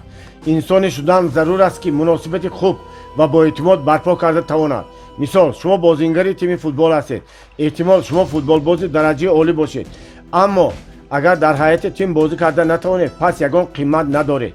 бинобар ин вақте ки дар ширкатҳо кор то ба ихтисор кардани ҷойҳои корӣ мерасад, баъзан одамонеро аз кор озод мекунанд ки маълумот, малакаву маҳорат дошта, ҳатто мутахассисони пурқувват мебошанд. дар баробари ин одамони ҷойи корияшонро ҳифз мекунанд ки қобилияти ҳамкорӣ кардан доранд. зеро онҳо хуб мефаҳманд ки агар шахс ҳамкорӣ карда тавонад, кораш пеш рафта рушду инкишоф меёбад. ба чунин одам танҳо имконият додан зарур аст. рад кардани донишҳои нав. агар одам чунин ҳисобад ки кайҳо ҳама чизро медонад, ӯ барои инкишоф ёфтану рушд кардан қодир нест, чунин одамон гоҳе комёб шаванд ҳам, ин комёбӣ онҳо дер давом намекунад. агар дар назди шумо шахсе пайдо шуда даъво кунад ки ман ҳамаи инро медонам ва мефаҳмам, инчунин ба интиқоди суханони одамони дигар сар кунад, ба чунин одам зуд худоҳофизӣ кунед. чунин одамон худашон намефаҳманд ки чизеро намедонанд. ҳамадонҳо дер намепоянд. онҳо оянда надоранд. таърих исбот намудааст. одамоне бурд мекунанд ки барои тамоми умр омӯхтан қодир мебошанд, аммо ин маънои онро надорад ки онҳо чизеро намедонанд. онҳо шояд чизеро донанд, аммо онҳо намедонанд ки пагоҳ чӣ воқеае бар амал меояд. аз ин рӯ агар инсон донишашро ба эътибор нагирад, пас ӯ оянда надорад. ӯ аллакай ҳамаи он чизеро ки иҷро карда метавонист анҷом додааст. ба шумо одамоне заруранд ки ояндаро сохта метавонанд. оянда дар навбати худ донишҳои нав тақозо мекунад. худбинию шӯҳратпарастӣ. сифатҳои мазкур атрофонро тарсонда шахсро нобуд месозад. аз ин роҳ онҳо барои ноил гардидан ба комёбӣ нақши манфӣ мебозанд. худбинҳо зуд комёбӣ ва боигарӣ ба даст меоранд, аммо на ҳамеша қодиранд ки онҳоро ҳифз карда хушбахт шаванд. ба кадом роҳ худбин будан ё набудани одамро муайян намудан мумкин аст? бисёр осон. ба онҳо ҳамсафар шавед, робитаи ҳамкорӣ барпо кунед ва онҳоро зуд мешиносед. шояд баъд аз ним ё як сол ӯ ҳатман ки будани худро нишон медиҳад. ба чунин одамон кор накунед. خودتون نیز چونی آدم نباشید. وقتی انسان کامیابی عمومی را از آن خود صحبت، وقتی مسئله پول به میان آید، او همیشه منفعت خود را در مد اول میگذارد و درباره آدمان دیگر غمخواری نکند و در کلکتیو کار کردن نمیتواند. اما اگر شما چنین خصلت داشته باشید، مرحمت، از آنها خلاص شوید. کامیابی موقتی هنوز نشان دهنده کامیابی نیست. کامیابی دراز مدت به دست آوردن ضرور است. بی‌وجدانی غرضناک. دیر یا زود رفتارهای بی‌شرفانه فاش میشوند. در نتیجه نام نیک از دست میرود. احتمال آزادی نیست. در قرآن نوشته شده است که کائنات در 2 شبانه روز آفریده شده است. 2 شبانه روز تنها برای ساختن کره زمین صرف شده است. 2 شبانه روز دیگر برای 18,000 عالم. 2 شبانه روز برای سیاره های دیگر. در مجموع 6 شبانه روز. شما تصور میکنید که کره زمین پره در 2 شبانه روز با همین پرنده ها، رستنی ها، اقیانوس ها و کوه ها ساخته شده است. 1 شبانه روز که همان زمان هم 24 ساعت بود، بعد از گذشتن میلیون ها سال تا حال 24 ساعت باقی مانده است. طوری که بهار همیشه بعد از زمستان میاد، امروز هم چنین است. طوری که آفتاب از شرق طلوع میکرد، تا حال نیز چنین همین طور طلوع میکند و از وقت مقرریش حتی 1 دقیقه، حتی 1 ثانیه دیر نمیماند و از وقت مقرری برمحل طلوع نمیکند. طوری که زمین در اطراف آفتاب دور میزند، همین طور تا حال دور میزند. تمام کار عالم از ازل اندیشیده شده است. در قرآن نوشته شده است که همه چیز در طول 2 شبانه روز ساخته شده.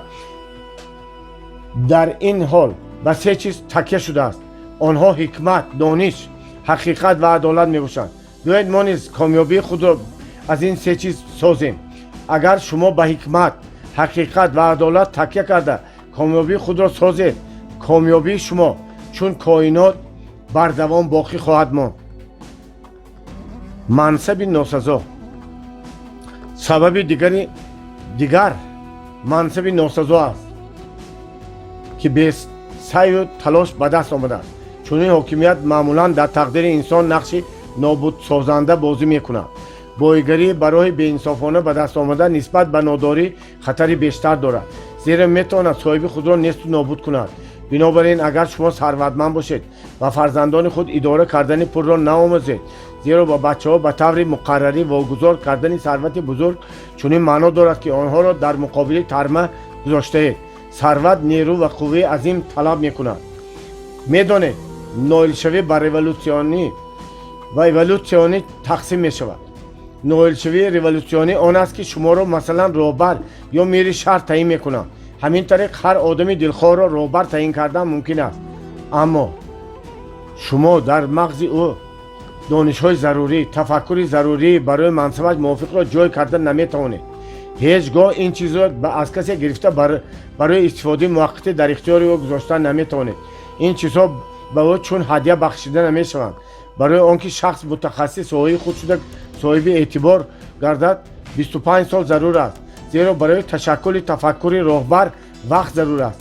انا همین وقت مدت همان نایل شوی ایولوسیونی می باشد.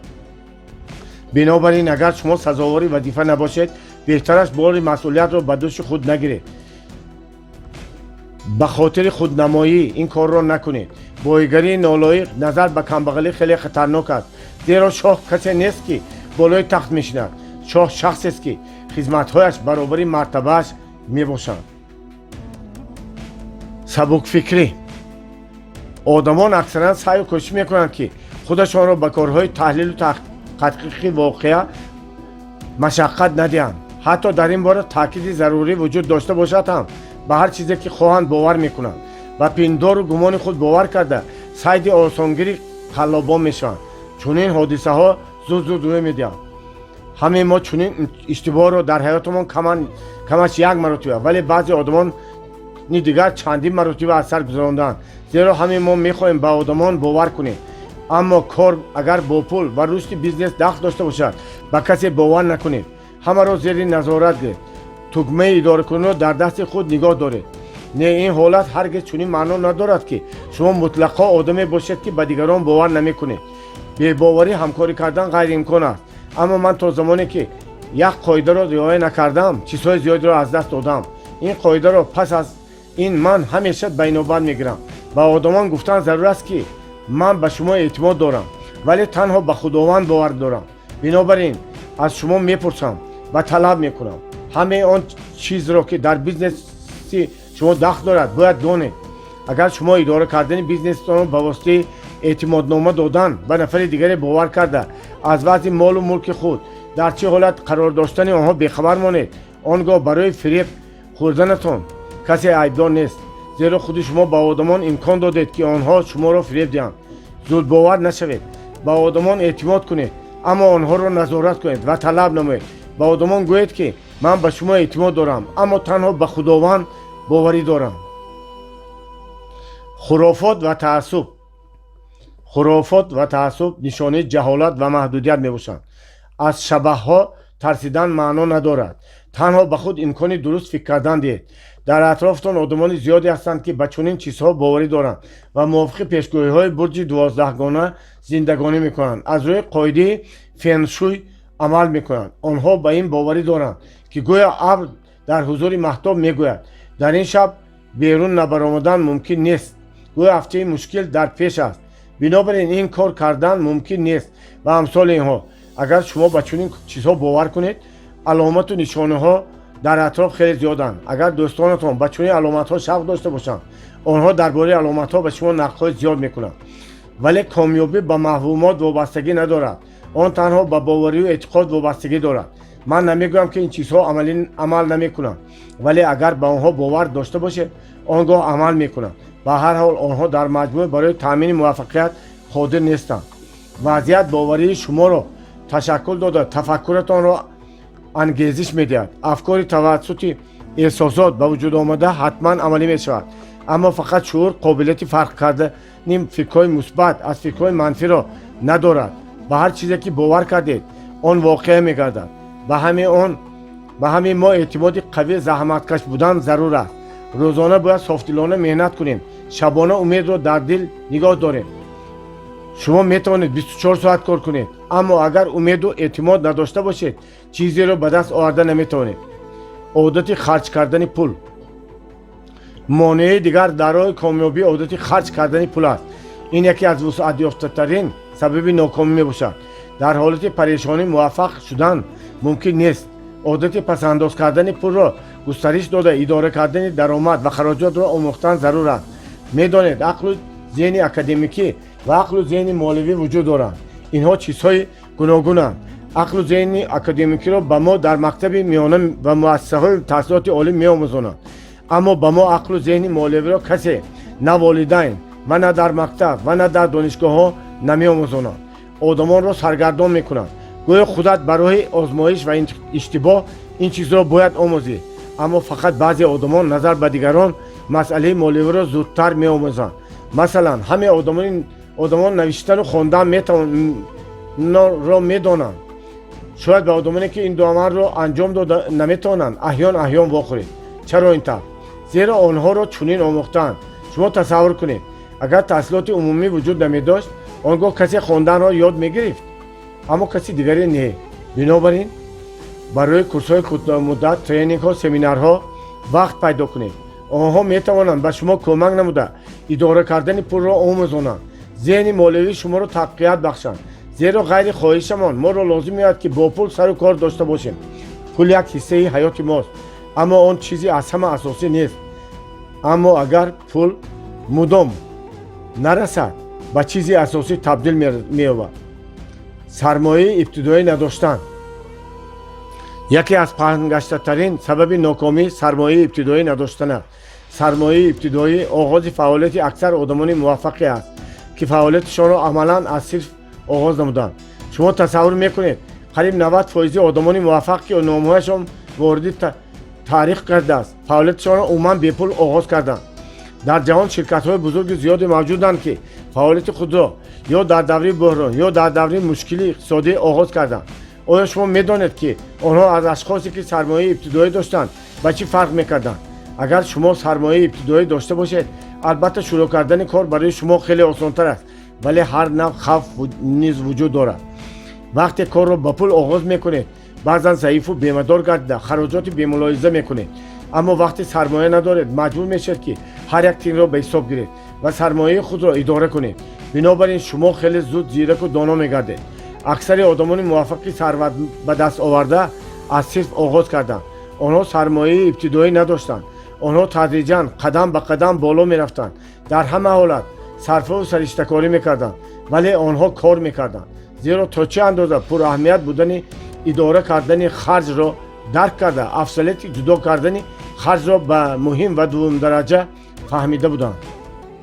احتیاطکاری از حد زیاد. سبب دیگر احتیاطکاری از حد زیاد است. انسانی که از اشتباه کردن ترسیده است اکثر وقت دستی خالی میماند. حیات به ما امکانیت پیشنهاد کرده سری وقت عملی کردن آنها را طلب میکند. در عکس حال آن را دیگران استفاده خواهند بود. با دقت باشد و نه احتیاطکاری بی‌حد. وقتی انسان میترسد شبهه میکند و به امکانات نو خیلی احتیاطکارانه مناسبت میکند، در نوبت خود آن را از دست میدهد. لحظه اندیشه کنید. اگر شما همه امکانات موافق را که حیات به شما پیشنهاد کرده بود استفاده میبردید، آیا وضعیت مالی شما نظر به حاضر خیلی بهتر نمی بود؟ بنابراین از احتیاطکاری برزیاد هرچی زودتر خلاص شوید. و شما لازم است که با متخصصان این سوال مشورت نمایید، استاد پیدا کنید، با مشاورانی که کار را خوب میدانند صحبت بکنید. هراس.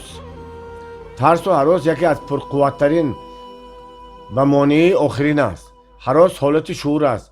برای به آن غالب آمدن به شما ضرور است که نظارت کردن شعور خود را بیاموزید و آن را با مجرای ضروری روانه سازید. هراس خود به خود وجود ندارد، برای آن همیشه سبب موجود است، اما بی ترس هم زیستن غیر امکان است. در بعضی حالتها ترس به شما کمک میرساند. مثلا اگر شما را سگ بدقهر دنبالگیر شود، چنان تیز میدوید که در حالت مقرری هیچگاه این گونه دویده نمیتوانستید. هراس بعداً انسان را میانگیزد، تحریک میدهد و وادار میسازد که به پیش حرکت کند. میدانید وقتی که ما تفکر آدمان را آموختیم چی را معین کردیم؟ هراس آدمان کمبغل همیشه پیش رویشان است. آنها چنین میگویند اگر من همین طور عمل کنم حالت ناگهانی به پیش نمیآید. هراس آدمان ثروتمند باشد از گذشته است.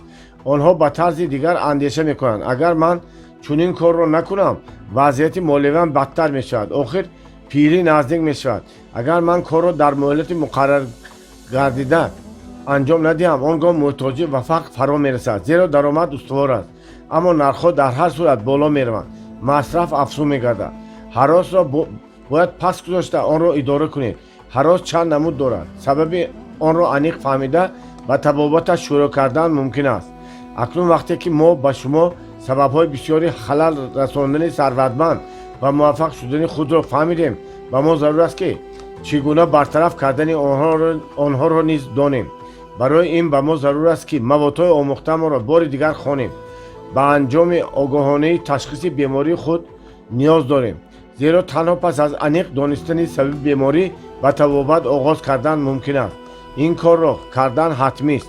عقل و ادراک شما برای قبول فلسفه کامیابی باید آماده باشد. بی‌جرأتی، شبهه و تأخیر اندازی و دیر ماندن و در نهایت ترس را به وجود می آورند. این چهار چیز دشمن اساسی ما می باشد. بی‌جرأتی به شبهه تبدیل می یابد. شبهه ما را مجبور می سازد که کار را به وقت دیگر موقوف گذاریم. پس این سگانه نحس ترس را تولید می کند. اهمیت دهید. بی‌جرأتی به شبهه و تأخیر مبدل گردیده است. سپس آنها یک جای ترس را تشکل می دهند که اراده ما را فلج می گردانند. بنابراین وقتی که در انسان بی‌جرأتی پیدا می شود یا او کار را به تأخیر می گذارد و شبهه می کند، به این حالت سبک فکرانه مناسبت نکنید. خیر واقعا نشده است، کرای وایمه نمی کنند. اگر خدا نکرده این جفت یک جای عمل کنند عاقبت آن برای شما چندان بخیر نخواهد بود. مثلا هر یکی ما می دانیم که در جداگانگی بعضی ماده‌های شیمیایی ضرررسا نیستند، اما اگر آنها را آمیخته کنید به زهر تبدیل می‌یابند. یعنی خود دقیق به مانند مثال ما اگر بی‌جرأتی و شبهه به هم متحد شوند ترس تشکل می‌یابد که اراده را پرره فلج گردانده از عمل کردن باز می‌دارد. 7 نمود ترس موجود است. ترس اول ترس کمبزاعتی، ترس فقر است. ترس دوم ترس تنقید است. ترس سوم ترس از دست دادن سلامتی، بیماری است. ترس چهارم ترس از دست دادن محبت است. ترس پنجم ترس از پیرانسالی است. ترس ششم ترس مرگ است. ترس هفتم ترس از چیزی نو است. فراموش نکنید همه فکرهای شما به امر واقعیت حیات شما بدل میگردند. هر اندازه که فکر به احساسات پرقوتتر رنگ و بار شده باشد آن همان قدر زودتر عملی میگردد. اگر شما درباره بیماری با ترس و هراس فکر کنید سلامتی خود را بیشتر زیر خطر میگذارید.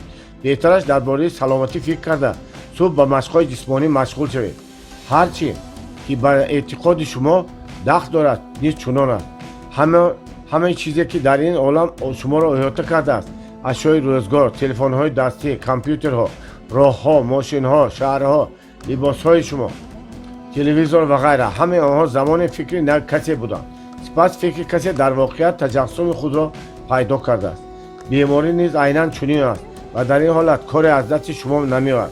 اگر شما در حجره تاریک باشید و خواهید که تاریکی را از حجره بیرون کنید پس چیکار میکنید؟ شما مجبورید که محض با روشنایی کاری بکنید اما نه به تاریکی. اینچنین اگر کمبغلی به جان شما رسیده باشد باید برای به دست آوردن درآمد کاری کنید. نیم بعد نیز به سمت کمبغلی حرکت کردن ضرور نیست. اگر شما از بیماری بیزار شده باشید باید برای شفا یافتن کاری کنید. اگر شما از بی‌مهری خسته شده باشید شاید برای عشق و محبت اقدام کنید. اگر شما از بدبخت بودن به جان رسیده باشید باید برای خوشبخت شدن عملی را انجام دهید. زیرا انسان ناکام کاری را به انجام رساندن نمیتواند اما کامیابی را جلب کردن ممکن است. در دست شما بودن تخمه اداره کنی خیلی مهم است. آخر مغز شما چون رادیوی کار میکند که شما آن را در موج معین جور کرده تا اینکه BBC، صدای مسکو، رترو FM را شنوید. اما رادیو در یک وقت چند کانال را فرا گرفته نمیتواند. این خیلی نمیشود. مغز سلیمان نیز همین طور فعالیت میکند. اگر شما شعور را به موج کمبغلی جور کنید آن تنها به داشتن فکر و اندیشه های کمبغلی شروع میکند ناوابسته از آن که منبع آنها کجاست. اگر شما شعورتان را در موج ثروتمندی، کامیابی، موفقیت جور کنید آن به گرفتن صداهای مثبت آغاز میکند. میدانید از این میبرد که اگر شخصی در کدام یک گوشه دور کره زمین درباره کامیابی فکر و اندیشه کند مغز شما آن را داشته میگیرد. عالمان تحقیقات ذهنی را گذراندند. در یکی از جزیره ها به میمون ها تازه کردن بنان را آموختند. پس از 3 شبانه روز چند تا میمون های از کشورهای مختلفی عالم آورده شده که به آنها کسی چیزی نآموخته بود خودشان مستقلانه به تازه کردن بنان شروع کردند. شما تصور میکنید که این حالت دلیل چیست؟ دلیل آن است که به مانند آدمان در دیگر موجودات زنده نیز قابلیت انتقال اطلاعات موجود است. احتمال بعضا شما نیز شاهد چنین حادثه شدید. شما درباره کسی فکر میکنید ناگهان او به شما زنگ میزند یا شناس دیرینتان را در خواب دیدید. در حقیقت بعد از یک روز شما با وی وا میخورید. بنابراین تخمه اداره باید در دست شما باشد. شما فکرهای خود را اداره کرده توانید. در خاطر نگاه دارید اگر فکر به احساسات علاقمند باشد و دیرتر به آن اعتقاد اضافه شود آن به شکل گیری شروع میکند یعنی عملی میشود. مهم نیست که فکر مثبت یا منفی است. بعضا میشود که ما درباره کسی فکری بد میکنیم او را خود به خود گرفتار احساسات منفی میگردانیم و خود باور میکنیم که او محض چنین است. شما میدانید اگر 7 کس درباره خود این انسان چنین فکر کند او به آدم بدبخت تبدیل میشود. ترس محبت را میکشد، دوستی را برهم میزند و بر عوض آنها تشویش و کمبغلی را تحفه میکند. این حالت در عالم اتفاق میافتد که همه به شادمانی و کامیابی دعوت میکنند و همه با خواهش و سعی و تلاش شما مساعدت میکنند. ما باید درک کنیم که بهتر زیستن غیر امکان است. این غیر واقعی است اما آن را اداره کردن ممکن است. همه آدمان ترس دارند. حتی آدمان از همه دلیرترین نیز میترسند. شعور انسان فضای خالی را قبول ندارد و مدام به چیزی پر میشود. اگر شخص درباره کامیابی کتاب نخواند شعور را فکرهای منفی بند میکند. اگر شما درباره محبت فکر نکنید حتما درباره موجود نبودن آن فکر میکنید. انسان همیشه درباره چیزی فکر میکند یا از بابت چیزی اذیت میکشد. اما از عشق و محبت اذیت دیدن نظر به اذیت کشیدن از نبودن آن بهتر است. اذیت از عشق انسان را عاقل‌تر، صبورتر، مهربانتر و اذیت معنوی غنی‌تر می‌گرداند. اما اذیت نبودن عشق و محبت در باطن انسان نفرت و بدبینی، قهر و غضب، بخل و حسد و دیگر صفت‌های منفی را انتشار می‌دهد که آنها شخصیت رو تدریجا نابود می‌سازند. امروز در جهانی که ما و شما زندگی داریم، نابود گرداندن شخصیت انسان خیلی آسان است. تنها در حق وی چیزهای بد گوید و بعد از گذشت چند مدت آدم مذکور به بد تبدیل می‌یابد. می‌دانید ما با اون چیزی که در عالم اطرافمان می‌بینیم باور نداریم، اما چیزی رو می‌بینیم که با اون باور داریم. ترس از کمبغلی. بیشوبه این نوع ترس مانعی ویرانکارترین به شمار می‌رود. اون در قلب باطنی شما جای گرفته. همه تجربه منفی نسل‌های گذشته را که گرسنگی و خرابی را اثر می‌گذراندند و خود جویده گرفته است. چیزی نسبت به فقر و نبودن پول، عذاب و عقوبت و خواری ذلیلی بیشتر را به انسان نمی‌آورد. هرچند که ما درباره کمبغلی سخن‌های خوب گویم هم اون هیچگاه جای ثروتمندی را گرفته نمی‌تواند. یکی از علامت‌های ترس از فقر بی‌اعتنایی، نبودن همه گونه غرور، صبر و تحمل و محتاجی دائمی، یعنی کمبغلی همچون میراث پذیرفته می‌شود. شخص میگوید میدانی هرچند من ثروتمند نیستم ولی آدمی خوبم و در زندگی همه چیز برای من کافی است. او دروغ میگوید. در اصل آدم مذکور خودش را فریب میدهد که گویا حیات خود به وی پسند نیست، اما در اصل از فقر هراسیده است که آن در قلب شعوری انسان جای گرفته است. وی به ناداری سعی تعظیم فرو آورده آن را همچون تقدیر پذیرفته است. وقتی پول، شهرت و کامیابی موجود است، آدمی خوب شدن خیلی مهم است. احتیاطکاری برزیاد، عادت در هر چیز منفی را دیدن، درباره امکانیت همچون شکست اندیشه کردن، هر گونه اظهار انتظاری درست حسابیدن هر اندیشه و از همه بیشتر به ناکامی می آورند. از حد زیاد احتیاطکار بودن ضرور نیست، تنها انسانی دوراندیش بودن ضرور است. همه نقطه های دقیق و حساس را با دقت در نظر گرفت تا که خوف و خطر برای شما کمتر شود. تصور کنید که گویا شما شاهمال باز دارید. در هر گردش فکر رو ملاحظه کنید. عملهای جوابی را، نتیجه آنها را در نظر گیرید. یک نوبت بازی را در چند گردش پیشتر به نقشه گیرید. همیشه هوشیار بودن را فراموش نکرده به عمل ناگهانی حریف آماده باشید. ترس از تنقید. نمود دوم ترس از تنقید است. خاکساری بی‌حد، شرمگینی، بی‌تحملی، خرابی اعصاب، خاطره بد، خصلت ضعیف، رازگی کرکرانه، ناراحتی، کمسخنی اسد زیاد، استفاده بردن کلمه های پردبدبه و استفاده های مرکب علامت ترس و هراس از تنقید است. بعضی آدمان چنان عباره های مرکب را استفاده میبرند که درباره چی سخن گفتن آنها را زود نمیفهمید. چنان که شما با کسی گفتگو میکنید اما در جواب لقمه قالبی خود از زبان وی افاده پیچیده و دشوارفهم را میشنوید. در حقیقت این نشان دهنده خرد نبودن پیش از همه ناراحتی میباشد. کاملا باید نه دشوار بلکه روشن، ساده و آسان فهم صحبت کنید. خودستایی نیز یکی از علامت‌های ترس از تنقید است. لباس‌های بی‌ادبانه درباره خود و از موفقیت‌های خود گفتگو کردن نیز نشانه کمبودی انسان میباشد. کسی به ماشین قیمت بها میگردد تا که از خویشاوندان و دوستان قفا نماند. برای خانه جهاز پرقیمت میخرد اما پیخست نمیکند که به بچه‌ها چیزهای مقرره نمیرسد ولی او کمزوری گرانبها دارد یا اینکه بانوی پوستین از پوستی وشق دارد.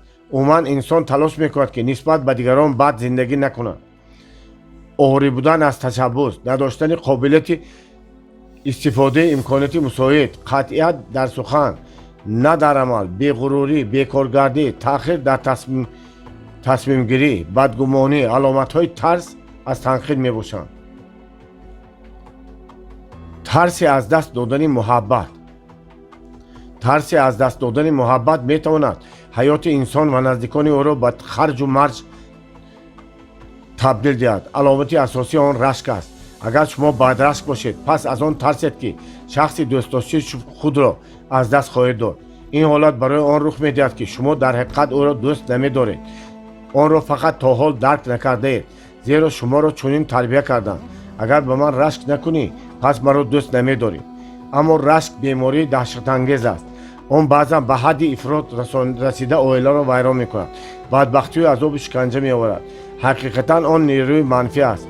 بنابراین چیزی یگانه که برای از رشک خلاص کردن به شما کمک می کند در انسان دیده توانستن خصلت یا رفتار خوبتری وی است.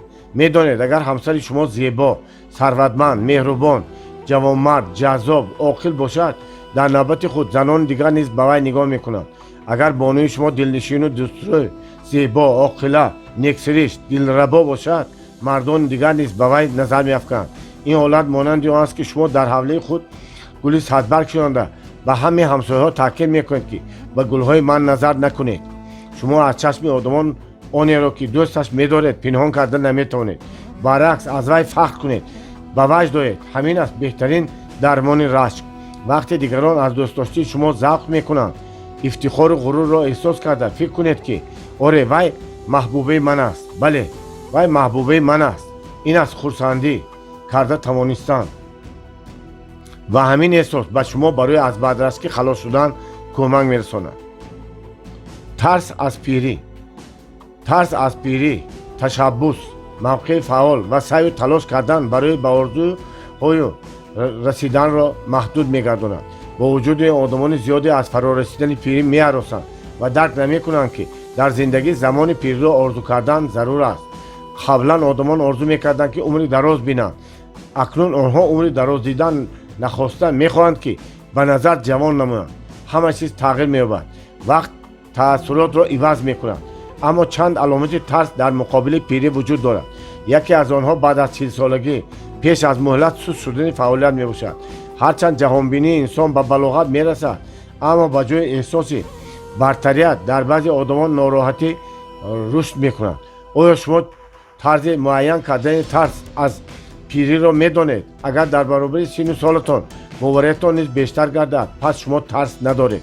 باید درک کنید که پیری افضلیت ها دارد. شما تجربه و مهارت و ملکه بهت زیاد جمع کرده.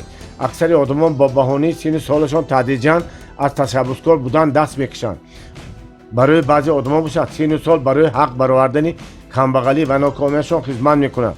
آنها چنین میگویند دیگر درباره بایگری فکر کردن نمیخواهم و به خاطر فرزندان زندگی میکنم. همین علامت ترس از پیری است. بنابراین خواهش میکنم و این چیزها امکان ندهید که شما را اداره کنند. ترس از مرگ، ناآرامی، ناراحتی و ناامیدی زود باعث به وجود آمدن ترس از مرگ میگردند. اکثر آدمان از مرگ میهراسند و احتمال از آن نترسیدن غیر امکان باشد. علامت های این ترس خود تلقین کنی، جستجوی نشانه های بیماری های گوناگون، عادت سنجیدن همه ترس های امکان پذیر تبابت است. تیپ موضوع دوست داشته برای صحبت است. آن اصطلاح‌های را که آدمان گرفتار ترس مذکور استفاده میبرند حتی دکترهای علمی طب نمیدانند. شخصان گرفتار این نمود ترس درباره بیماری خود حرف زدن را دوست می‌دارند و بسیار می‌خواهند که فرزندان نزدیکان آنها را بیمار پندارند. حتی اگر شما باید گویید که بس در این باره دیگر گفتگو کردن سالم استی، راه می‌گردید، می‌خوانید، تلویزیون تماشا می‌کنید، آنها حتما خفه میشوند. میخواهند که دیگران در حقشان دلسوزی کنند. در واقع این حالت بیشعورانه و غیر اختیاری این گونه آدمان ظهور میکنند. چون این حالت هرگز چنین معنا ندارد که آنها زیستن نمیخواهند. آنها محض از مرگ میترسند. ترس را باید برطرف کرد. ترس از نویگری. هفتمین نمود ترس از نویگری است. آن دو علامت دارد. یکی از آنها بدگمانی است. در اکثر موردها آدم به عمل گرداندن لایحه نو آغاز میکند یا گشودن بیزنسی نو را به نقشه میگیرد، اما میترسد زیرا در یک کار نو خطری معین دارد. او گمان میکند که به جای چیزی در دست داشته این خود را زیر خطر گذاشتن بهتر است همین کاری حاضرش را کند. او در حیاتش چیزی را چیزی را تغییر دادن میخواهد. کدام یک امکاناتی نو را میبیند، کارش به او پسند نیست، اما از گرفتن تصمیم و عمل کردن میهراسد. اگر شما در باره پیش‌آمد حرف زنید، او شما را نمیفهمد و فکر میکند که او را از خطر پیشکی آگاه مینماید. درباره آن حسی بدگمانی پیدا شده هر چیزی نو باعث ترس وی میگردد. معلوم میشود که به فطرت انسان چنین حالت خاص است و باید چنین اندیشه کند. همه آن چیزی را که ما نمیفهمیم نادرست حساب میکنیم. اگر به من پسند باشد پس آن درست است، اما اگر پسند نباشد نادرست است. در خاطر نگاه دارید اولین علامت ترس از نویگری بدگمانی است. علامت دوم دلبستگی به خاطره است.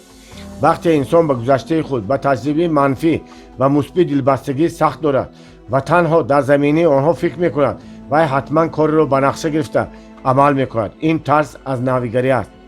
اگر ما خواهیم که به کامیابی دست یابیم و زودتر از احساس ترس خلاص شویم، شاید به ما خلاص شدن از ترس خود مشکل باشد، اما اداره کردن آن را آموخته میتوانیم.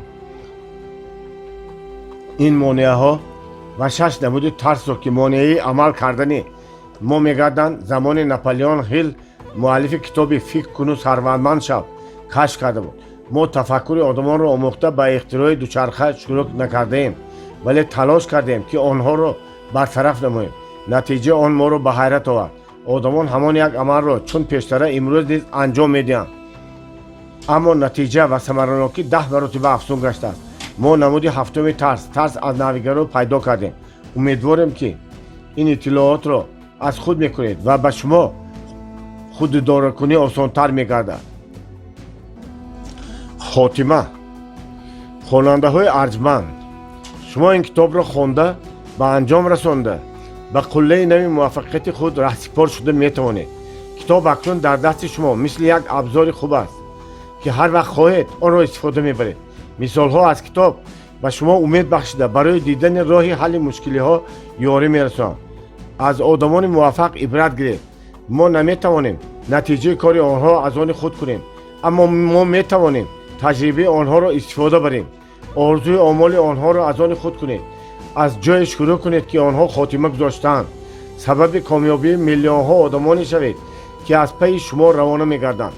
طرز زندگی کنید که حیات شما همیشه غیر عادی و هر چیز و در هر جای سیر و پر گذرد.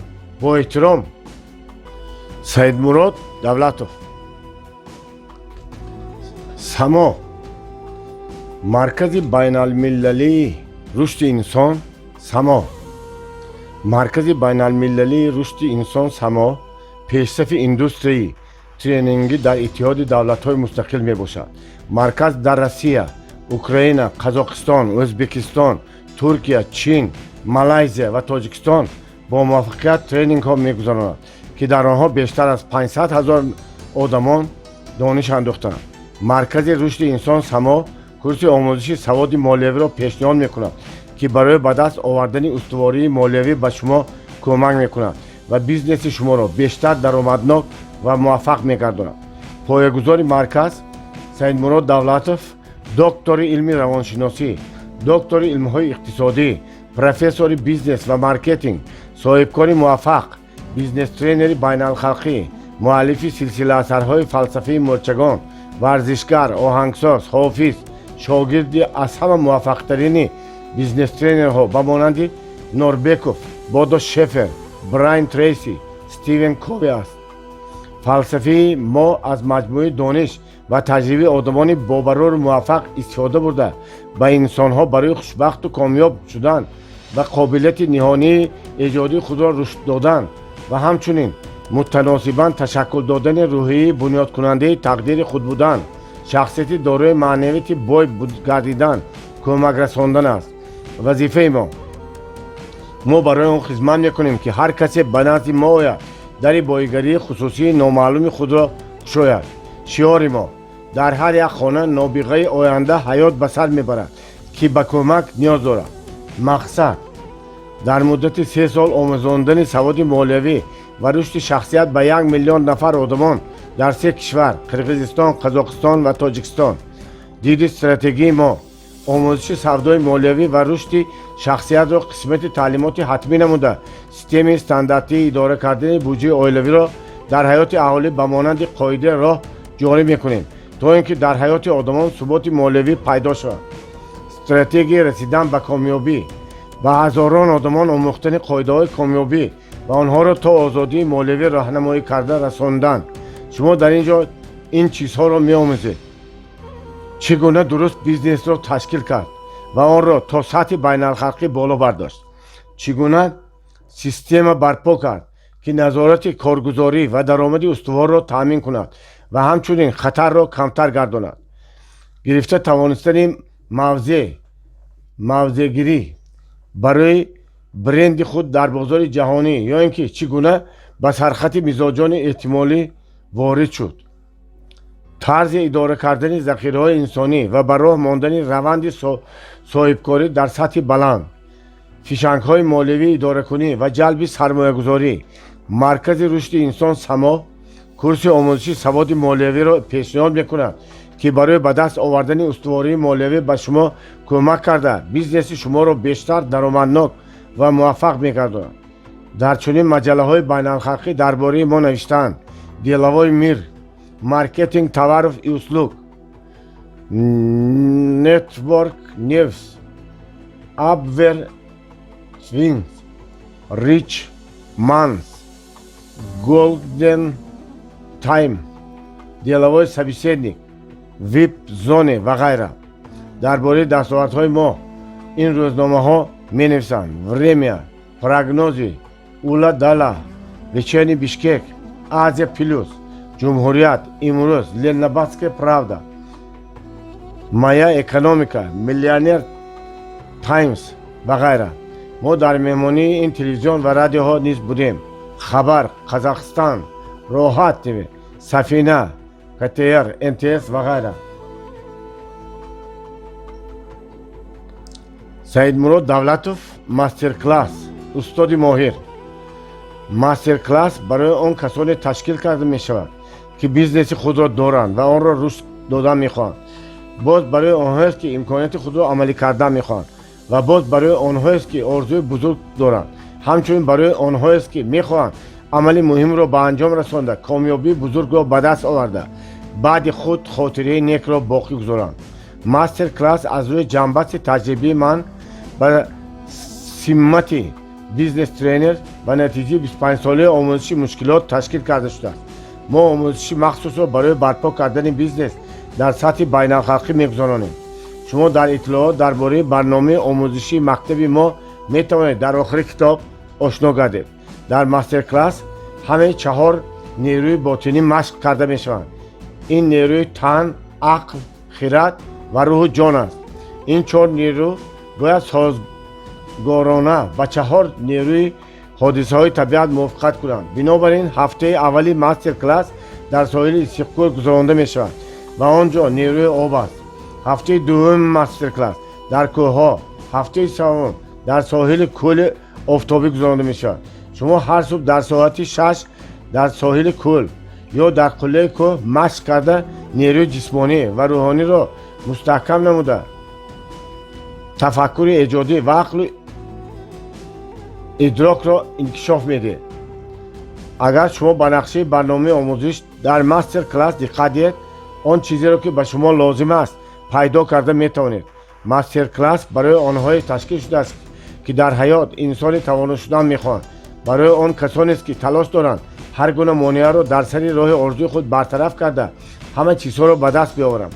барои муваффақ гардидан ба натиҷаи бузург расидан истеъдоди ҳақиқӣ мебояд ва он танҳо тавассути мақсади бузург метавонад амалӣ шавад. барои ҳамин рушду инкишофи босуръати тафаккур, нерӯи ақлонӣ, устувории равонӣ, бардавомию мустаҳкамии ирода ва пуртоқатӣ зарур аст. комёбӣ натиҷа аст ва он даставвал дар мағзи инсон тавлид мешавад. пул дар натиҷаи нерӯи ақлонӣ пайдо мешавад ва ақл нерӯро аз тан дар намуди ирода, пуртоқатӣ, сабурӣ, хиратмандӣ, дурандешӣ ва гайра мегирад. агар шумо дар бораи комёбии бузург орзу кунед, талош кунед, ки дар машғулияти мастер-класс ширкат кунед. дар дарсҳои мастер-класс ширкат намуда шумо талафоти имконпазири ояндаро пешгирӣ хоҳед кард. ҳар он чизе, ки банда дар муддати 25 сол омӯхтааст, шумо метавонед онро дар 21 рӯз аз худ кунед. маҳз дар ҳамин давра ба мо будани шумо хеле зарур аст. ин курс барои одамони тавоно, барои онҳое, ки омодаанд чизеро дар ҳаёт тағйир диҳанд, пешбинӣ шудааст. муваффақ бошед. конфронси байналхалқии Иссиқкӯл дар мавзӯи рушди зеҳнии молиявӣ. ҳар сол маркази байналмиллалии рушди инсон само дар мавзӯи рушди зеҳнии молиявӣ дар соҳили зебоманзари кӯли баландкӯҳи Иссиқкӯл, ки миёни қаторкӯҳҳои Тиёншони шимолӣ аз сатҳи барф дар баландии 1609 метр ҷой гирифтааст ва яке аз калонтарин кӯли кӯҳии дунё ба ҳисоб меравад. کنفرانس خود را برگزار میکنند. در نتیجه چقوری به حد زیاد و مینرال شوی آب و استثنای کنارهای ساحلی در بعضی جایها کل واقعا هیچگاه یخ نمیبندد. از این را آن را استقلال نام میبرند که در ترجمه معنای کل گرم را دارد. اقلیم در اینجا قریب مثل ساحل بحر نرم و گرم است. آفتاب، آب، هوا در استقلال در حقیقت نیروی مثبت، نیکبینی و زنده‌دلی بخشیده، خستگی را رفع کرده، حتی از بسیار بیماری ها کس را خلاص میکنند. به اساس نیست که بسیار قصه های خیلی مرغوب و روایت ها درباره این کل گفته شدند. هر کسی به استقلال آمده روزهای در آنجا گذرانده‌اش را چون یادداشت عجایب در خاطر نگاه می‌دارد و کوشش می‌کند که بار دیگر به آنجا آمده استراحت کند و نیروی تازه بگیرد. به این جای مرغوب و دلپذیر از همه مملکت‌های اتحاد دولت‌های مستقل و خارجی دور آدمان کوشش می‌کنند به کنفرانس هر ساله مرکز رشد انسان سما که در موضوع رشد ذهنی مولوی برپا می‌گردد حاضر شوند. شرکت کنندگان کنفرانس آموزش را از روی تمام سمت‌های انکشاف شخصیت و نیروی جسمانی انسان می‌گذارند، زیرا که ذهن مولوی مستقیما به حالت روحی و جسمی ما علاقه‌مندی دارد. از 4 نمود اساسی نیروی باطنی ما یک تن است و اینچنین یکی از 4 نمود نیروی ظاهری ما بیرونی پول است. 4 نیروی باطنی و 4 نیروی بیرونی ما در یک جایگی عمل میکنند. محض نیروی تن پول را به خود میکشد. از یک جهت برای به دست آوردن مقصد بزرگ تنها خواندن کتاب‌های خردمندان ننوشته شده ناکفایه است.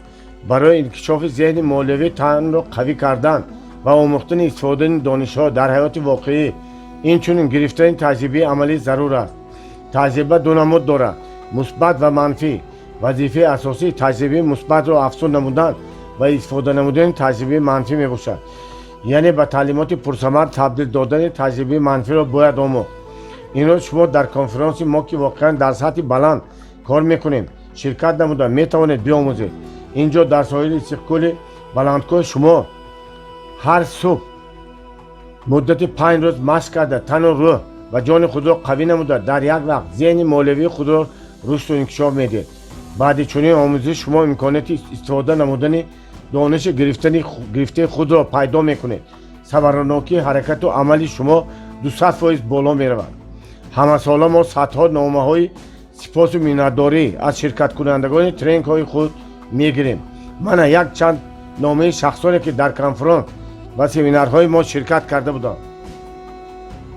شما نیز میتوانید به اینجا بیایید. با تلفن های 996 312 89 1322 996 555 32 3020 زنگ زده برای خود جای سفارش کنید. فکر و ملاحظه ها درباره ترینینگ استقلال. الدار علی اکبروف، بیزنسمن موفق، شهر باکو، آذربایجان. هر یکی ما در این حیات از پی جستجوی کامیابی میباشیم. شخصی آن را در رشته مالیه، کسی دیگر باشد در معنویات یا که منصب و مقام میجویند. 3 سال پیش از این من بار اول با سما و تشکیل کننده آن صاحبکار و بیزنس ترینر موفق سعید رجبویچ دولتوف در شهر اتیراو قزاقستان شناخته شدم و همان زمان درک کردم که راه از همه نزدیک رسیدن به کامیابی این گرفتن دانش محض از آدمان می باشد که خود الکی آن را به دست آوردم. از همان وقت اینجانی من منتظم در ترینینگ و سمینارهای سعید مراد دولتوف شرکت می کنم. یکی از چنین سمینارها در ساحل استقلال باشکوه تابستان سال 2011 برپا گردید. هر روز ترینینگ با خود سلسله نو و عظیم اطلاعات عمیق و دقیق کار کرده شده را برای استفاده حیات واقعی دایر به مالیه شخصی در رشد بیزنس می آورد. اطلاعات رسیده همانا در جایش با مشق‌های خاص و مخصوص اینچنین بازی‌ها مستحکم کرده می‌شد که ثمره آن را با بهاگذاری نمودن خیلی مشکل است. آموزش در سمینار و معاشرت با شرکت کنندگان آن 100% انتظاری ما را برآورده کرد و اینچنین барои ман як қатор суолҳоро доир ба рушди минбаъдӣ гузошт ки моро боз ба онҳо ҷавоб гуфтан зарур аст. ман барои иҷрои ин вазифаи муҳим такмили савияи саводи молиявии мардумон аст онро Саидмурод бар дошти худ ниҳодааст. сипосгузорию миннатдории худро арз менамудам. ба ӯ ҳама гуна муваффақиятҳо дар ин арса орзу мекунам. Нургул Туленгенова, намояндаи само дар Атирау, Қазоқистон. аз машғулиятҳои Саидмурод Давлатов мо омили амал ва дарки асосҳои қонунҳои соҳаҳои гуногуни ҳаёти худро фаҳмида мегирем, ки онҳо ба мо имконият медиҳанд интихоби дурустро ба анҷом бирасонем. дар конфронси истиқлол маро усулҳои идоракунӣ ва ташкилии тарзи японӣ ва сирру асрори дар бизнес истифодашудаи ширкати Тойота хеле ба шавқ оварданд. омӯзиш дар тренингҳои Саидмурод Давлатов ба ман эътимоди рӯзи фардоро медиҳад. дар пеш нақшаҳои хеле зиёд дорам ва ман умед дорам ки дар маркази рушди инсон само таълим гирифта онҳоро амалӣ мегардонам. Гулсағира Оқтоева, 58 сола, муҳосиб, шаҳри Павлодар, Қазоқистон. дар натиҷаи омӯзиш дар ҳаёти ман бисёр дигаргуниҳои хуб рӯй доданд. худам тағйир ёфтам. доимо ягон чизи навро меомӯзам, ба нақша мегирам, таҳлилу таҳқиқ мекунам ва амал менамам. муносибати беҳад хуб дар оила дорем. бачаҳоро аз рӯи тарзи усули Давлатов, фарзанди нобиғаи ман тарбия мекунам. Саидмурод Давлатов дар оилаи мо хеле эҳтиром мекунам. аз таҳти дил барояшон орзу мекунам ки тренингҳои ӯ ҳар дафъа бештар ба миқдори зиёди одамон ёрӣ расонанд, то ки онҳо худро хуб бифаҳманд ва бо худ аз рӯи шаъну эътибор арзгузорӣ кунанд ва ҳаёти хешро ба самти беҳтар тағйир бидиҳанд. Арюткина Лариса, соҳибкор, шаҳри Алмато, Қазоқистон. Саидмурод Давлатов бизнес тренери ҳақиқӣ мебошад. баъди вохӯрӣ бо ӯ дар ҳаёти ман дигаргуниҳои зиёди хуб рӯй доданд. ман сабабҳои нокомии худро фаҳмида тавонистам ва қуввату тавоноии нерӯи мусбатро барои амал кардан гирифтам. акнун ман бизнес лоиҳаи нави худро рушд медиҳам, ки он хеле бобарор хоҳад буд, зеро ки донишҳои дар тренингҳо гирифтаам таҳкурсии мустаҳкам барои рафоати молиявӣ мебошанд. ҳар сол ман бо камоли хушнудӣ дар конфронсҳои истиқлол ширкат меварзам. фазои эҷоди беҳад хуби он ҷо ба ман хеле писанд аст.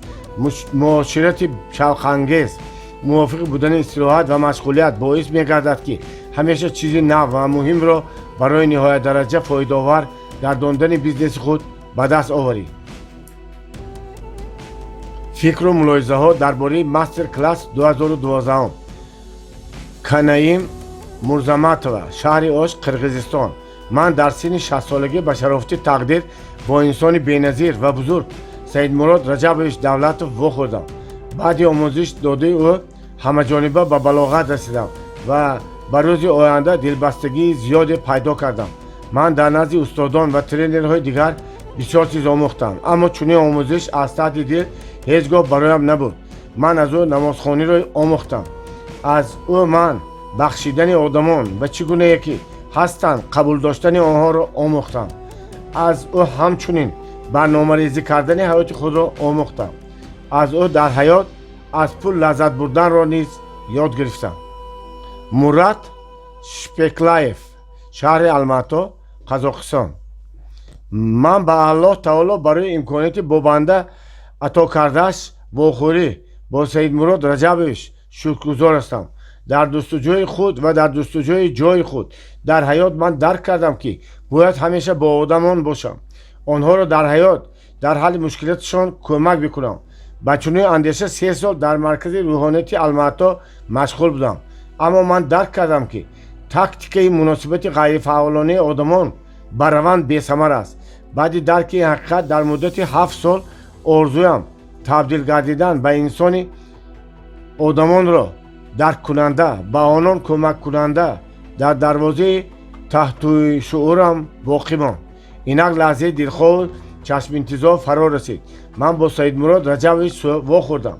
ман дарк кардам ки که این همان انسان است که میتواند مرا بیاموزاند تا اینکه من استاد شوم، راهنمای هزاران هزار آدمان باشم. من از خداوند طلب دارم که بگذار او به من اجازه به قدرت خود دانش خود دست رساندن را با یاری سید مراد رجبویچ بدهد. در وقت آموزش در مستر کلاس سال 2012 آرامی باطنی و باوری به خود را آموختم. مهارت خود تربیت کنی را یاد گرفتم. ترتیب و انتظام برپا ساختن بیزنس و بیزنس دراز مدت را در سطح زمان حاضر از خود کردم. برای خود مربی را پیدا کردم. وقتی که به خانه رسیدم این کارها را انجام میدم. ترتیب روز 4 ساعت خواب، خودسازی، کار، عائله، طرح احیا کردن بیزنس استحصال و فروش زراعت‌های خورشی را می نویسم. فوراً به عمل کردن نقشه‌ام در حیات شروع می کنم. افتخار عظیموف، شهر دوشنبه، تاجیکستان. وقتی که بلیط گرفتم انتظار آن بودم که درباره برپاسازی بیزنس دانش دقیق و کافی میگیرم، ولی از نظر داشت خود دانش خیلی بیشتر گرفتم. بغیر از دانش‌های در عمل سنجیده شده درباره برپا کردن صاحبکاری و پیش بردن آن در سطح کسبی، من ابزار یا رسان مشق دادن شخصیت خود را گرفتم. من احساس میکنم که در این 21 روز خیلی برکمال گشتم. شما تصور کرده نمیتونید که من کی شده میتوانم اگر من بعد و چنین صورت روی شخصیت خود کار کنم. بغیر از این من نقشه استراتژی بنیاد نهادن حیات را ترتیب دادم. باوریم به آینده پیدا گردید. فکر و اندیشه ها را در سرم به نظام درآوردم. بیزنس لایحه حرفه‌ای ساختم. اکنون من باید نتیجه های نظررس را به دست بیاورم. من همیشه شما را سپاسگزارم. خداوند آنها را برکت دهد. ارکینا عبدیبکова، شهر بیشکک، قرقیزستان. شما منو فرزندانم را به سوی آینده با موفقیت راه نشان داد. سید مراد رجبویچ انسان خیلی عاقل است. من مطمئنم که با کمک دانش او میلیون آدمان سعادتمند میشوند. مستر کلاس 2012 قسمتی از همه خوشبخت‌ترین در حیات من بود. در سما تعلیم گرفتم. برای خود در نو باز کردم. کورس سواد مالیوی و عاقلانه اداره کردن سرمایه شخصی، آموزش 1. رقم ترتیبی ترینینگ ها. رقم 1 استراتژی تفکر آدمان ثروتمند و کمبغل. 2 من و پول. 3 سرمایه و اصیف. 4 نقشه مالیوی. 5 برطرف کردن مانع در شعور آدمان. آموزش 2. 1 مثل میلیونر اندیشه کن. 2 فرزند نابغه من. 3 گذاشتن مقصد. 4 تایم منیجمنت. 5 قاعده و قانون پول. 6 پیشوای دوران خود. آموزش 3. 1 و نقشه‌گیری بیزنس. 2 سروری و تأسیس تیم. 3 نقشه مارکتینگ. 4 رکلام. 5 بیزنس غیر منقول. 6 بیزنس و قاعده مبلغ گذاری. 7 فشنگ های مالیوی. مستر کلاس را در 3 ساعت مؤلف سیستم سید مراد دولتوف میگذراند. مستر کلاس. 1 معماری بیزنس. 2 استراتژی اداره کنی. 3 مشتری محصولات. 4 روند بیزنس. 5 کارمندان. 6 ذخیره ها. 7 حسابات مالیوی. 8 برند موضع‌گیری در بازار. 9 بازاریابی در مقیاس وسیع. 10 رکلام. 11 روابط گفتشنود کردن. 12 رشد شخصیت. 13 سروری پیشوای با نفوذ. 14 صنعت ناطقی. 15 بیزنس در شرایط بحران. 16 رشد صاحبکاری در اصل 21. 17 تکنولوژی صاحبکاری چینی و ژاپنی. آموزش انفرادی. رقم ترتیبی نامگوی. 1 معماری بیزنس. 2 قاعده و قانون پول. 3 استراتژی اداره کنی. 4 مشتری محصولات. 5 روند بیزنس. 6 کارمندان. 7 ذخیره ها. 8 حسابات مالیوی. 9 برند موضع‌گیری در بازار. 10 بازاریابی در مقیاس وسیع. 11 رکلام. 12 مهارت گفت و شنود کردن. 13 رشد شخصیت، در وجود خود شخصیت نوتکرار را بیدار نما. 14 سروری، پیشوای بانفوس. 15 صنعت ناطقی. 16 بیزنس در شرایط بحران. 17 رشد صاحبکاری در عصر 21. 18 صاحبکارانی چینی و ژاپنی. 19 فشنگ‌های مولوی. 20 اداره‌کنی ذخیره‌های انسانی. 21 ادراک، حس پیشکی. سلسله کتاب فلسفه مرچگان. 1 کتاب من و پول با شما از روی سواد مولوی دانش می‌دهد. اداره کردن مبلغ‌های خود را می‌آموزد. برای افزون گردیدن درآمد و کم گردیدن خراجات شما مصلحت پیشنهاد می‌کند و در گرفتن تصمیمی که می‌تواند حیات شما را دیگرگون نموده شما را ثروتمند و کامیاب گرداند یاری می‌رساند. زیرا بسیار آدمان تنها با آن سبب کمبغل ماندند که با وضعیت داشته خود مراسا می‌کنند و چیزی را تغییر دادن نمی‌خواهند.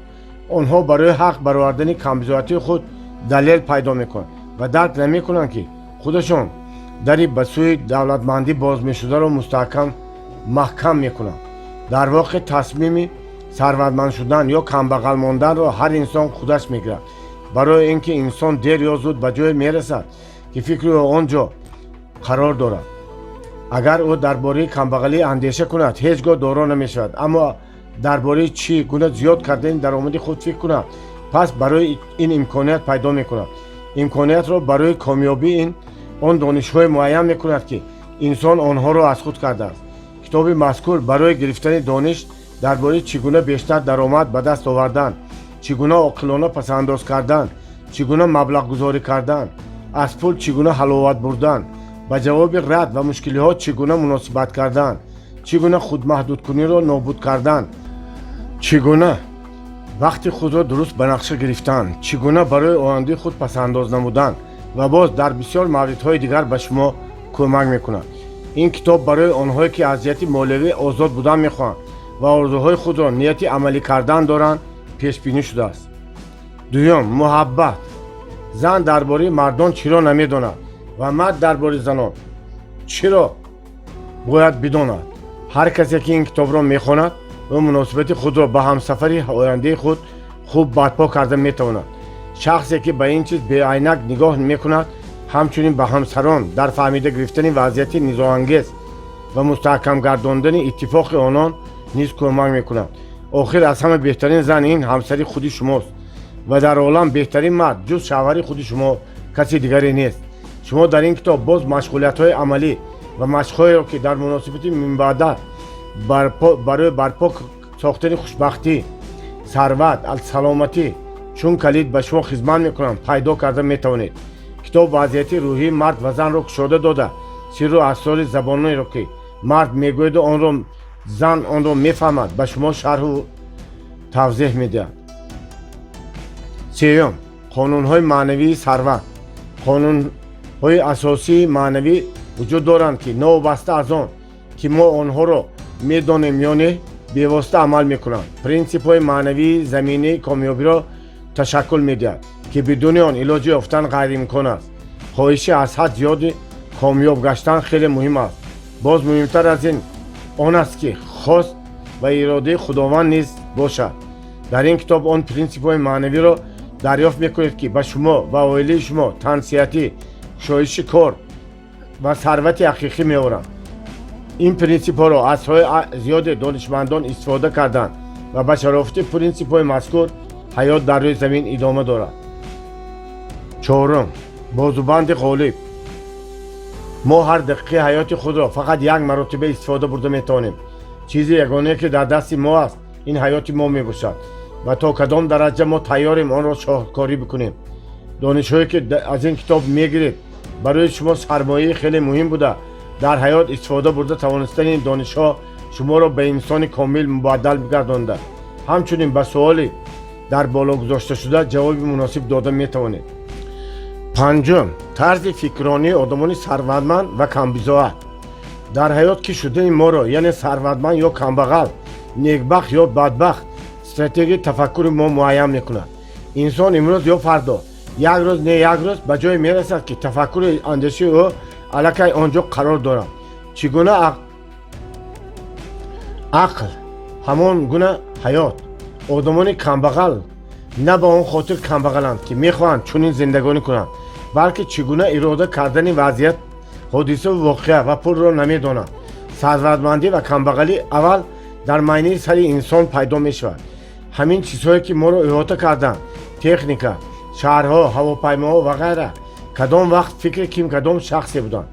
مثل ثروتمندان فکر کردن را آموزید و شما نیز ثروتمند خواهید شد. ششم، کودک نابغه من.